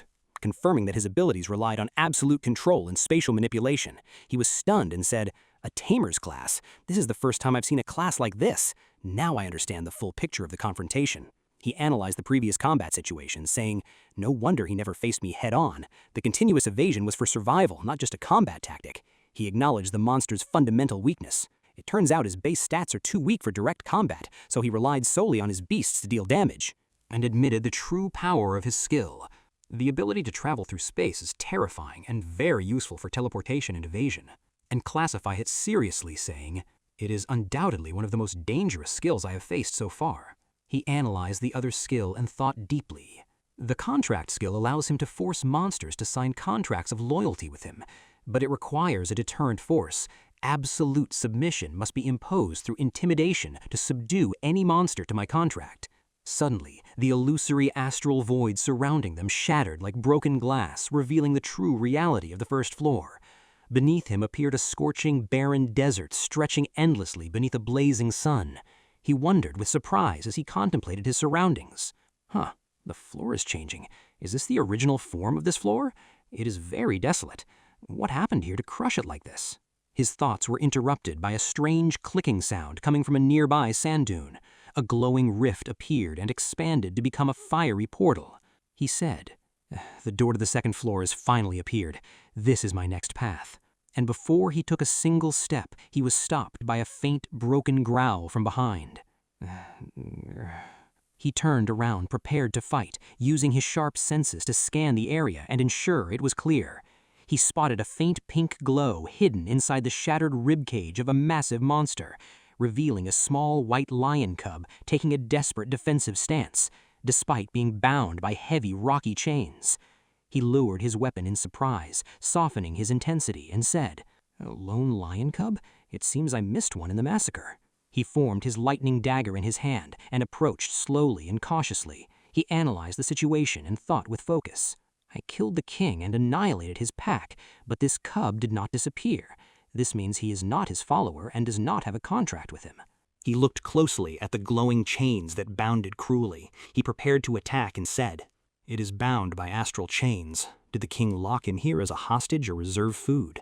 The cub froze in terror in its place, waiting for its inevitable death at the hands of this terrifying human. But Chen slowly raised his hand and shattered the chains with a light energy pulse, freeing the cub from its captivity. The exhausted cub collapsed onto the hot desert sand, breathing with difficulty. He turned his back and said with a calmness not devoid of empathy, "I will grant you your freedom." He asked the cub who was watching him in absolute silence, "Is this a ruined place your home?" He understood its pain and said in a warm tone, "A lonely and completely destroyed home. I know this feeling very well." He fell silent for a moment, remembering his past, and said, "It might be a bit lonely and you lose all purpose to live." He ordered it strictly without turning back. "But you will be able to survive and overcome this. I must head to the next floor now." And in that touching moment, the glowing system interface surprised him and popped up right in front of his face. The wondrous message shocked him. Astral Soul contract request. Since the other party initiated the request voluntarily, success rate 100%. Unlocking passive skills. 1. Shared experience for growth. 2. Vision through the beast's eyes in times of danger. He turned slowly and asked in disbelieving shock, "Huh?" Finding the white cub sitting completely still behind him, looking at him with steadfastness and loyalty, awaiting his decision, the system notification appeared to confirm what was happening. "The future Lion King, Leo, requests to sign the contract. Do you accept him to become your companion?" He turned towards the small lion and looked at him completely seriously, asking him in a deep voice, "Do you really want to come with me on this path?" The cub nodded his small head slowly and let out a faint roar to confirm his decision and determination. He warned him with strictness not devoid of worry. "I will storm the floors of the Tower of Darkness one by one, and with each new floor, the monsters will become fiercer and bloodier." He added to emphasize the gravity of the danger. "You might be severely injured or even killed at any moment. Have you truly thought about this?" The little beast replied with firm gestures unfitting for his size and roared steadily and confidently. Their eyes met calmly in the middle of that barren desert, and he smiled lightly, saying, "All right, then I accept the contract." At that moment, a hidden magical symbol flashed inside his eyes, announcing the completion of the agreement in the soul bond, and the system announced with a blue flash, "Astral Soul contract with Lion King Leo successfully documented." A holographic screen immediately appeared, displaying the cub's detailed status with coded data flowing before his eyes, and another glowing notification appeared. Shared passive skills activated. He looked towards his new companion and said enthusiastically, "All right then, let's head towards the unknown," and advised him like a seasoned leader, "Make sure to protect yourself and stay away when I'm in the heat of battle." To which the cub replied with a faint, obedient growl, "Ow." Then they stepped together through the glowing fiery portal towards the next floor, but he was shocked and froze in his tracks the moment he entered the second floor, for he found before him raging rivers of molten volcanic lava, emitting a suffocating heat that burned the lungs. He wiped the profuse sweat from his forehead and said with intense annoyance, "It's so hot, I feel like I'm going to melt and dissolve here." Meanwhile, the cub approached the edge with stupid childish curiosity, trying to touch the volcanic lava with his claws. He pulled him back and narrowed his eyes, wondering cautiously, inwardly cautious wondering, what kind of terrifying monsters will I face in this hellish environment? And suddenly, without any prior warning, he was interrupted by a treacherous attack whose speed surpassed absolute human perception. And even before his eyes blinked or he showed any defensive reaction, an unknown fast object completely pierced his body, tearing him apart mercilessly in a fraction of a second. He thought to himself in terrifying shock before his breath faded and died. I was killed before I even saw what killed me. The scene shifted with a sudden sharp cut as he jolted in his bed, pushing the covers off, panting in terror and pouring cold sweat in the real world. He grabbed his chest, which was torn in the illusion, and thought with denial and awe. Such a terrifying and lightning-fast power! What demonic monster dwells on that second floor? His dark thoughts were interrupted by his sister's warm voice from outside the room. "Brother, come out and eat your breakfast. I've prepared it." The scene slowly transitioned to a dining table full of a luxurious meal exceeding their daily habit. He sat down and said, stunned with his eyes wide, This is too lavish for a normal breakfast." At the door, she put on her shoes quickly and said with gentle strictness, "Brother, don't forget to wash the dishes after you finish and hang the clothes on the balcony after half an hour." Chen stopped her, surprised by her haste. "Xian, where are you going in such a hurry? Isn't this the time of your summer vacation?"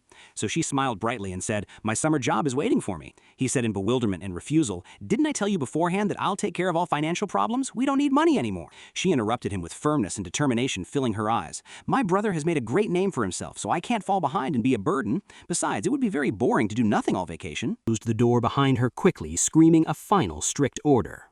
"I'm off. Remember to wash the dishes and hang the clothes." He completed the house chores quietly and isolated himself in his room, drowning in a deep sea of thought.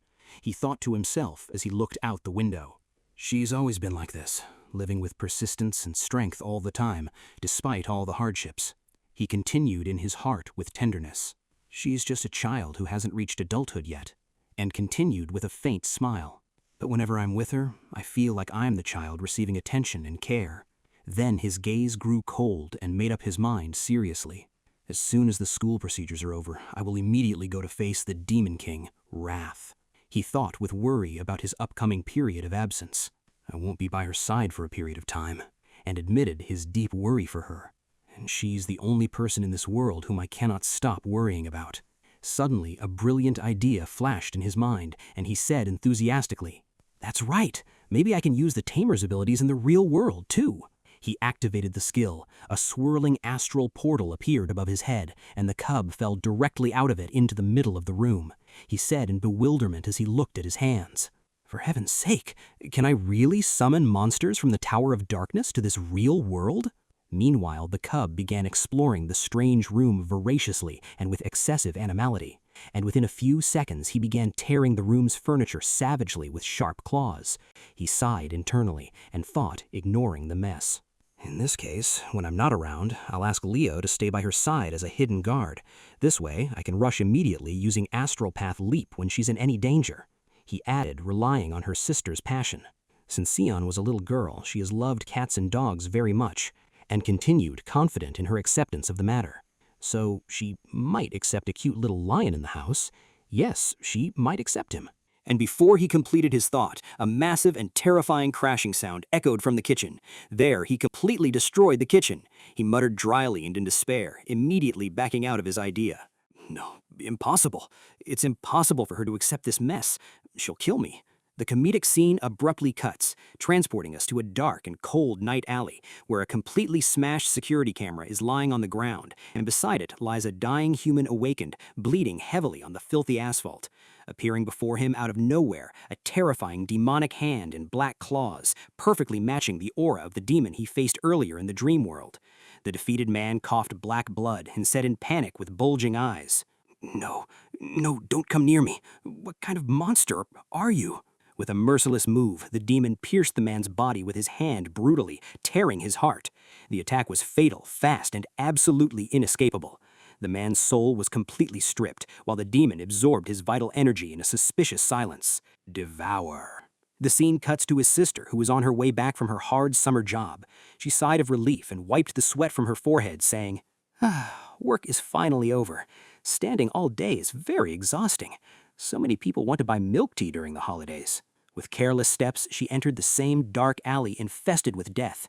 She felt a chill and a mysterious danger stinging her neck, but she took a cup from the bag and whispered, naively ignoring the danger, "I don't know if my brother will like this flavor." Suddenly, she sensed a suspicious, heavy movement from behind. She turned around in panic, dropping the cup from her hand, to hear a hoarse, demonic voice emitting from the pitch blackness. "You've arrived, finally." In a dark night alley, she stopped suddenly when she sensed approaching danger, but it wasn't a monster as she had imagined. It was him, advancing with arrogant confidence, feigning kindness. "You finally arrived, Yoon." He reproached her with a fake, slimy smile. "You ran away so fast last time, you must have missed my invitation. I have renewed the reservation for the top floor at the Xifen Tower tonight, specifically for you." Her features clearly grimaced, and she took a step back, asking with anger and caution, "Jindu-sin, how exactly did you know my address?" He bragged with blind arrogance, exploiting his father's influence. "My father is the hospital director, and we have our own ways to access any information we need." She settled the situation with categorical anger, refusing his pursuit. "You and I are not from the same world at all. Do not look for me or follow me again." She turned to leave, but he grabbed her hand with force and annoyance, reminding her of his alleged effort. "Hey, do you know how much effort and money it cost me to reserve an entire floor at the Xifen Tower?" He protested by claiming he had invited his friends, saying loudly, "I invited many of my friends. You will embarrass me in front of them if you don't come with me now." She shook his hand off forcefully and said with sharpness and disgust, "So you're asking me to go to save your so-called dignity? On top of that, waiting for me like an obsessed stalker in my neighborhood makes you look disgusting." His fragile pride was wounded, and he abandoned his fake kindness, threatening angrily. "Disgusting? Who do you think you are? Do you think you're superior to me because I treat you with kindness and tolerance?" His threat escalated, promising dire consequences. "Will you believe me if I say I can make you—" But before he could finish his sentence, she surprised him with a sudden violent headbutt that landed right in the middle of his face. He staggered, losing his balance while holding his bleeding nose in pain. So she ordered him with biting sarcasm, Go to your father's hospital and get your head checked. She firmly dismissed him, holding him responsible for bothering her. Don't ever bother me again. You've ruined my mood enough for today. The scene shifted with a quiet cut to her humble dwelling, where her annoyance completely dissipated and all her worries vanished the moment she entered the door. Her face lit up with overwhelming enthusiasm as soon as she saw the cub, screaming with childish joy. Oh my God! She hugged the cub joyfully and asked her brother with shining eyes. Brother, where did you get this cute little creature? Her brother smiled calmly and gifted her the cub, saying, "This is Leo. You can keep him," causing her to freeze from sheer shock and happiness. Whoa, can I really keep a real lion cub? She examined him with curiosity, surprised by the thickness of his fur. Wait, only adult lions have a thick mane. Leo's a cub, so how does he have thick hair? It doesn't matter. I'll get him an adoption certificate tomorrow. Little Leo will become a member of our family. Her brother watched her sister's overwhelming joy with reassurance and warmth. He thought to himself, certain that his worry had dissipated. It seems Yoon really likes Leo. This way I won't worry about her at home while I'm gone. I will be at ease. Suddenly, the stillness of the warm moment was interrupted by the short ring of his phone. The screen revealed an official notification addressed to him from the supervisory office, stating that after careful review, his request had been approved. He read the message calmly and thought to himself with cold decisiveness. My request has finally been approved. He continued in his heart to pave the way for his next plan. Now my plan can proceed smoothly as I drew it. He announced the inevitability of moving to the next step seriously. The next step then, complete focus on winning the tiebreaker match 6 days from now. 6 days passed quickly to bring the decisive date in the Green Light Forest. The recruitment director stepped up to the podium to review the details. Ahem. Candidates, I will now explain the procedures for the tiebreaker match. The university has decided to hold the duel inside the demon lair in this forest, which is a dangerous lair classified as rank D. You will undergo the test in the same dungeon, and its layout is completely unknown. 3 senior guild members have been dispatched as official observers. Their task is to protect you in case of mortal danger and to immediately evaluate your field performance.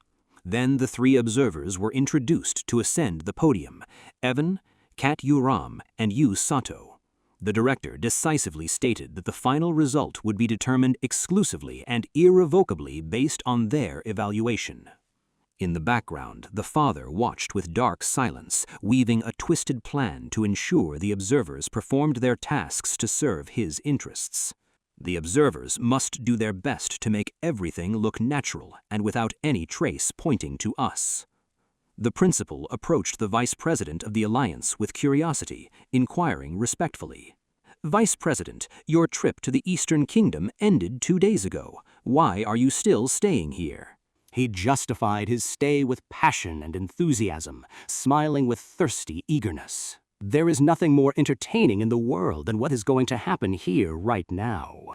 He expressed his thirst for a direct, bloody clash. It has been many years since I witnessed a direct, bloody conflict between 2 true geniuses. He confirmed the impossibility of missing such a rare opportunity. I am looking forward to this intensely. I will not miss this show. The director raised his hand high and launched the decisive starting signal. And now, let the tiebreaker match of year 2157 begin. So, the drums of the anticipated direct confrontation officially beat.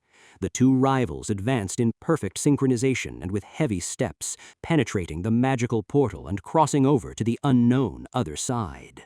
The surrounding terrain changed radically the moment they entered, giving way to darkness and dread.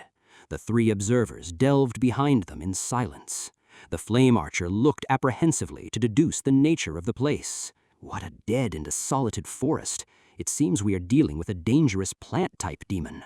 But before they took a single step, an exceptional matter surprised them immediately upon entering. The system screen flashed before him with an eye-bleeding flashing red warning, indicating a high-risk monster had been detected nearby. His eyes widened in absolute bewilderment, and he said in a low voice, "What is this?" He thought to himself, realizing the uniqueness and danger of the situation. This is the first time the system has sent an actual direct alarm. What in the hell is in here? As he frowned, thinking about the possibility of high-rank monsters lurking inside this lair, and said to himself in a cautious tone, "The warning has disappeared. Is it possible that high-rank monsters are lurking inside a rank D dungeon?" At that moment, the 2 candidates set off to delve into the depths of the dead lair like ghosts without stopping. His rival led the vanguard with confident, decisive, and arrogant steps. The observer directed the team seriously, warning via communication devices. "The fog here is very suffocating. Stay alert. Do not take your eyes off the candidates for a moment and focus your full attention." Suddenly, the earth split from beneath the vanguard with a sudden and destructive crack. Boom! A deadly monster emerged from it, its identity immediately revealed via the system interface. Poison Cage Ant, rank D, Flower Archer. One of the observers said in admiration of his reaction. "Amazing! Guangting's reaction is immediate and very fast." He drew his sword and lunged like a deadly arrow to cut the distance in the blink of an eye, the lead observer warned, praising. But be careful, the monsters of this wild lair are completely different from the Institute monsters. They're much fiercer and faster, and far more lethal.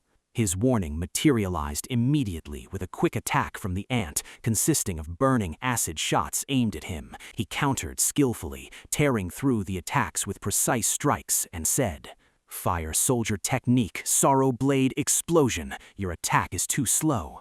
The monster launched a decisive strike with superior skill, fash, and despite the strength of the strike and its direct impact, the creature continued to hold out for a moment, defying the excruciating pain. He struck it with a clean, decisive, and knockout blow all at once. He completely crushed the monster in a fraction of a second, without any hesitation or retreat. His sword blades gleamed with faint flashes of flame, confirming the mighty power of his combat technique. Another observer evaluated his performance with admiration. Immediate counterattack, followed by perfect neutralization of long-range projectiles. I give him field response 10 out of 10. Her colleagues supported enthusiastically. Extreme precision in targeting and neutralizing the poison secretion organs. Combat logic 10 out of 10. The leader crowned the final evaluation strictly. Cold, decisive, and clean execution with a single knockout blow. Finishing power 10 out of 10. He added, dazzled.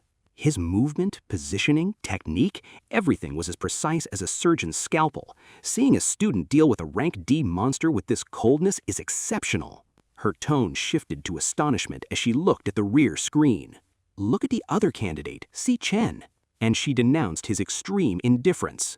He's wandering around there indifferently. He didn't show any reaction or response when the monster appeared. She judged him with disdain. This is a disastrous failure and a humiliating fall in the candidate's field evaluation. The scene shifted to the central monitoring room outside the lair, where the vice president and the principal followed the event moment by moment.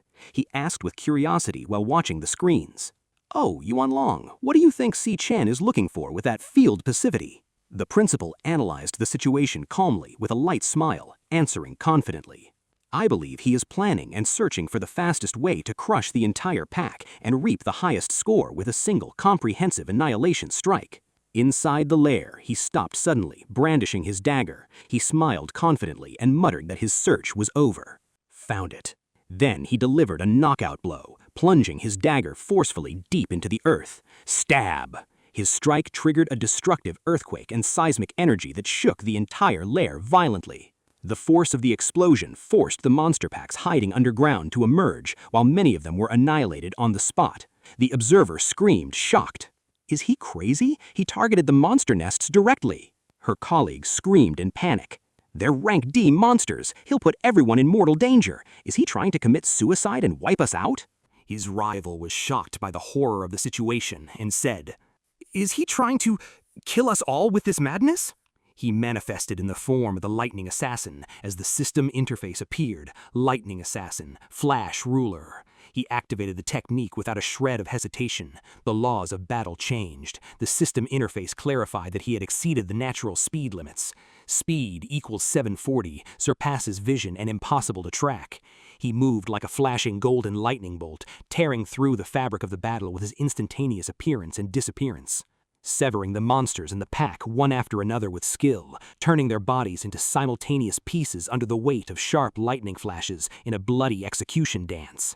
He stood completely calm after the lightning execution ceremony, as the corpses of the entire pack collapsed around him in an epic scene falling like bloody rain.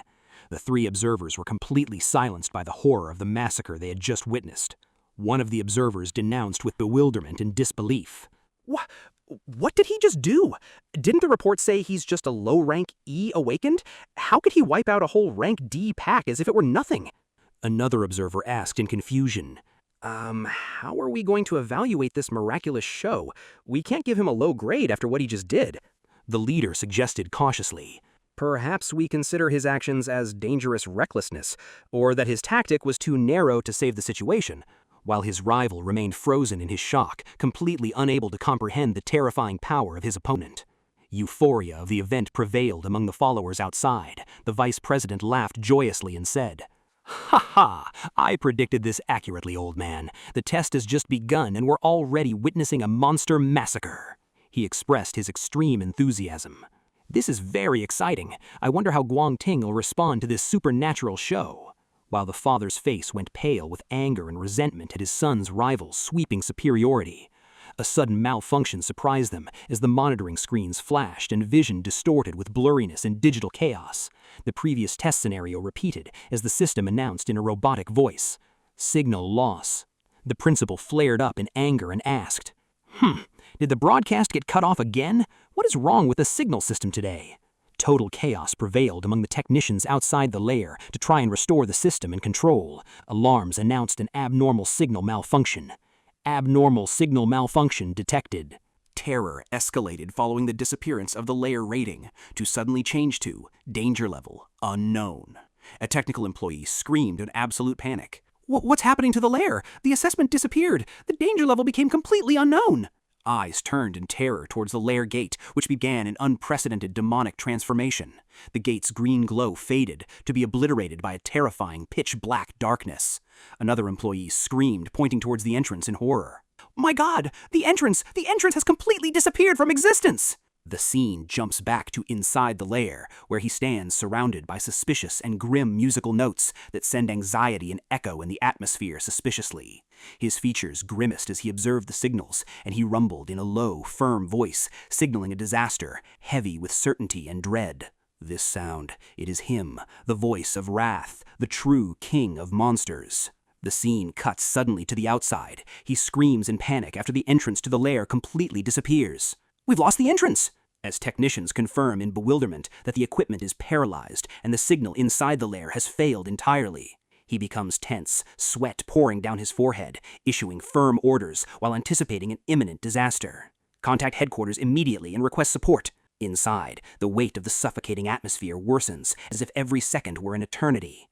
She looks around with anxiety and panic, asking for the source of a strange sound. "Hey, do you hear that? What is that sound?" He answers while sharpening his weapon, his features grim. "Yes, it sounds like strange, menacing music." Inside, doubt gnaws at his mind, bewildered by the emergence of this melody. This is the sound of the Demon King, Wrath's music. Why do I hear the sound of Wrath inside this lair? He continues with astonishment and disapproval inwardly. It is not supposed to be his appearance time for another 3 years. Suddenly, the system interface releases a screaming, bloody warning of a high-risk creature detection. "System warning, high-risk monster has been detected." He grimaces immediately upon receiving the alarm and turns around with terrifying slowness, realizing the existence of an entity lurking for him. Wait, what is that thing? Right behind me! Everyone turned with extreme caution towards the source of the music emanating from the darkness. To find the area had been engulfed in thick, suffocating fog, and the sounds of heavy footsteps rose. He shouts a warning, aiming his weapon. What is that thing there, and this thick fog? His words are suddenly cut short as a demonic shadow emerges from the heart of the nebula. A strange and terrifying wolf advancing on 2 legs, slowly, exuding a bloody aura that surpasses everything they have ever known. The wolf shocks them by addressing them with frightening mockery and a wide smile revealing his teeth. "Humans, you are walking with your own feet directly to your doom at my hands. You have swallowed the bait." He is shocked, his eyes widening in absolute bewilderment. What the hell? What is this thing saying? A monster talking in human language? The lead observer analyzes the situation in terror and concludes with certainty. A monster capable of speech must be at least high-end C-class. How can something like this exist in a rank D dungeon? He realizes the situation exceeds the candidate's ability and decides to intervene immediately to prevent them from being torn to pieces. He forms his weapon and lunges, taking the lead to protect the 2 students.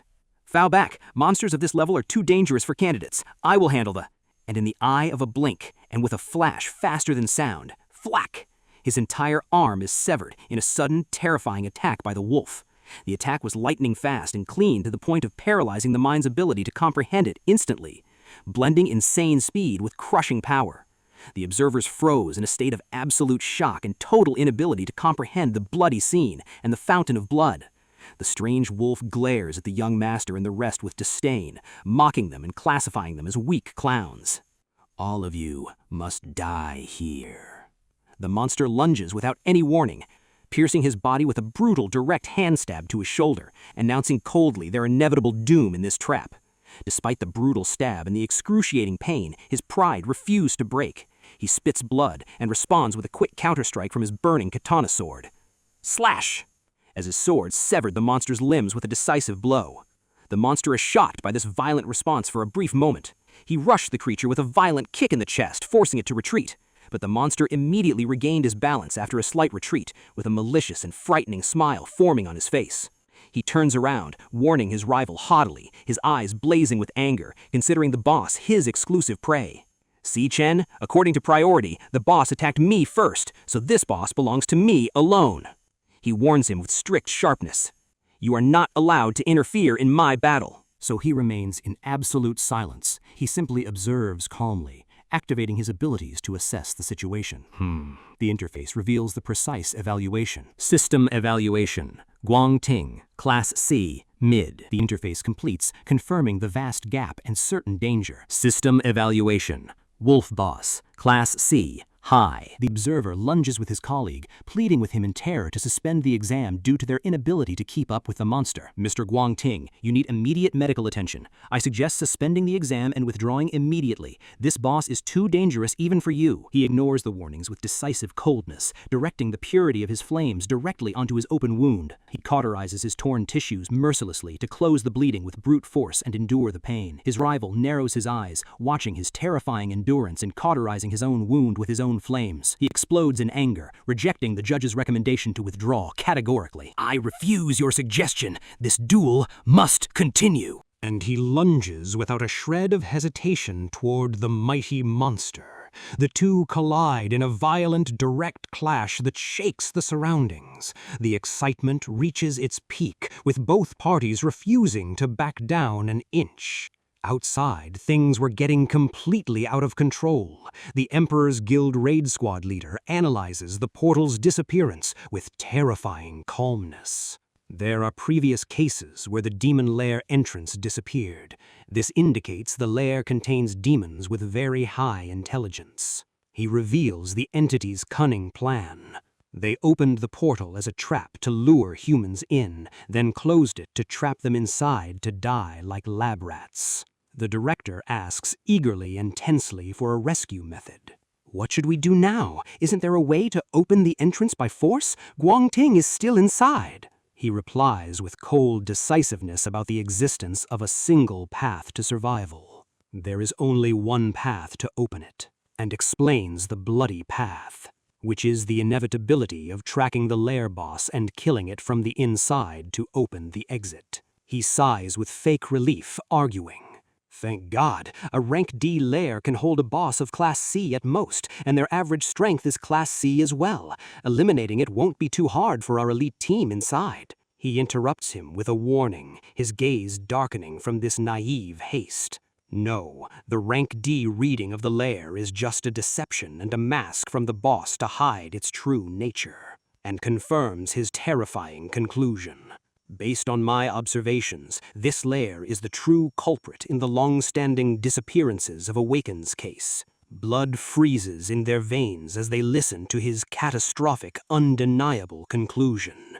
He announces with ear-piercing decisiveness, "In reality, we are standing before a highly dangerous lair of Class B." The monster lunged with unparalleled ferocity towards him, tearing the air with its claws. It quickly gained the upper hand, forcing him into continuous retreat under the weight of successive heavy blows. He suffered deep wounds, and his blood splattered as he desperately tried to block the brutal attack. The pressure reached its peak with a devastating direct attack that almost took his life and severed his head. But at the last moment, and with desperate agility, he escaped with a swift backward leap. His eyes gleamed with the flash of victory, and he screamed, raising his burning sword high. "Your defenses have finally been exposed." And with a quick knockout blow like a thunderbolt, he completely knocked off the monster's head. The massive body fell to crash against the ground, and the stillness of temporary death hung over the place. This miraculous scene silenced the observers, and they froze in their places in bewilderment. She said with admiration and shock, "Guangting, he was actually able to crush the boss alone. The young master's strength is truly not to be underestimated." He began reattaching his colleague's severed arm with a magical light and asked with concern, How does it look? You can feel your arm, right? He sighed with relief and answered, Yes, fortunately you treated me in time. But they were interrupted by successive alarms on his bracelet. He looked at it in terror and his eyes widened. Huh? What is happening? My bracelet lost connection to the network and we're completely isolated in this hell. The other two checked their devices and said with a shock matching his, Wait, us too. Signals are lost and the navigation system is completely down. He looked up, surprised by the wreckage of drone cameras scattered on the ground. When did the cameras stop and fall like this? We are completely isolated in this hell. He stood watching this disaster in silence, panting from the exhaustion of the battle. A silent terror caught them from behind, where the monster's headless body began regenerating and moving hideously. The regenerated creature lunged with deadly ferocity to assassinate him from behind when he was oblivious. But before he realized his doom, a golden phantom pierced the field and tore the monster into scattered pieces in an unseen flash. The monster completely evaporated thanks to his mythical speed and decisive intervention. The system message appeared. EXP plus 2,000. Struck by the monster's revival, he screamed in disbelief. I clearly cut off its head. How was it able to move again? He stood with terrifying calmness, his sword dripping with blue energy, and said with icy coldness, This monster was never a boss. It was just a hypnotized puppet from the start, and that's why it was able to move after its death. He warned them strictly with sharp looks. You must leave this lair immediately, or else you will be the next to fall under this hypnosis. He glared at him with doubt, his pride wounded, and asked, How do you know all these details? The observer interrupted him angrily, refusing to believe the matter after losing his arm to it. This is nonsense. This monster is at least high-end C-class. How can it not be the actual boss of this lair? He had barely finished his sentence when the bloody system warning message appeared before his eyes. High-risk warning. A high-risk monster has been detected. The sound of suspicious, gloomy music rose from the depth of the nest, dominating the entire area like fog. The terrifying sound wave immediately began subduing minds, gradually dragging the attendees into the vortex of deep, dark hypnosis. Realizing the magnitude of the disaster, he calmly and professionally adjusted his protective earpiece to isolate the deadly frequency. He muttered with dark certainty, It's too late. I recognize these sound waves very well.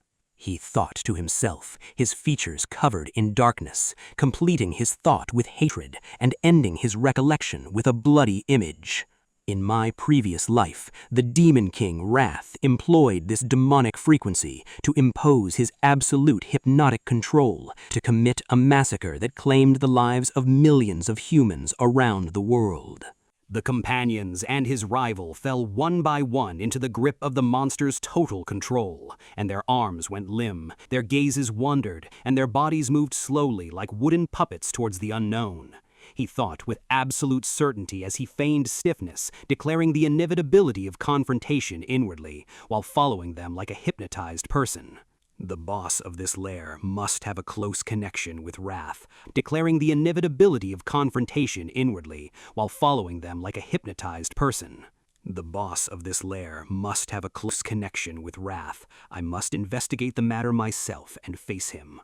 The procession, stripped of its will, slowly arrived at the dark epicenter of the nest, only to discover a nightmarish area teeming with swarms of disgusting serpentine creatures writhing everywhere, surrounded by fields of deformed glowing eggs scattered throughout the slimy cave. He advanced cautiously among them and thought with a cold, tactical mindset. Exactly like Wrath. He detailed his tactic intelligently. The hypnosis here relies exclusively on alpha waves, so I pre-prepared an audio track with a counter beta frequency to completely neutralize its effect on my mind. He assessed the condition of his companions with danger. But these people are unprotected, and they might die or hatch at any moment, which necessitates taking down the boss immediately. His eyes spotted a pale, white, deformed creature bending its back over a pile of corpses and whispering disgusting, incomprehensible words. He froze in his place, directing his absolute focus towards the entity, ready with his dagger to slay it, listening carefully to everything that creature was trying to convey. The sheen transitions with a dark flashback, displaying a small wooden stick gripped tightly by someone. There was a young boy standing alone in the darkness, surrounded by an aura of fear and exhaustion. The father clearly declared this boy's victory from a high balcony. "Good, you won today too." The system suddenly announced with infinite clarity. This child was Guang Ting in his 8th year, and he was panting heavily from the sheer exhaustion and the battle. The father ordered with utter merciless coldness, "Only the winner in this family has the right to come here to eat," and sentenced the loser to severe punishment. As for the loser, he will kneel there in the darkness until dawn breaks. He sneaked out later in the night, offering some bread to the defeated boy with hidden mercy and fear. The younger brother warned him in panic, tears streaming down his face. "Brother, if father finds out, you will be severely punished." He calmed him quietly and urged him compassionately. "Eat this, stop talking, and eat quickly." But his good and sincere intentions never succeeded in escaping his father's strict and sick surveillance. He received a severe beating as immediate punishment for his empathy, falling to the ground coughing blood and pain. His father imposed his terrifying presence over him, asking in a hoarse voice, "Do you know how the Guang family got to where it is today at the top?" And answered with arrogance and vanity, "Because your father is always the winner, and only the winners make the laws and rules in this world," and confirmed it as an absolute, indisputable rule. "While the losers obey in humiliation, therefore you must obey only my rules." The young boy faced him boldly, eyes overflowing with anger and tearful defiance despite his pain, and he asked bitterly, "So, if I win against you one day, won't I be the one who makes the rules?" In a later advanced flashback, the teenager faced the one called Lin Wu-Q, who had simply shattered his weapon. He denounced angrily while bleeding from his wounds. "You were the one I challenged, father. Why did you bring someone from the Imperial Guild to fight me instead of you?" And protested strongly, saying, "The challenge was just between you and me." The father silenced him and looked at him with disdain, explaining the reality of the world. "My power is not just in my individual physical skills, you fool," and continued, confirming his ignorance, "but lies in my resources and influence too. The rules of this world are not as simple as you imagine with your small mind," and established an absolute and cruel truth.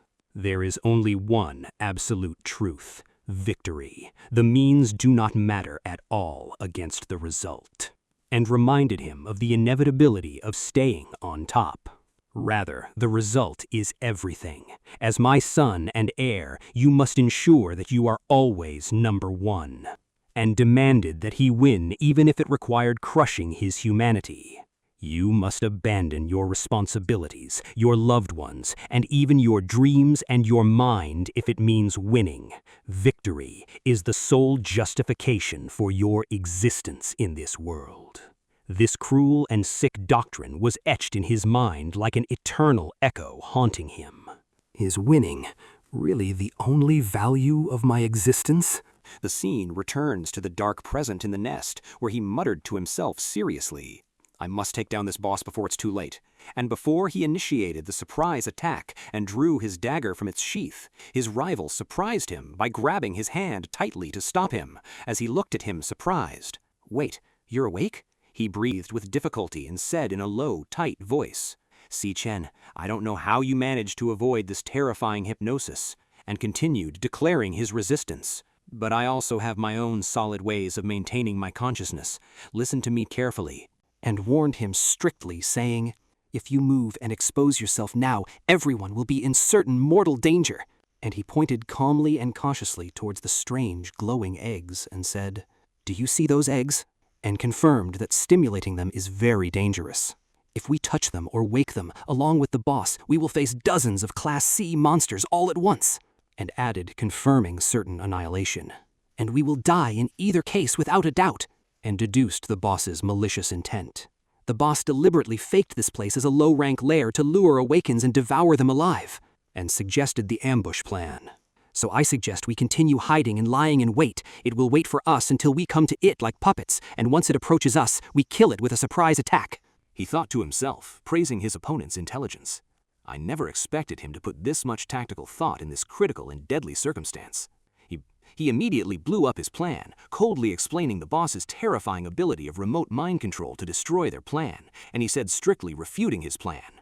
Your plan will never work. The boss will not move itself. A single abstract thought is enough to force a hypnotized person to kill themselves. And Chen's warning materialized immediately and terrifyingly with the disturbance of the 3 hypnotized observers, where they completely lost total control over their movement and bodies, and prepared, raising their hands with terrifying slowness towards their necks to execute a forced mass suicide. He lunged like a lightning bolt, directing precise and calculated strikes to their necks, causing them to fall to the ground unconscious, saying coldly, "Go to sleep." The pale monster went crazy in the middle of the nest and flared up in anger after its mass suicide plan was thwarted, its sunken eyes turning hatefully towards them. The pale monster shouted in a terrifying, choked voice that shook the cave. "Something else has entered with my food. Kill them." The eggs cracked immediately in response to its command, responding to the call of its ominous master to hatch identical copies of strange and disgusting monsters. The system immediately announced Scythe Mantis, rank C, and a whole army of bloodthirsty monsters was formed to fill the arena of the dark cave. The massive entity roared with an absolute, total annihilation order, and hordes of monsters blocked all exits and closed off the escape route. He realized the inevitability of activating the suicidal emergency plan to face this absolute hell. He turned towards his rival with one decisive order, reflecting a change in his personality. And asked him to evacuate the observers at his expense. I want you to get these 3 out of the demon lair safely, while I distract the monsters and face them. He was stunned by his unexpected suicidal decision. What? He drew his burning sword and said firmly, taking it upon himself to buy time. Although I cannot annihilate them all alone, but I can buy precious time for your escape. He rushed fearlessly and fiercely engaged with the first monsters, bearing the responsibility of this hell, but the sheer number of monsters quickly overcame him, and a massive monster crushed him with a mighty blow that threw him far away onto the rocky ground. He stood up struggling, coughing blood, and rushing back into the heart of the bloody battle. And he said, determined to end this predicament and atone for his mistake. This all started because of me, by stipulating this tiebreaker round, and it must end with me. He thought to himself, and his view of his opponent completely changed.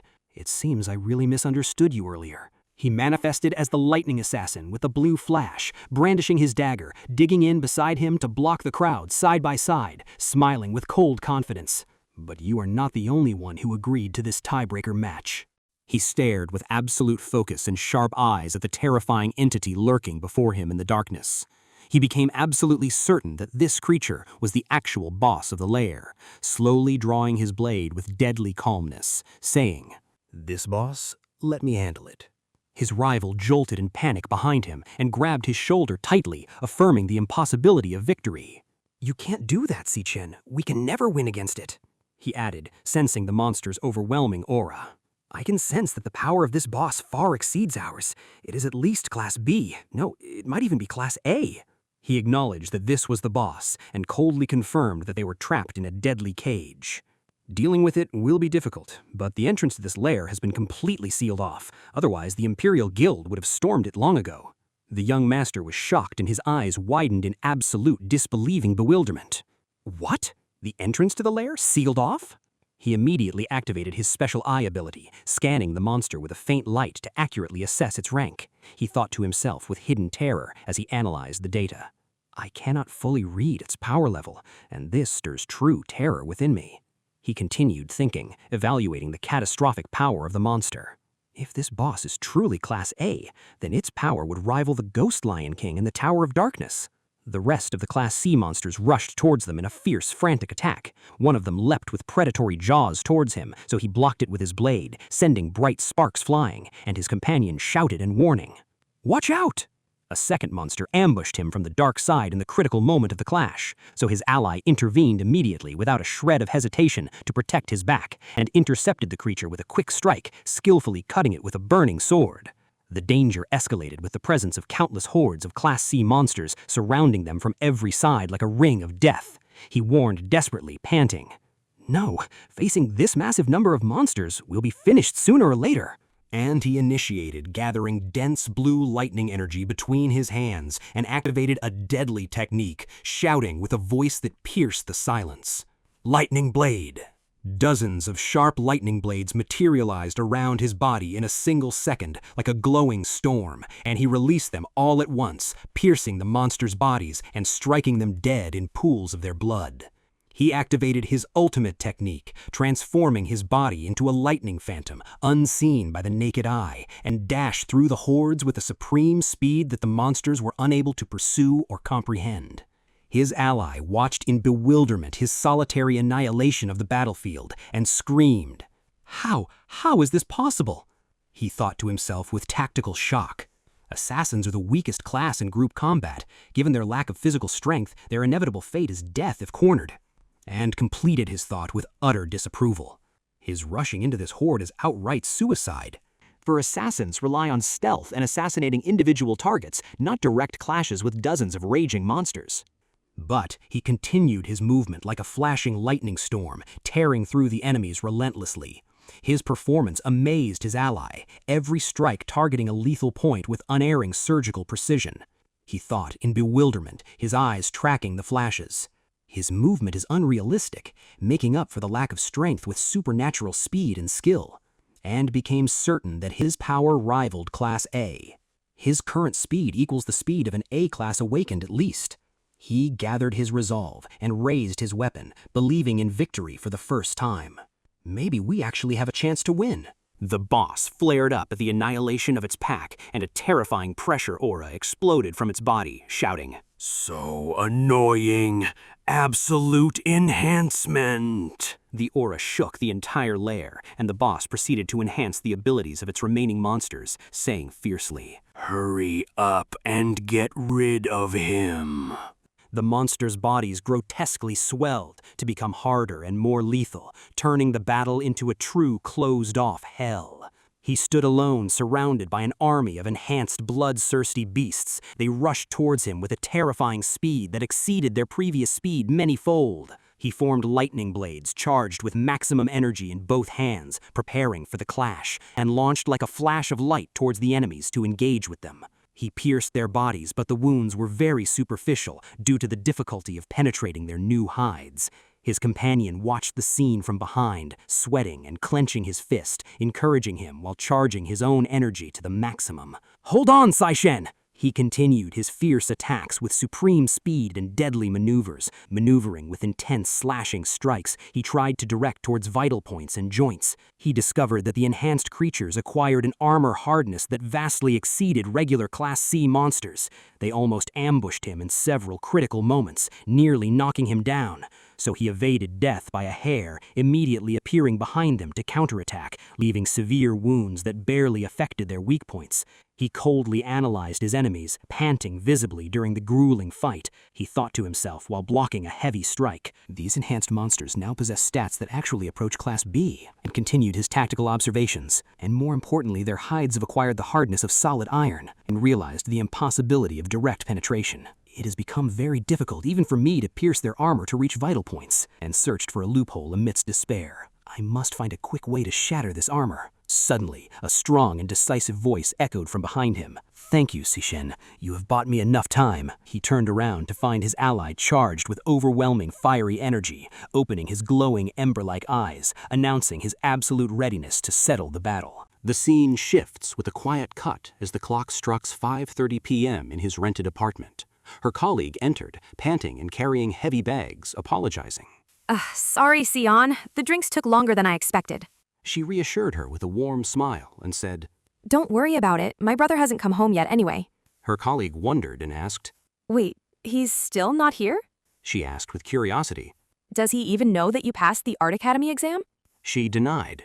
Not yet, but I told him I have a big surprise today. He might just be delayed on the way. She suggested starting and checked the table, saying, Let's start eating without him. Oh my, when did we run out of garlic sauce? She quickly stood up and said enthusiastically. Anna, wait here. I'll take Leo to get the sauce and some snacks to celebrate. Later, she appeared in a nearby store, picking out her missing items happily and calmly. As they were leaving, she affectionately praised the cub's calmness. Leo is a little angel. He didn't make a single sound the whole time. He sat completely docile inside the bag, quietly chewing cookies. Munch, munch. She laughed at his cuteness and patted his head. I will get you more biscuits next time, I promise. A secret surveillance lurking for them from a hidden spot in a nearby dark alley was suddenly revealed. Tap, tap. An unknown man fixed his gaze at her and spoke through his earpiece coldly. Yes, I have identified the target. She is in sight. He precisely matched her picture on his phone and inquired, Do we move now? A strict voice ordered him through the earpiece.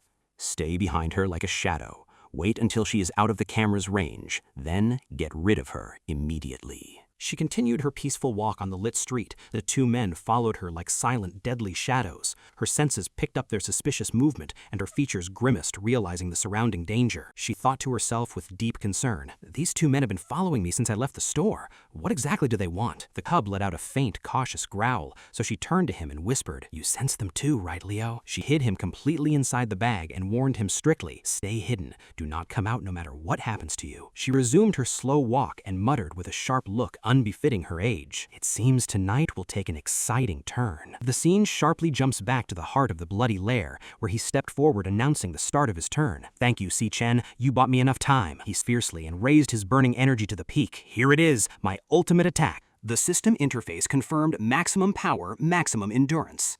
He screamed, vowing to crush the boss. Whether you are a Class A boss or not, I will turn you into nothingness. Extreme nuclear explosion.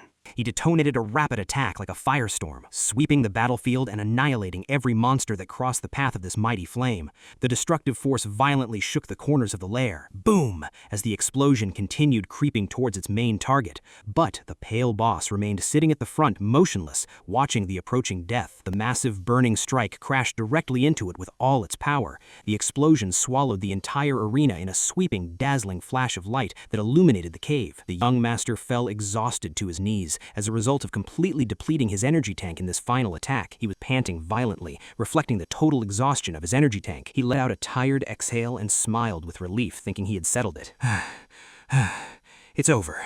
Finally, his fragile assumption was shattered by the echo of demonic laughter that shook the place. The pale boss's mocking, cold voice emanated from the heart of the rising smoke. Human, is this really all you have? What a disappointment. They two of them were shocked and their limbs froze in disbelief of this nightmare. The smoke slowly cleared to reveal the boss standing without a single scratch behind an impenetrable bloody barrier, coldly mocking the human's disappointment.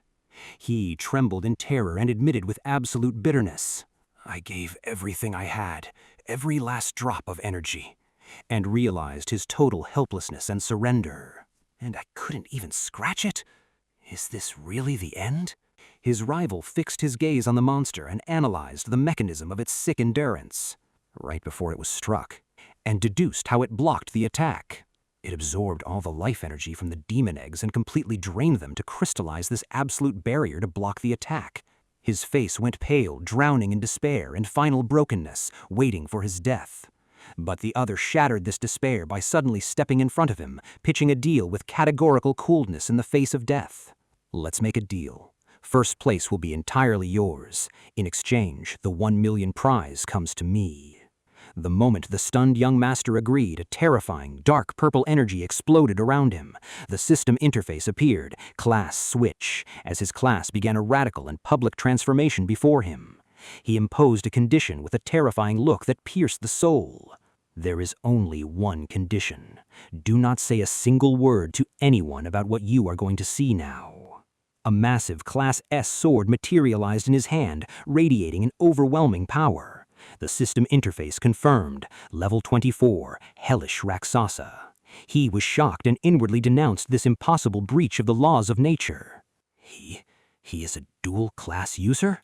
The remnants of life essence began flowing from the scattered monster corpses in the cave arena, heading like a terrifying tornado towards his body. The system interface revealed the nature of the bloody power. Passive skill activated, graveyard collapse, which strips the power of corpses and turns it into pure energy for the user. His power surged at an insane rate beyond reason, and the system interface warned with red flashes, energy overload, as his body emitted a crushing pressure that cracked the walls. His ally was completely paralyzed by the horror of this scene and the tyranny of this cursed class. Even the tyrant boss abandoned his mockery and sarcasm, standing to watch this dark transformation with real fear. He directed in his new demonic form, his eyes glowing the color of blood, his direct threat to the monster with the calm that precedes the storm. He said, announcing with deadly coldness, "As I said before, I will handle this boss myself." The pale boss screamed with hysterical anger, its hands trembling after seeing its shield break before his power. "Requiem of the Enigma." The monster's anger reached its maximum peak and exploded, raging madly and unleashed overwhelming dark hypnotic waves that could not be repelled. The waves swept every inch in the lair, completely flooding its corners like a silent, deadly flood. His ally collapsed completely and coughed black blood as he kneeled, writhing in pain. Damn it, the hypnosis again. But he stood firm as a great mountain, completely immune to the waves that did not touch him with a single scratch. The monster was struck by this impossible resilience, and its eyes widened in absolute bewilderment. It asked with terrifying bewilderment in a trembling voice, Why doesn't the hypnosis work on you, human?" The monster gathered the last ounce of its demonic energy in a desperate attempt for annihilation, exploding a terrifying energy that filled the horizon, shouting with an ear-tearing voice, "Absolute sonic hell." The destructive waves amassed a massive aura that distorted the fabric of space from the sheer intensity of its crushing pressure. His companion fell to his knees, bleeding profusely and leaning on his broken sword, and was certain of the inevitable end under the weight of pain that almost exploded his skull, while he stood firm without retreating a single step, and his eyes glowed with a sweeping red flash in his Rakshasa form. He stomped the ground with a force that shook the surrounding sonic aura and completely shattered it. He advanced terrifyingly amidst the storm with heavy steps, blandishing his weapon to sever the boss's head. The cowardly boss retreated in terror and screamed in shock. How is this possible? Why is it impossible to hurt you?" It flared up in anger and screamed in despair, ordering its giant snakes. Bite him to death." A massive snake lunged like a lightning-fast arrow, opening its venomous jaws to swallow him alive. But he dodged the deadly attack with an unseen tactical lightness and severed the snake's head with a single precise strike. And the first corpse had barely hit the ground before two other snakes treacherously lunged from behind to assassinate him. He excelled with lightning-fast speed and a body exuding hellish red energy. He spun his weapon like a destructive tornado, severing the attackers' heads in fractions of a second, then capitalized on the momentum with a towering leap towards the ceiling and delivered a crushing vertical strike towards the monster. The cowardly boss hid behind its suspended green shield and said with terror and blind confidence, "It's useless. My defense is absolute." He descended like a bloody thunderbolt, making the monster retreat desperately behind its shield. He mocked its illusory immunity and said, activating his forbidden skill, 100 skeletons return to ruin. He devoured the power of the surrounding corpses to raise his energy to its maximum destructive, maximum power, maximum endurance, and delivered an earth-shattering strike. Bam! Shattering the green shield into scattered fragments like cheap glass. The monster was shocked by the collapse of its impenetrable shield and muttered in bewilderment and helplessness. What? His companion froze in bewilderment and asked himself in disbelief. He shattered its shield with a single strike? Si-Chen, who the hell are you? He activated the hyper mode of his skill to annihilate his opponent. 3-stage tribulation of destruction hyper heavy mode, and pierced the monster with a sweeping lethal strike that ended its existence and erased it from the battle. The thick dust cleared, revealing the boss fallen and defeated, fighting its last breaths. He advanced with confident and calm steps towards the dying corpse and ordered it strictly with a look piercing the soul. "Tell me, what is the nature of your connection to wrath? Speak." The dying monster coughed black blood. "You? How do you know the King of Wrath?" He glared at it with a decisive red look, repeating his order to speak and confess. It confessed with its last breath and despair.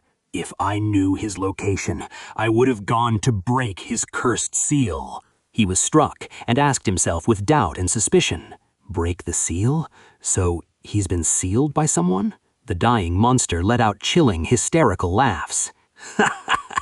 Just wait, human. The King of Wrath will definitely return.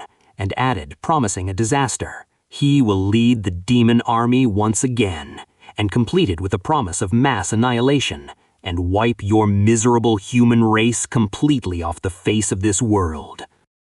The corpse faded, leaving behind a pure, glowing energy core. He activated the Devour skill to absorb the core immediately. The system interface crowned the process with success.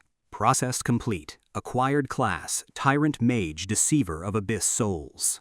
And announced his new level. Level 25, Victory. And announced the rare loot. Black Obsessed Snake Gallbladder 3. He concluded firmly in his heart. It seems that Wrath did not appear for the first time after 3 years as I thought. He came to the human world a long time ago, but he was sealed for a mysterious reason, and became certain of the occurrence of grave events that altered history. There are many things that happened I am completely ignorant of in this life. Suddenly, he sensed a weak movement behind him, so he turned with sharp features from the heart of the dust. He found his rival exhausted, admitting with bewilderment and weakness. God, I never expected that you were a dual-class awakened.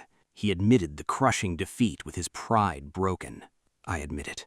You were much stronger than me. This match, you won it well-deserved, and pledged to keep his secret truthfully. Everything that happened today, I will keep it a secret for you. To be met with his understanding silence. He collapsed to the ground, leaning against the wall, coughing violently in pain. He reassured him, saying coldly, with the boss gone, the exit should open now. Hold on, the guild team will be here soon to rescue you. But at that exact moment, a purple flash suddenly illuminated his eyes. Flash, for the system interface to announce. Activating Leo's passive skill, vision through the beast's eyes in times of danger. He was shocked by a sudden bloody vision that swept his mind without warning. The vision revealed a dark alley and a mysterious, scary man approaching. He became absolutely certain, without a shred of doubt, that his sister was under a direct, deadly threat, and it became apparent that the attacker possessed glowing green eyes and terrifying tentacles. Blood froze in his veins as he saw them drowning in terror, to scream with a throat-tearing panic.